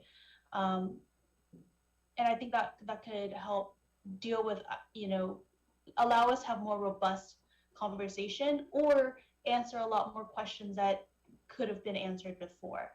So that would be one thing I'd like to put out there. The second thing is, when I was looking at the sunshine ordinance, for example, the meetings does require a public meeting, and I know that things have changed a little bit under, the executive order of COVID and things, but I would like to person and virtually. I know that for many of our residents, including myself, often it's very difficult to make it out to one of these meetings in person. Say, for example, you're a Santa Ana resident, your property, your home is going to be impacted by a project, but you work in South County and you just can't make it. I think that it would really help us and developers and anybody trying to do a project in the city make that available. So whether that's 2 separate meetings or at the same meeting, to just make it available so that residents can do both in person and virtually. And those are all my comments. Thank you. Great, thank you, Councilmember Fan. Councilmember Hernandez. Thank you, Mr. Mayor. I just wanted to thank Councilmember Lopez for bringing it forward. I fully support the proposal, and I think that it would add another layer of engagement that residents will certainly benefit from. Great, thank you all. Seeing no other hands, go ahead, Mayor Pro Tem. I see your hand. Sorry, Mayor Sarmiento. I also just wanted to add that, over the last couple of years on here, that was always my concern is expanding that radius of notices sent. I know that we've had these issues where neighborhoods, only a couple houses in a certain neighborhood that are on the edge of the neighborhood would receive notices of projects and not the entire neighborhood. And I would always say, if there's 1 or 2 homes in a neighborhood that have received a notice, the entire neighborhood should be aware of it. So definitely supportive of expanding that radius. maybe not 2,000 feet, but definitely more than 500 feet, which is that's also up for discussion. I mean, I know we're not going to make that decision tonight, but there is areas of the Sunshine Ordinance that could be expanded, most definitely. And I look forward in having this discussion when it comes before us by staff. Great, thank you, Mayor Pro Tem. And I'll just say, I'm sure that Madam City Manager, you received all the direction you need and input you need from the council. The only thing I would say is I would concur with Councilmember Becerra. He's right that when this was adopted, there were a lot of compromises that were made. But this was always intended to be a living document. So evolved much, right? Just because sometimes you get stagnant and you don't revisit things. But I think it's a good time. We have a new council looking at things with fresh eyes, and they can now adjust and adapt based on what's worked, what hasn't. And so, I think we'll be able to make much better decisions as it comes back to us. So hopefully that's sufficient input for you, City Manager. Mr. Mayor, if I could just add one last thing. Sure. When I served on the Planning Commission, one thing that was always frustrating is to see in the staff reports that staff had got comments from the neighborhood. And what they meant was they called one person in the neighborhood association and said, "You good? You good? Okay." And that was it. I would think possibly, depending on what staff comes back with regarding that second meeting, if a project is within a recognized neighborhood association, perhaps that second meeting somehow is hosted or in conjunction with the neighborhood association, not just the president or the vice president, but the neighborhood association leadership with an invitation to the neighborhood as well. Got it. Thanks for that. Go ahead, Councilmember Lopez. Yeah, thank you. And I definitely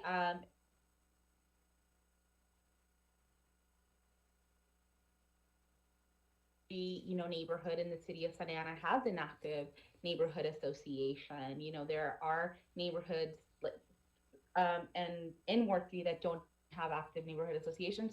So I don't know exactly that would be the best way, but I'm definitely open to exploring all items. And I want to say that I definitely support, Councilmember Fan's recommendation of making the meetings virtual as well as in person, and in trying to just disseminate information. We should also think about adding an audio recording to the city's website, so that people have access to it as well. Thank you. Great, thank you. So, Madam City Manager, I think you have sufficient comments on that item to move forward.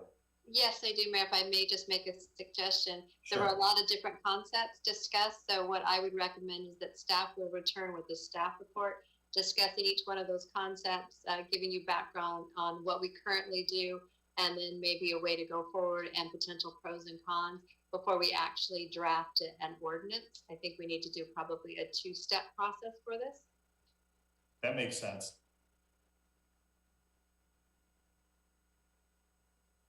A little bit if we see some things that need to be adjusted. So great, that's perfect. So let's move along to the next item. That's item number 26.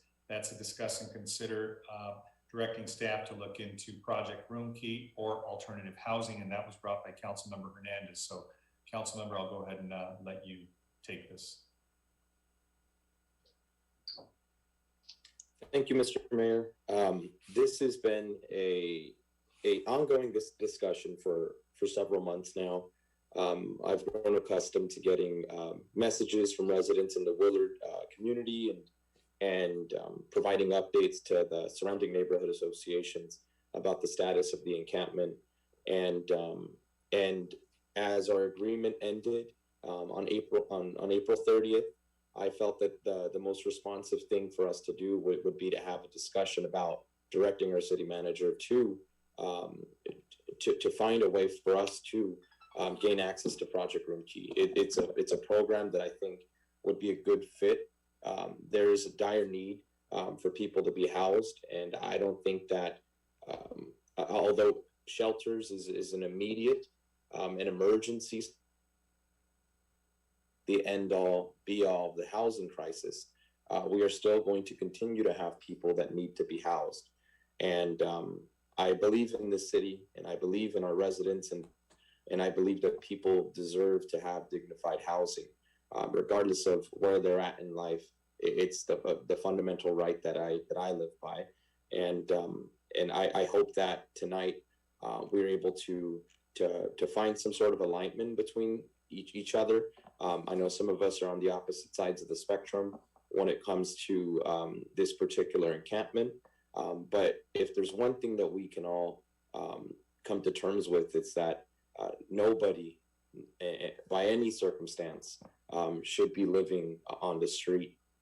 It's a very harsh reality, and I want to see these folks get the supportive services that they deserve, rather than just going in and clearing out this encampment. So, with that being said, if anyone else has anything that they'd like to say, that's the proposal I'd like to make, is for us to go forward with Project Room Key, or look into utilizing public land and creating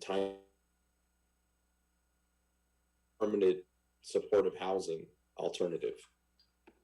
Thank you, Councilmember Hernandez. Let me go ahead and bring it back to the council. Councilmember Becerra. Thank you, Mr. Mayor. And Councilmember Hernandez, thank you for bringing this up, because obviously it's a very timely issue. I wish we had talked about this during the homeless ad hoc that you, myself, and Mayor Pro Tem sit on, because I think that would have been a great place to flush this out. But in doing it, here with all of our colleagues, I know, Madam City Manager, you don't want to be called on or have staff called on, because this should be a council, discussion. But I think it's important for you to weigh in on this, because it's frustrating to hear so many people with a misconception of what Project Room Key is. And I feel like people are just going to drive on the flat tire as long as they can, until hopefully someday they realize it's flat, or maybe they won't. But Project Room Key, from what I've had discussions with staff about, this is not something that we can just offer to anybody who is houseless or homeless. This is something that is very targeted during COVID. But rather than me pontificate on it, I would like to ask you, Madam City Manager, if you, myself and my colleagues, what is truly the limit and the scope of Project Room Key?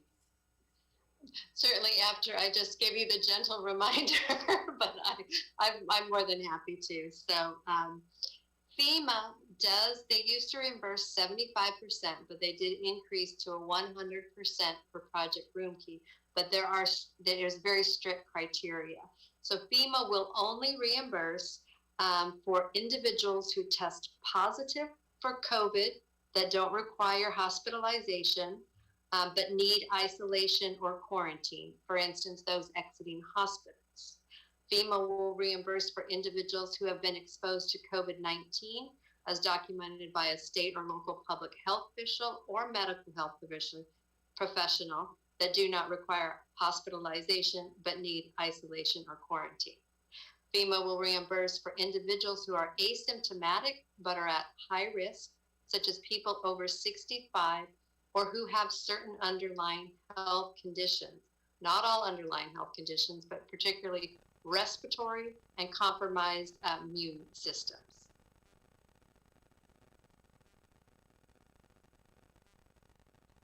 They will reimburse for the safe and secure housing for those. That includes food, security of that nature. There is zero reimbursement for any support services, such as case management, mental health counseling, or similar services. They are not eligible for reimbursement.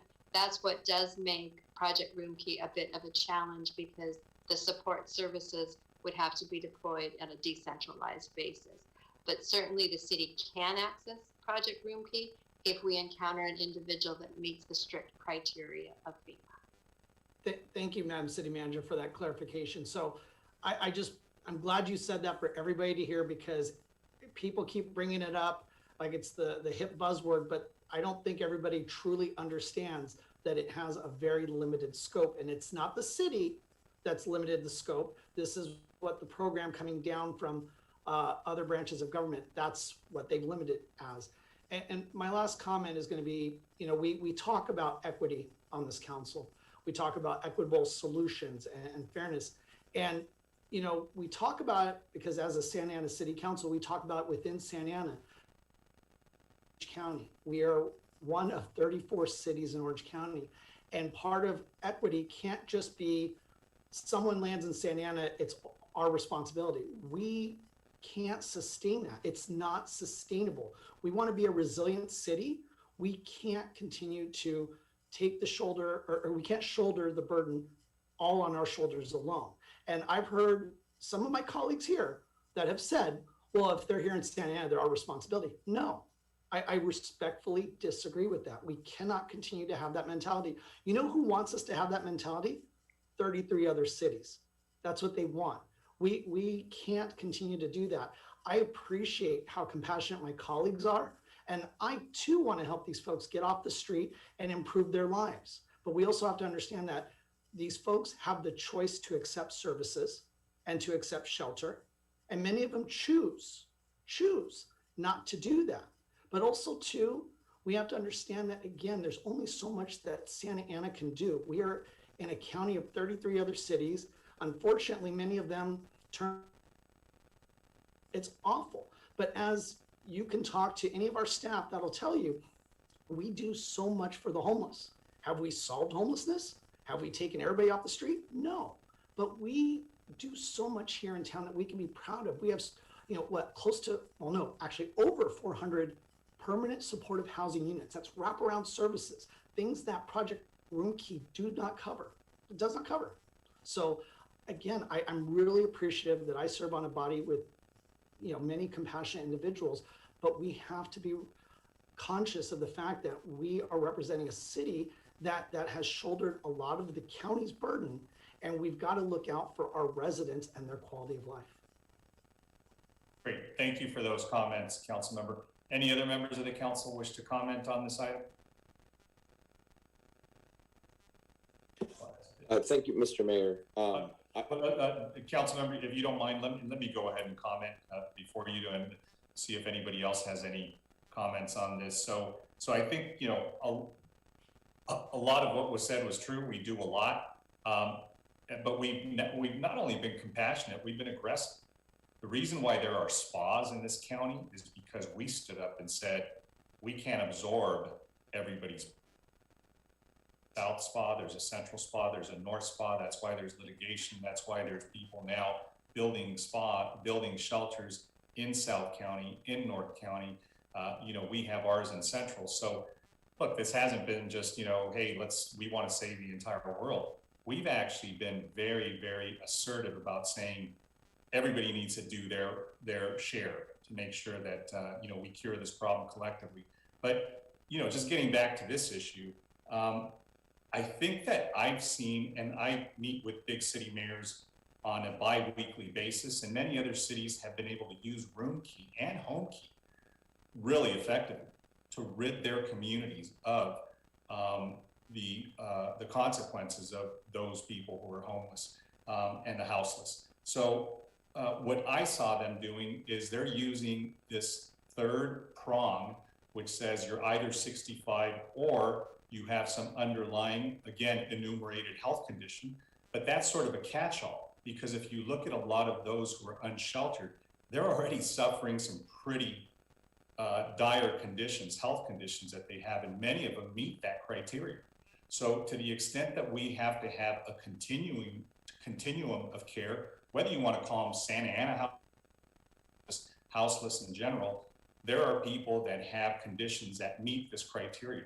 I think we need to make sure that we have options, and it can't just be congregate care, because not everybody fits into a shelter where there's a curfew, because people have mental illness, people have, you know, other disabilities that will prevent them from being in that sort of setting. And we need to figure out how we can provide, again, a continuum of options for them, whether it's permanent supportive housing, whether it's transitional housing, sheltered, congregate, non-congregate, and this is one more element.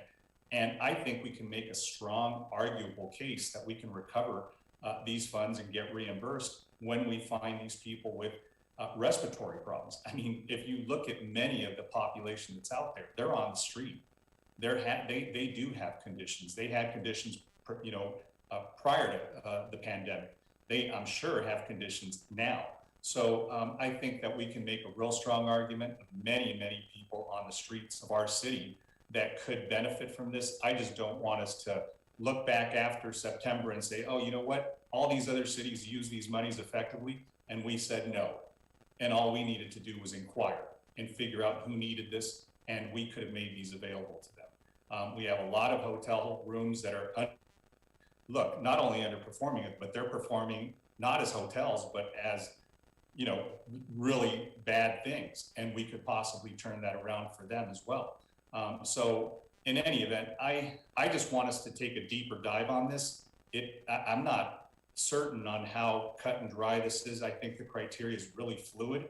I think courts are going to interpret this. I think, FEMA and the federal government, especially now that we have a much friendlier administration, is going to look at this with a lot more flexibility and with a lot more support towards local communities that are trying to tackle this overwhelming problem.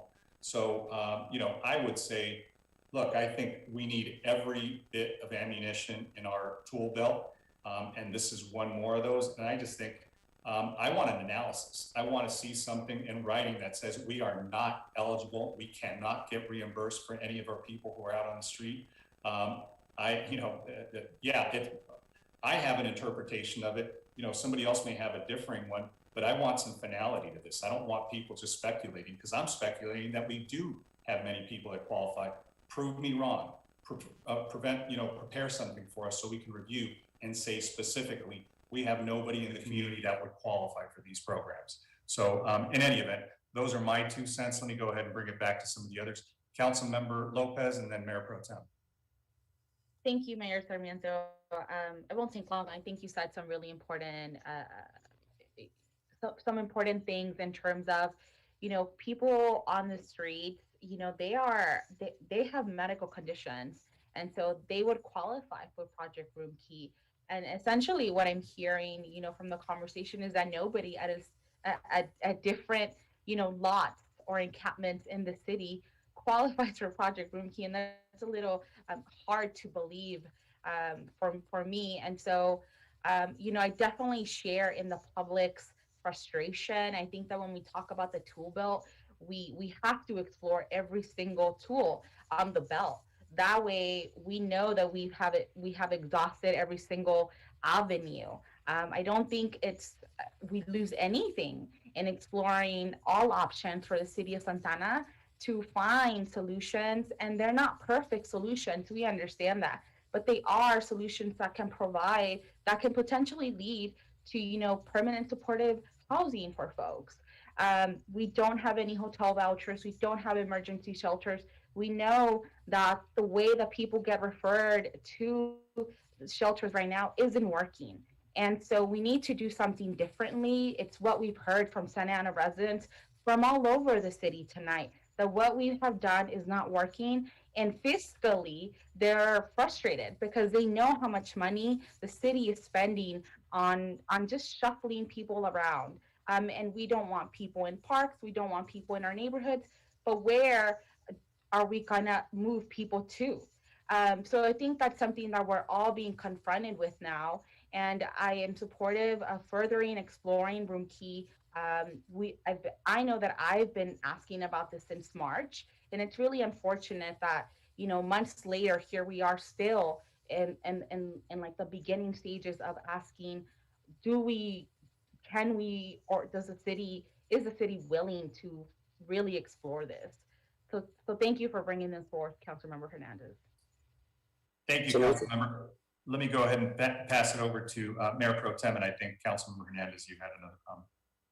Thank you, Mayor Sarmiento. I just wanted to also kind of, remind our colleagues that we created an ad hoc, a homeless ad hoc, for a reason, and is to have these conversations and dissect them before they come to the city council. But in regards to Project Room Key, yes, it's true that the city has a lot of underperforming hotels, but these underperforming hotels exist throughout the county. And I think that's where the problem is. Not so much that we don't want to do something or make resources available, but the fact that all the other 34 cities in the county, or 33, do not ever take that step. And it becomes a constant burden on Santa Ana. And our residents are fed up. Our residents have said, these things are great, but it's time that we take a regional approach. Working with our board of supervisors, I know that that's a very difficult conversation at times, but we need to continue pressing and work in this regional approach, because it can't continue to be Santa Ana's burden. We're burdening our residents, and that's not something that we want to continue doing. So I'm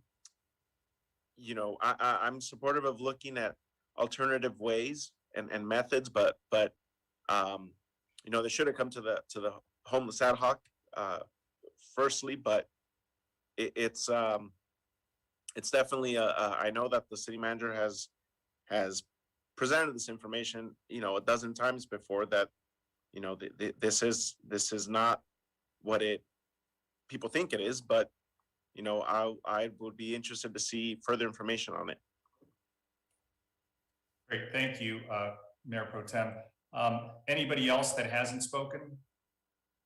I see Councilmember Lopez. Oh, sorry, I forgot to lower my hand. Okay, well, Councilmember Mendoza or Fan, if nothing further, I can go ahead and bring it back to Councilmember Hernandez if he wants to make another comment. Yeah, thank you, Mr. I'll just say real quickly that I'm open to exploring the Room Key project, and based on the results, then I will take a stand, but we need more information for sure. Great, and I think that's what Councilmember Hernandez is simply requesting, just some additional information. So thank you, Councilmember Mendoza, for that. Councilmember Hernandez, go ahead.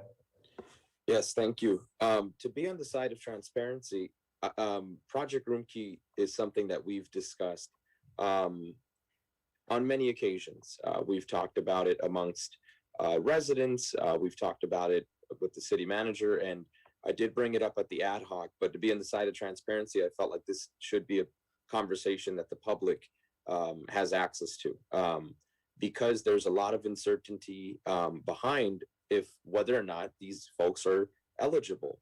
I do think that the individuals at this encampment do meet a lot of the requirements, and my ask today is that we have something definitive that will definitively tell us whether or not these individuals will qualify. There might be 10 folks that qualify. I feel more comfortable at least getting some of these folks that help that they deserve than getting 0 people help. That's the side that I wanted to bring here to this dialogue, is that, hey, if we can have some sort of progress with Project Room Key and look into it, then it's a win. And of course, we will continue to explore different options, but there needs to be a solution to this problem, and we can't just put a Band-Aid on this. Great, thank you for those closing comments. Seeing nothing further, Madam City Manager, were you able to capture some direction on that? I believe so, and it's consistent. I never said we could not implement Project Room Key. I've consistently stated there are some strict qualifications. What I read to you is those qualifications straight from Robert Fenton, who's the regional administrator for the FEMA region that we reside in. It does not mean that we cannot add it to our outreach as we encounter individuals to see if they are qualified. But I do have concerns regarding the lack of support services for someone in a hotel room. That is a remaining concern of mine. But I've never said it's not something that could be added to, I think Councilmember Lopez used the word, the toolbox. Got it. Okay. Just for clarification, is this just going to return back to the full council?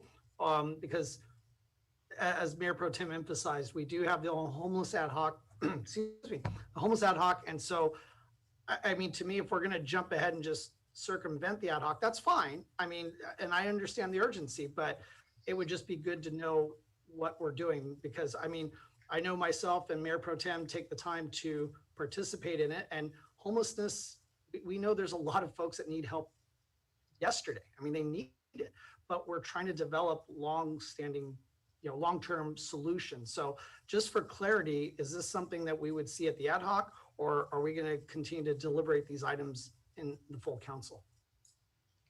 Well, good question. I think that's where, we want to, I think the full council should comment on this. Now that it's been brought to all 7 of us, does it need to go back to the ad hoc? Can it be brought back to this council? As you said, there's an urgency to this. I don't think it bypasses unless you guys want to maybe meet on this, maybe between now and the next meeting, give some maybe more thought, take a deeper dive into this. But look, this program is going to end really soon. So then it dies by just its own slow death, that we won't even be eligible to use it. And that's an opportunity lost, which is tough to swallow. So, Mr. Mayor, what I want clarification on is, I've got plenty of meetings to attend. And if there's one less one that I can, move on from, that's fine. I really want to get to the bottom of homelessness. And I know, because I've been around a long time here in town, and I know, it isn't something that popped up last month. It isn't something that popped up 45 days ago. So it is something that isn't going to just, be solved in 90 days or as far as the citywide or countywide issue. But as far as the ad hoc, and I'm not trying to be a stickler to it having to go to the ad hoc, but I just want to understand for the sake of process, because if we're always just going to jump right to the full council, then do we really need the ad hoc? If we're just going to go ahead and come back to the council, that's just what I want guidance on. All right. Well, look, at this point, I think it's the pleasure of this body, because I think this trumps the ad hoc. It's all 7 of us now discussing this. So if we want to send it to the ad hoc as a group, we can. Will that achieve anything further than what we're asking for now, which is more information? And rather than, the 3 of you on the ad hoc, now it's the 7 of us. It's here. I think that, there are very few items that are so urgent that they need to be brought back. But I would also say to any ad hoc member or committee, if there is something that is extremely time sensitive that you want to bring to the council, because it's just, look, and this is, pretty urgent, propose it, bring it to the council, because you need some action on it quickly, right? I don't think any of the ad hocs are dealing with anything that exigent, but or that urgent. So, but look, to me, I'm open to, the sponsor on this, Councilmember Hernandez, if he wants to bring it back to the ad hoc, or if he wants to bring it back to the council. I think there's a few of us who've said, yeah, we want to see it, and I'm sure you ad hoc members want to see it as well. But I know we have a couple of other people who want to comment, so I think it's Mayor Pro Tem and then Councilmember Hernandez.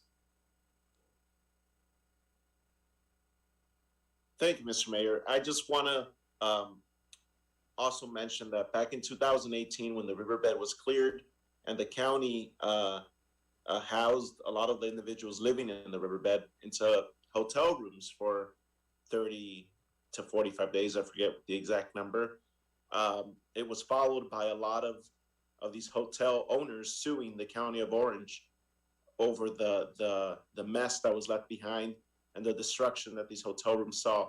So it's a messy avenue, but if the idea is to see what that looks like, let's consider it. You know what I was thinking though, Mayor Pro Tem? This is already available. I don't know why we're saying it isn't. I think it's a matter of now just saying, can we give direction, maybe say, if we can use it already, why are we giving direction to use something we already have the discretion to use? In other words, well, not us, but the city manager and her team. Why not just say, okay, for those cases that do meet the criteria, whether you're COVID positive, whether you've been exposed, or whether you're 65 or older, or you have some conditions that are underlying and that compromise your health and expose you to COVID, which I would think there's a lot in the city.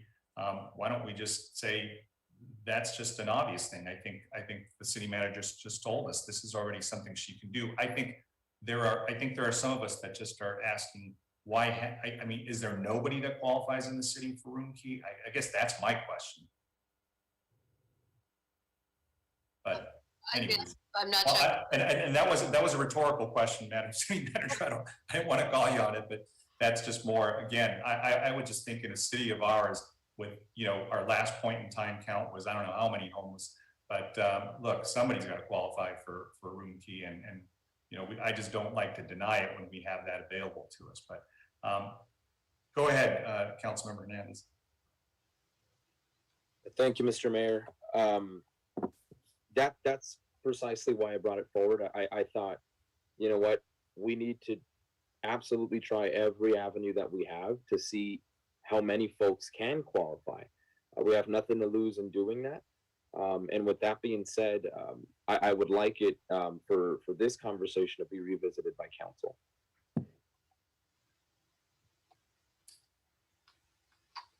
All right. Rather than going to the ad hoc. I just think that it's a conversation that needs to be made public. Councilmember Fan. Thanks, y'all. So listening to all this, I think there are a couple items just maybe I needed some clarification with my colleagues on. One is, we're not here trying to just put any person into a project room key because, we obviously know other cities should be doing their fair share. But if we do have Santa Ana residents who qualify for project room key, as the mayor mentioned, and because it is a tool in our toolbox, why not use it, especially for this interim time when we are being forced to open the link at a very, very, very high rate because of some misinformation regarding our Fullerton partnership.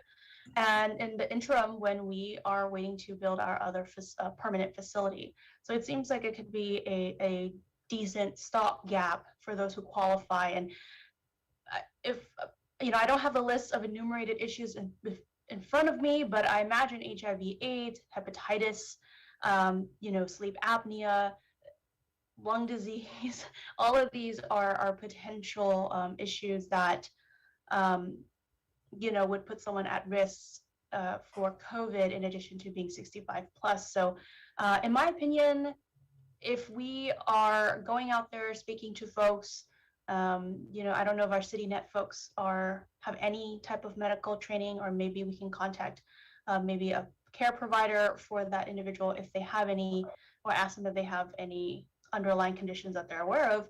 And if they say yes, then we should just pursue the project room key. And if we can't, then we can't. So, but I think I agree with some of my colleagues that we don't have anything to lose because we need a place to house them. And if we don't do that, we can't enforce our ordinance, and nobody wants that. I know folks all over the city wants us to be able to enforce our ordinance, and I think this is just another way to do it. So I don't really know why we would have to bring this back to the council. If we can get consensus here to say, let's use this tool that, whether it's been underutilized or whatever other reason, let's get people into housing and see what happens when we open our permanent shelter. In that case, I would like to make a motion to use project room key where applicable. Well, so we can't move anything right now on this because it's not properly agendized for a motion. But I think there's sufficient direction to say this is something that we can use. Maybe what's easier, Madam City Manager, is if you can report back to us, and now that you've kind of seen that the council would like us to deploy this and activate this where possible, where we can, then then you can let us know. Maybe you can just give us an update. Hey, we've canvassed these many folks, and maybe we start with El Centro. And I think Councilmember Fan's point is right on point. We have kind of a tricky period for the next 2 or 3 months. This might be one way to to address that, at least alleviate the pressure. So Does that make sense to you, Madam City Manager? Yes, Mayor, it's very clear. And once again, I just want to say, I said we would utilize Project Room Key where we could. So I don't believe I need any action from the City Council. We just need to incorporate the qualifications and determine a way to see if those individuals meet them. Otherwise, we will just be using general fund dollars for the program. Got it. And we may be able to get a lot of that reimbursed, because I know that there's some money up at the state that we're aggressively fighting for. You guys saw the press conference with the big city mayors that are advocating for $20 billion to be dedicated to addressing the issue with the houseless and affordability. So hopefully there'll be some additional funding coming from Sacramento as well. Great, thank you for that. Let's move along to the last council-led item, and that's item number 27, to discuss and consider directing the clerk to take necessary actions to resume the option of in-person participation for members of the public at council meetings, to have a formal and robust participation during the budget process. And I think that's yours, Mayor Pro Tem.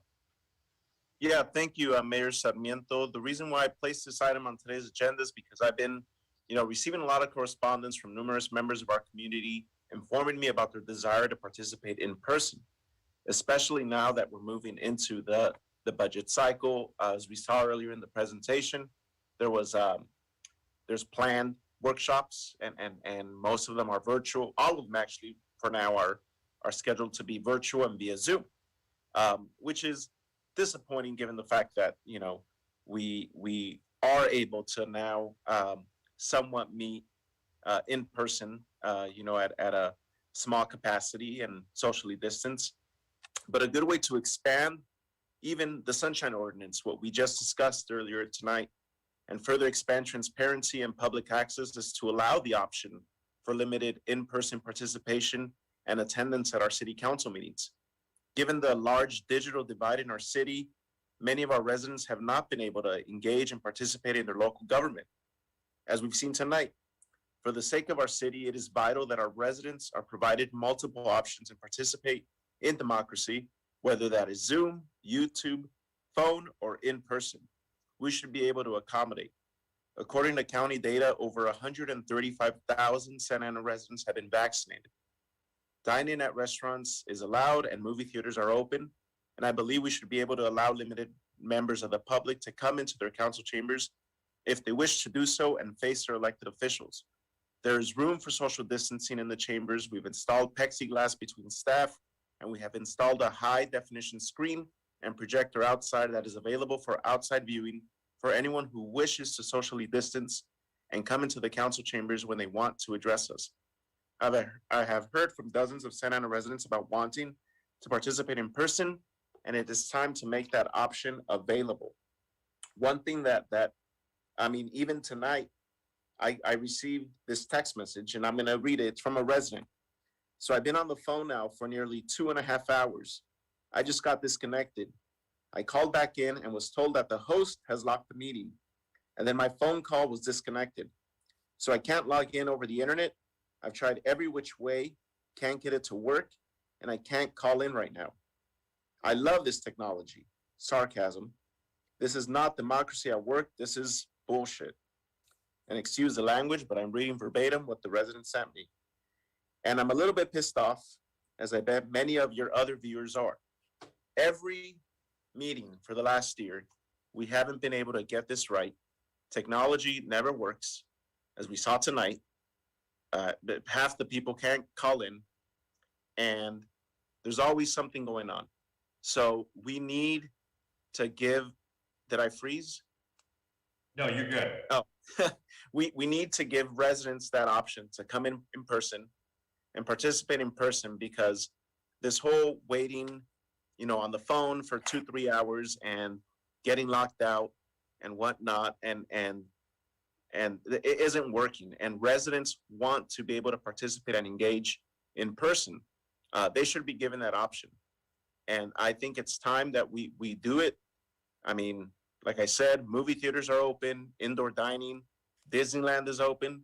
When Disneyland is open, that's the light at the end of the tunnel.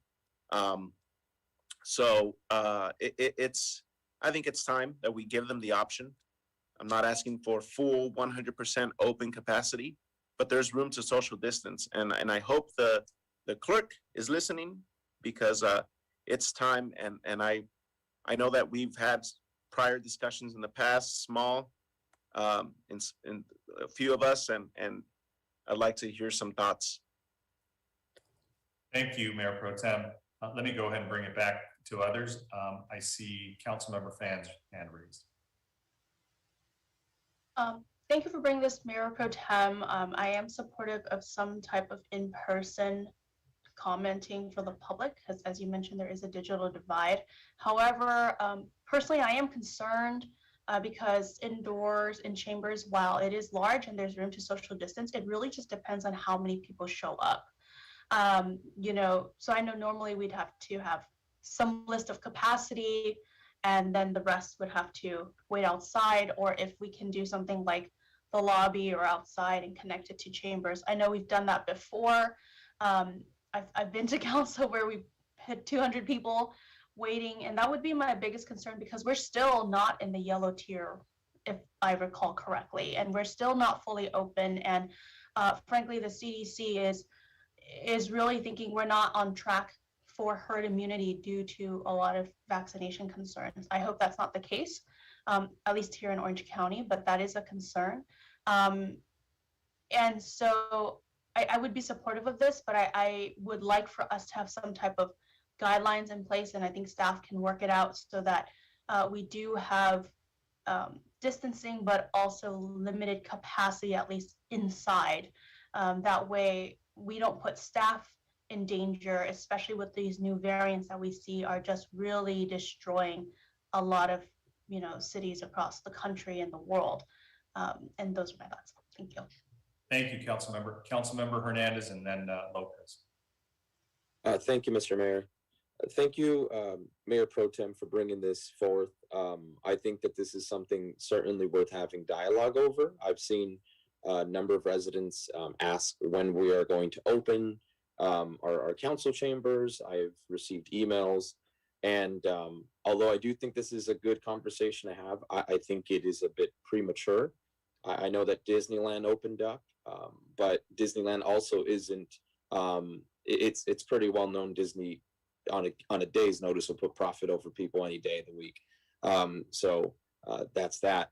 But outside of that, I'm worried about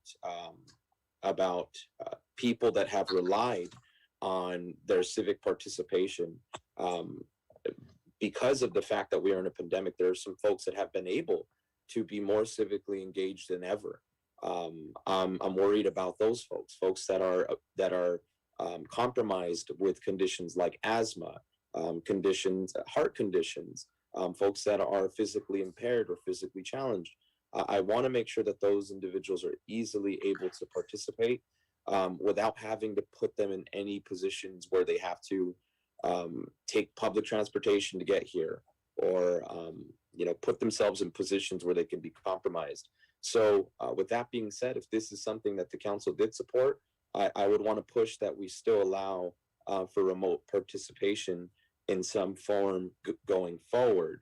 And then lastly, I have concerns for city staff. I know that there's city staff that have been able to do their job efficiently because of the fact that our chambers are not open to the public, and because there's limited staffing in our building on the 8th floor. I would be concerned about the public health of City Hall. I wouldn't want to rush into this. I'm fully supportive of seeing us open our chambers. I just think right now might be a bit premature. Thank you. Councilmember Lopez. Thank you, Mayor Sarmiento, and thank you, Mayor Pro Tem, for bringing this item forth. I do share some of the same concerns as Councilmember Fan and Councilmember Hernandez. I'm not opposed to having, the public participate from the outside as it was done last year, if I remember correctly, during the budget hearings, especially because the chamber, in regular times, the chamber would be full, and I don't think that we can operate in the same capacity. So even then, it would limit how many people can be in the chamber. And so Is there going to be some sort of rotation system? Again, what safety measures are going to be put into place to make sure that people coming into this chamber are vaccinated? Are we going to, I guess I have many more questions and concerns. So if staff can maybe come back and address them, that would be great. But you know, Councilmember Fan brings up a good point with talking about, you know, experts now just talking about we might not reach herd immunity. And you know, we talked earlier about the vaccination rates in Orange County and the younger population being very low, and like that middle age group also being very low, and people are traveling, and so that's also a concern and something that we have to be realistic about. And so, you know, I think that even with CDC saying you don't have to wear a mask, I'm going to continue to wear a mask. And so I also want to make sure that we take staff's input into consideration because they're in the room with us, and I want to be considerate of everyone. Thank you. Great, thank you for that. Councilmember Becerra. Thank you, Mr. Mayor. I agree with Mayor Pro Tem. I think, you know, the sooner we can get back into chambers, the better. Obviously, we want to make sure that we follow the essential protocols. Right now, the council chamber looks like a hockey rink. I mean, it's got plexiglass everywhere. There's definitely been a lot of changes in the chambers to be sensitive to public health. Obviously, I think that the audience would be at a lower capacity than what it would have normally been pre-March 2020. But, you know, we are seeing things open up again. Take Disney out of the equation. Restaurants are open, and for most of the pandemic, they've at least been offering, you know, reduced seating, but outdoors.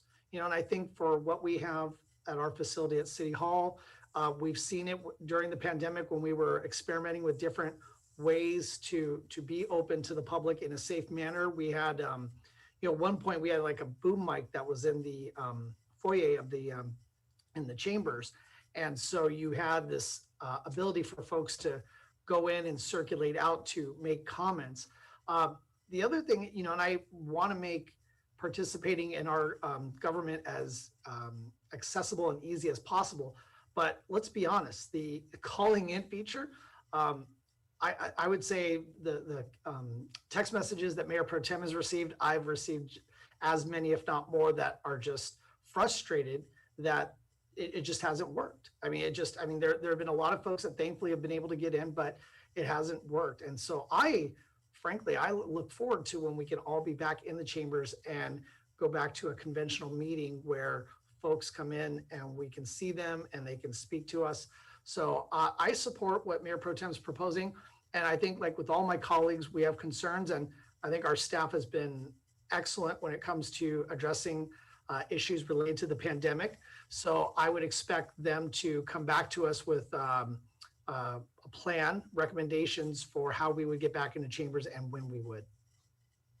Great, thanks for that comment. And I know Mayor Pro Tem has his hand raised.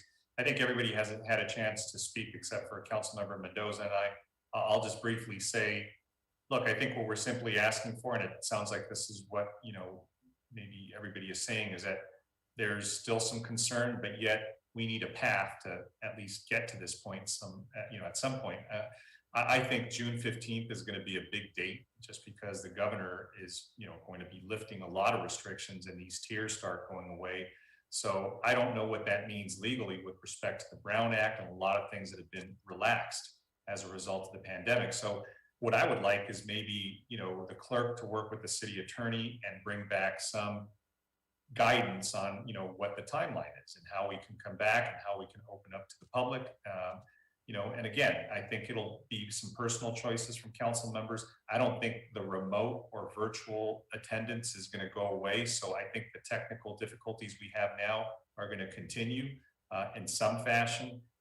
You know, some people are going to be frustrated that they can't be in the chambers, are going to be outside. So, but I just want us not to forget, man, we have done a lot as a city to try to make things as accessible to our public as much as difficult as it's been. We've done a lot. When I look at other cities that they just take emails that they read, themselves, and people can't call in, people can't, speak.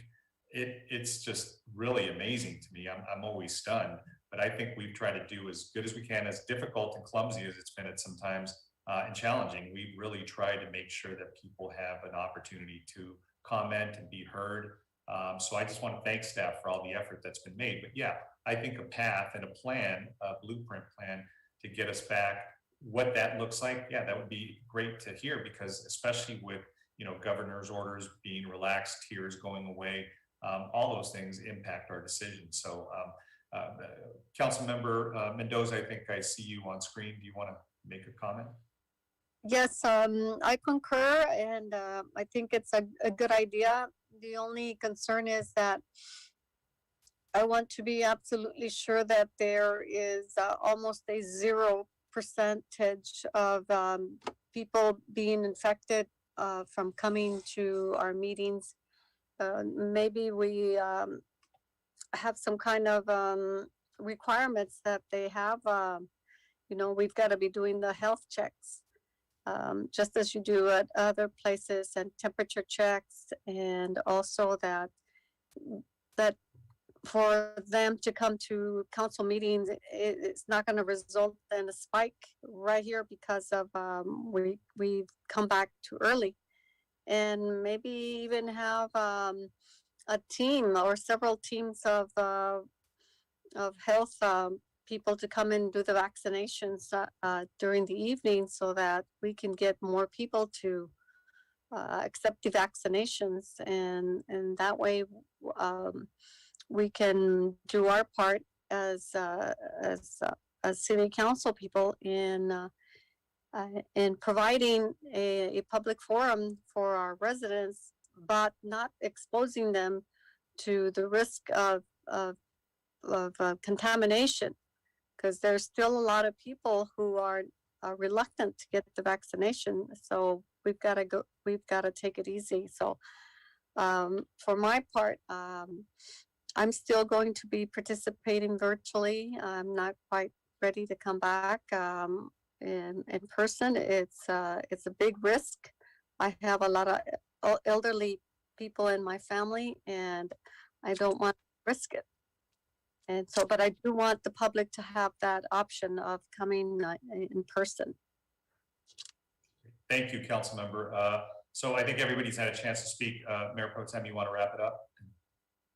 Yeah, thank you, Mr. Mayor. Councilwoman Mendoza, just let me remind you that you did the last council meeting from Cancun. So just throwing that out there. But with that said, I don't think any of my colleagues listened to a word I said. Nobody wants to come back 100%. This is a situation where we would give the residents the option to participate in person if they'd like to. Nobody's saying that they shouldn't wear face masks in the council chambers. They should absolutely be wearing face masks, and I hope that people continue to wear face masks when in our council chambers. And like we did last year, it would be obviously first come, first serve, 25 people allowed in the chambers, and the rest seating outside, socially distanced as well. I don't think it's not rocket science. I think we could follow the guidance of everyone else and every other business in the state that's going this direction. It's not too soon. I just clearly see that there's no effort to return to some level of normalcy and be more transparent with the public. This would be the perfect opportunity to expand the Sunshine Ordinance, which we clearly don't care to do.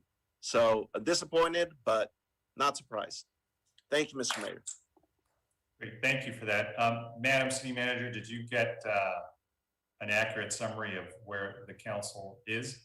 I believe this direction was towards the city clerk, sir. I'm sorry. Madam City Clerk, are you sufficiently informed of what we'd like you to have brought back to us? Yes, Mayor, I have sufficient information from all the council. Thank you so much for all your input. Great, thank you for that. All right, well, that was the last council-led item, let me go ahead and recess that city council meeting and convene the housing authority meeting. Let me go ahead and hereby call the housing authority meeting to order. And Madam Clerk, will you please conduct roll call of the housing authority members? Authority member Becerra. Here. Authority member Hernandez. Here. Authority member Lopez. Here. Authority member Mendoza. Here. Authority member Fan. Here. Vice Chair Peñalosa. Here. Chair Sarmiento. Here.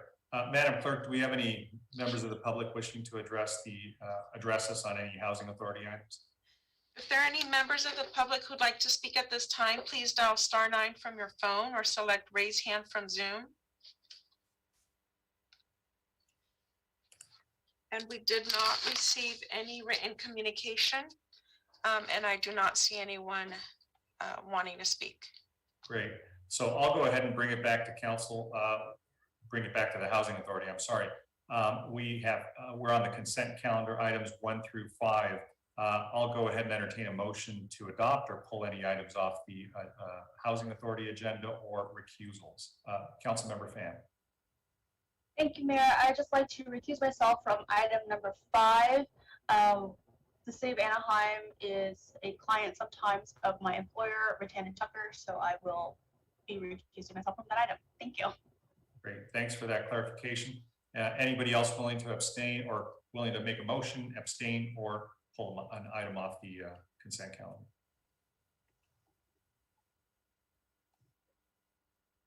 All right. Anybody want to make a motion?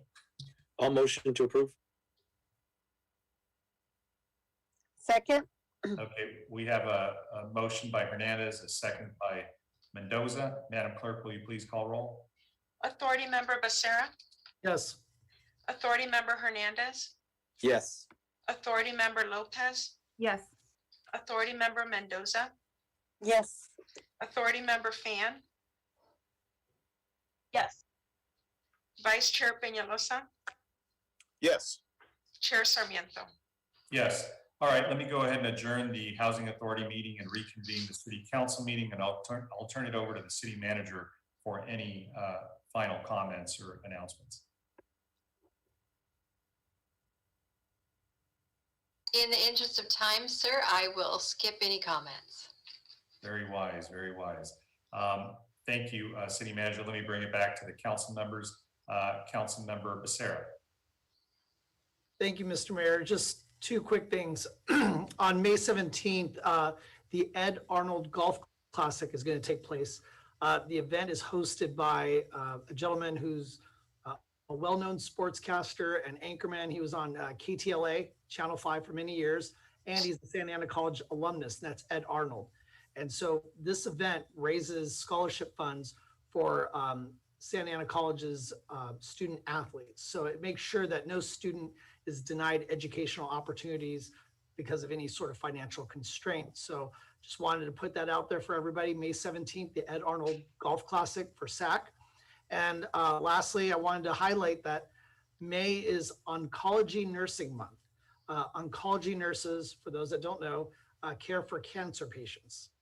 They're there to explain the diagnosis, guide patients through all the treatments that they go through. They're there with them to celebrate the victories. And then unfortunately, they have to be there to comfort them through some very tough times. Oncology nurses, they provide a firm commitment throughout, and they are dedicated to their patients every day. And I know that because my wife, Wendy, is one. So I got to give a shout out to my favorite oncology nurse, but to all the oncology nurses out there, I just want to wish you a happy Oncology Nursing Month here in the month of May, and good night, everybody. Thank you, Councilmember. Great comment. Councilmember Hernandez. Thank you, Mr. Mayor. I want to take this opportunity to shed light on May being Mental Health Awareness Month. This month is a month where we raise awareness and educate the public about mental illness, such as the fact that 18.1% of Americans suffer from depression, schizophrenia, and bipolar disorder. The reality of living with these conditions and the strategies for attaining mental health and wellness is the purpose of this month. It also aims to draw attention to suicide, which can be precipitated by some mental illnesses. Additionally, Mental Health Awareness Month strives to reduce the stigma, the negative attitudes and misconceptions that surround mental health and mental illnesses. This month came about by a presidential proclamation. And lastly, I wanted to shed light that in 2019, our Congress designated May 5th as National Day of Awareness for Missing and Murdered Native Women and Girls Day.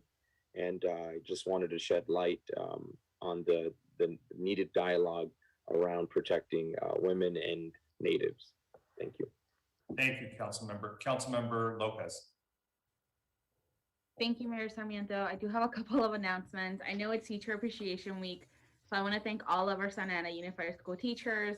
You really have shown how much our society depends on you, or relies on you, and like so many of us, you had to pivot and learn how to be digital teachers, and much of the work that comes with that goes unnoticed and acknowledged. And so I just want to thank you for all that you do, for always prioritizing the well-being of our kids.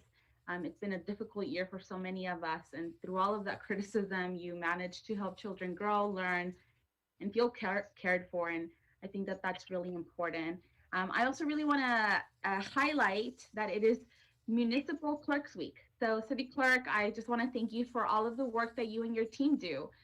We have a very small but mighty team, and the clerk's office serves as an information center, providing a vital link between our residents, local governing bodies, and agencies at all levels. And so on behalf of Ward 3 residents, thank you for your hard work. And next week, I know we're not going to be, we're not going to have a council session, but next week is Public Works Week.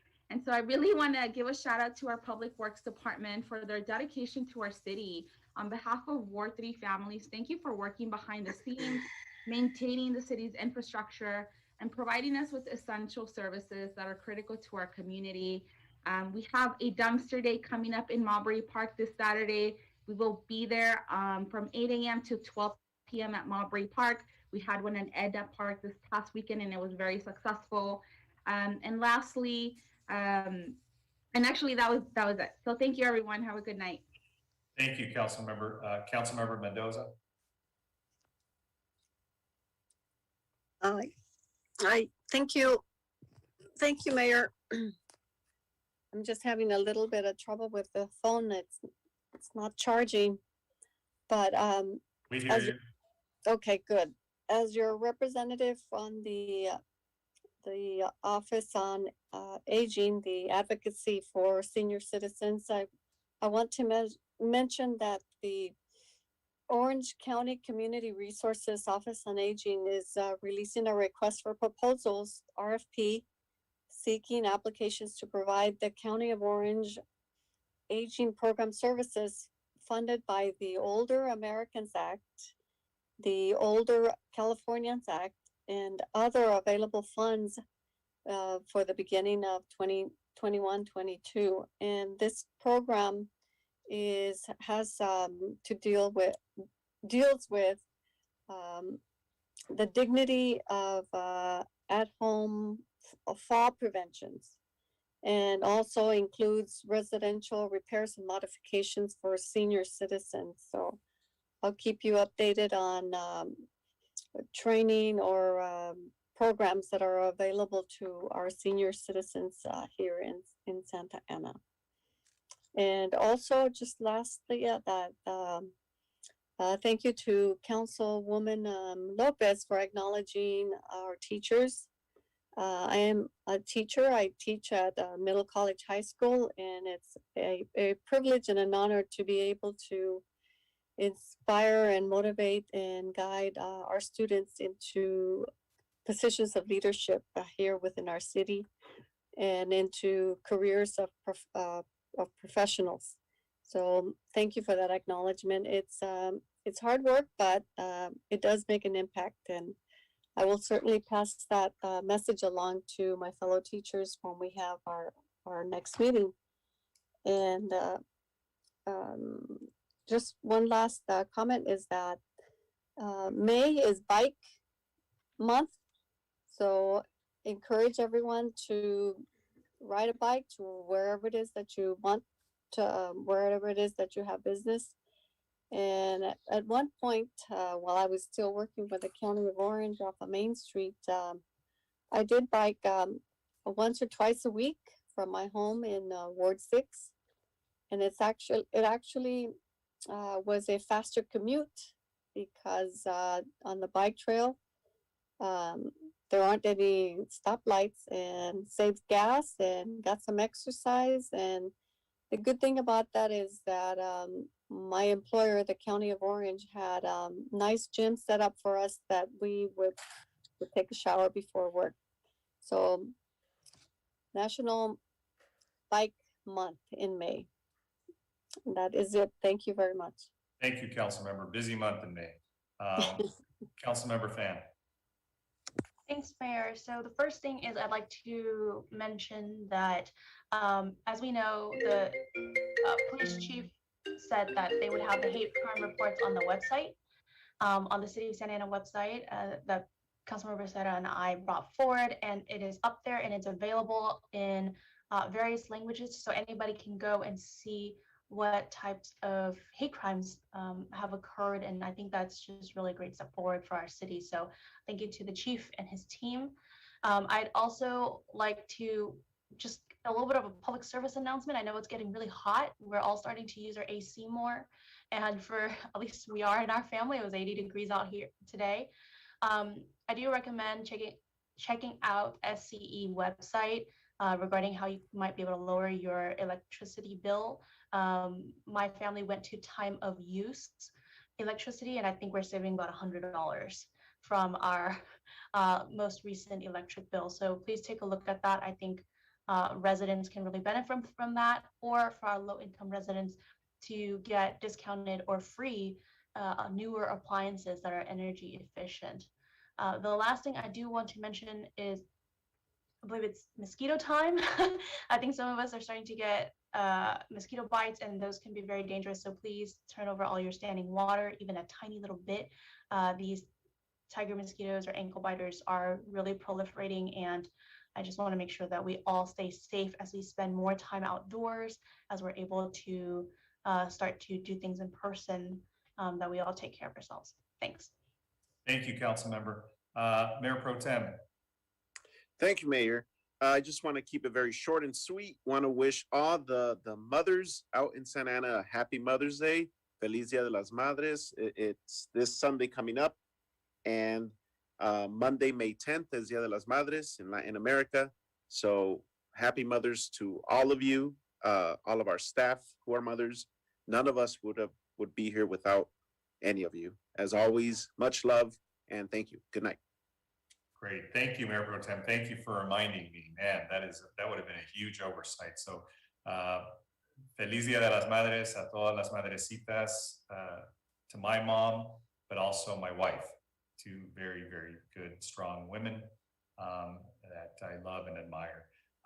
Just two things on my end. I want to recognize, Public Works in the city, all our team, for Arbor Day Foundation again has named Santa Ana 2020 this past year Tree City USA in recognition of the city's commitment to effectively incorporating the urban forest management into the community. This is a 22nd year in a row that we've received this honor as a city, and I think Mayor Pro Tem was with me on Arbor Day over at the zoo, and we were told there's 600 trees just on that site.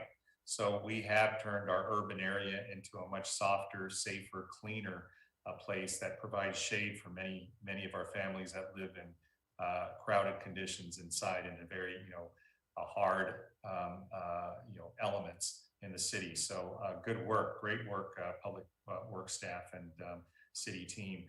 The last thing was I just wanted to thank Chief Valentin and all of his staff for helping coordinate the May Day March and providing support. There was close to 500-600 people who marched from the Mexican consulate's office down to the downtown on May Day, the 1st of May, celebrating and supporting immigration reform. So it was a great day. Everybody was safe. Everybody felt very protected. So thank you, Chief. Please pass along our thanks to all the staff there. So I will now be recessing us back to closed session, and we will come back after we're done. I'll come back after we're done to go ahead and adjourn the council meeting, which we'll be adjourning to next Tuesday, May 18th, when we resume the following meeting. So right now we are recessed back to closed session. Madam Clerk, do we sign off and go back on originally, or do we stay on? What would you suggest? If you can, the council members log off at this open meeting and then log into the closed session meeting, and I will be ready in about a minute. Same link, right? Correct. Does anybody want to take a quick 5-minute recess before we go back in? Yes, I'd like- please. Why don't we do at least, I don't want to, it's morning now, so good morning to everybody. It's exactly 12 a.m. Should we do 12:10? Is that okay for everybody, just to do a stretch and, do that? Is that all right? Or 12:05? What do you guys? 12:05 is. All right, Yeah, let's do 12:05. Thank you. Okay, see you in 5 minutes. Bye. So 11:59 officially, that's when he recessed, right? Yes.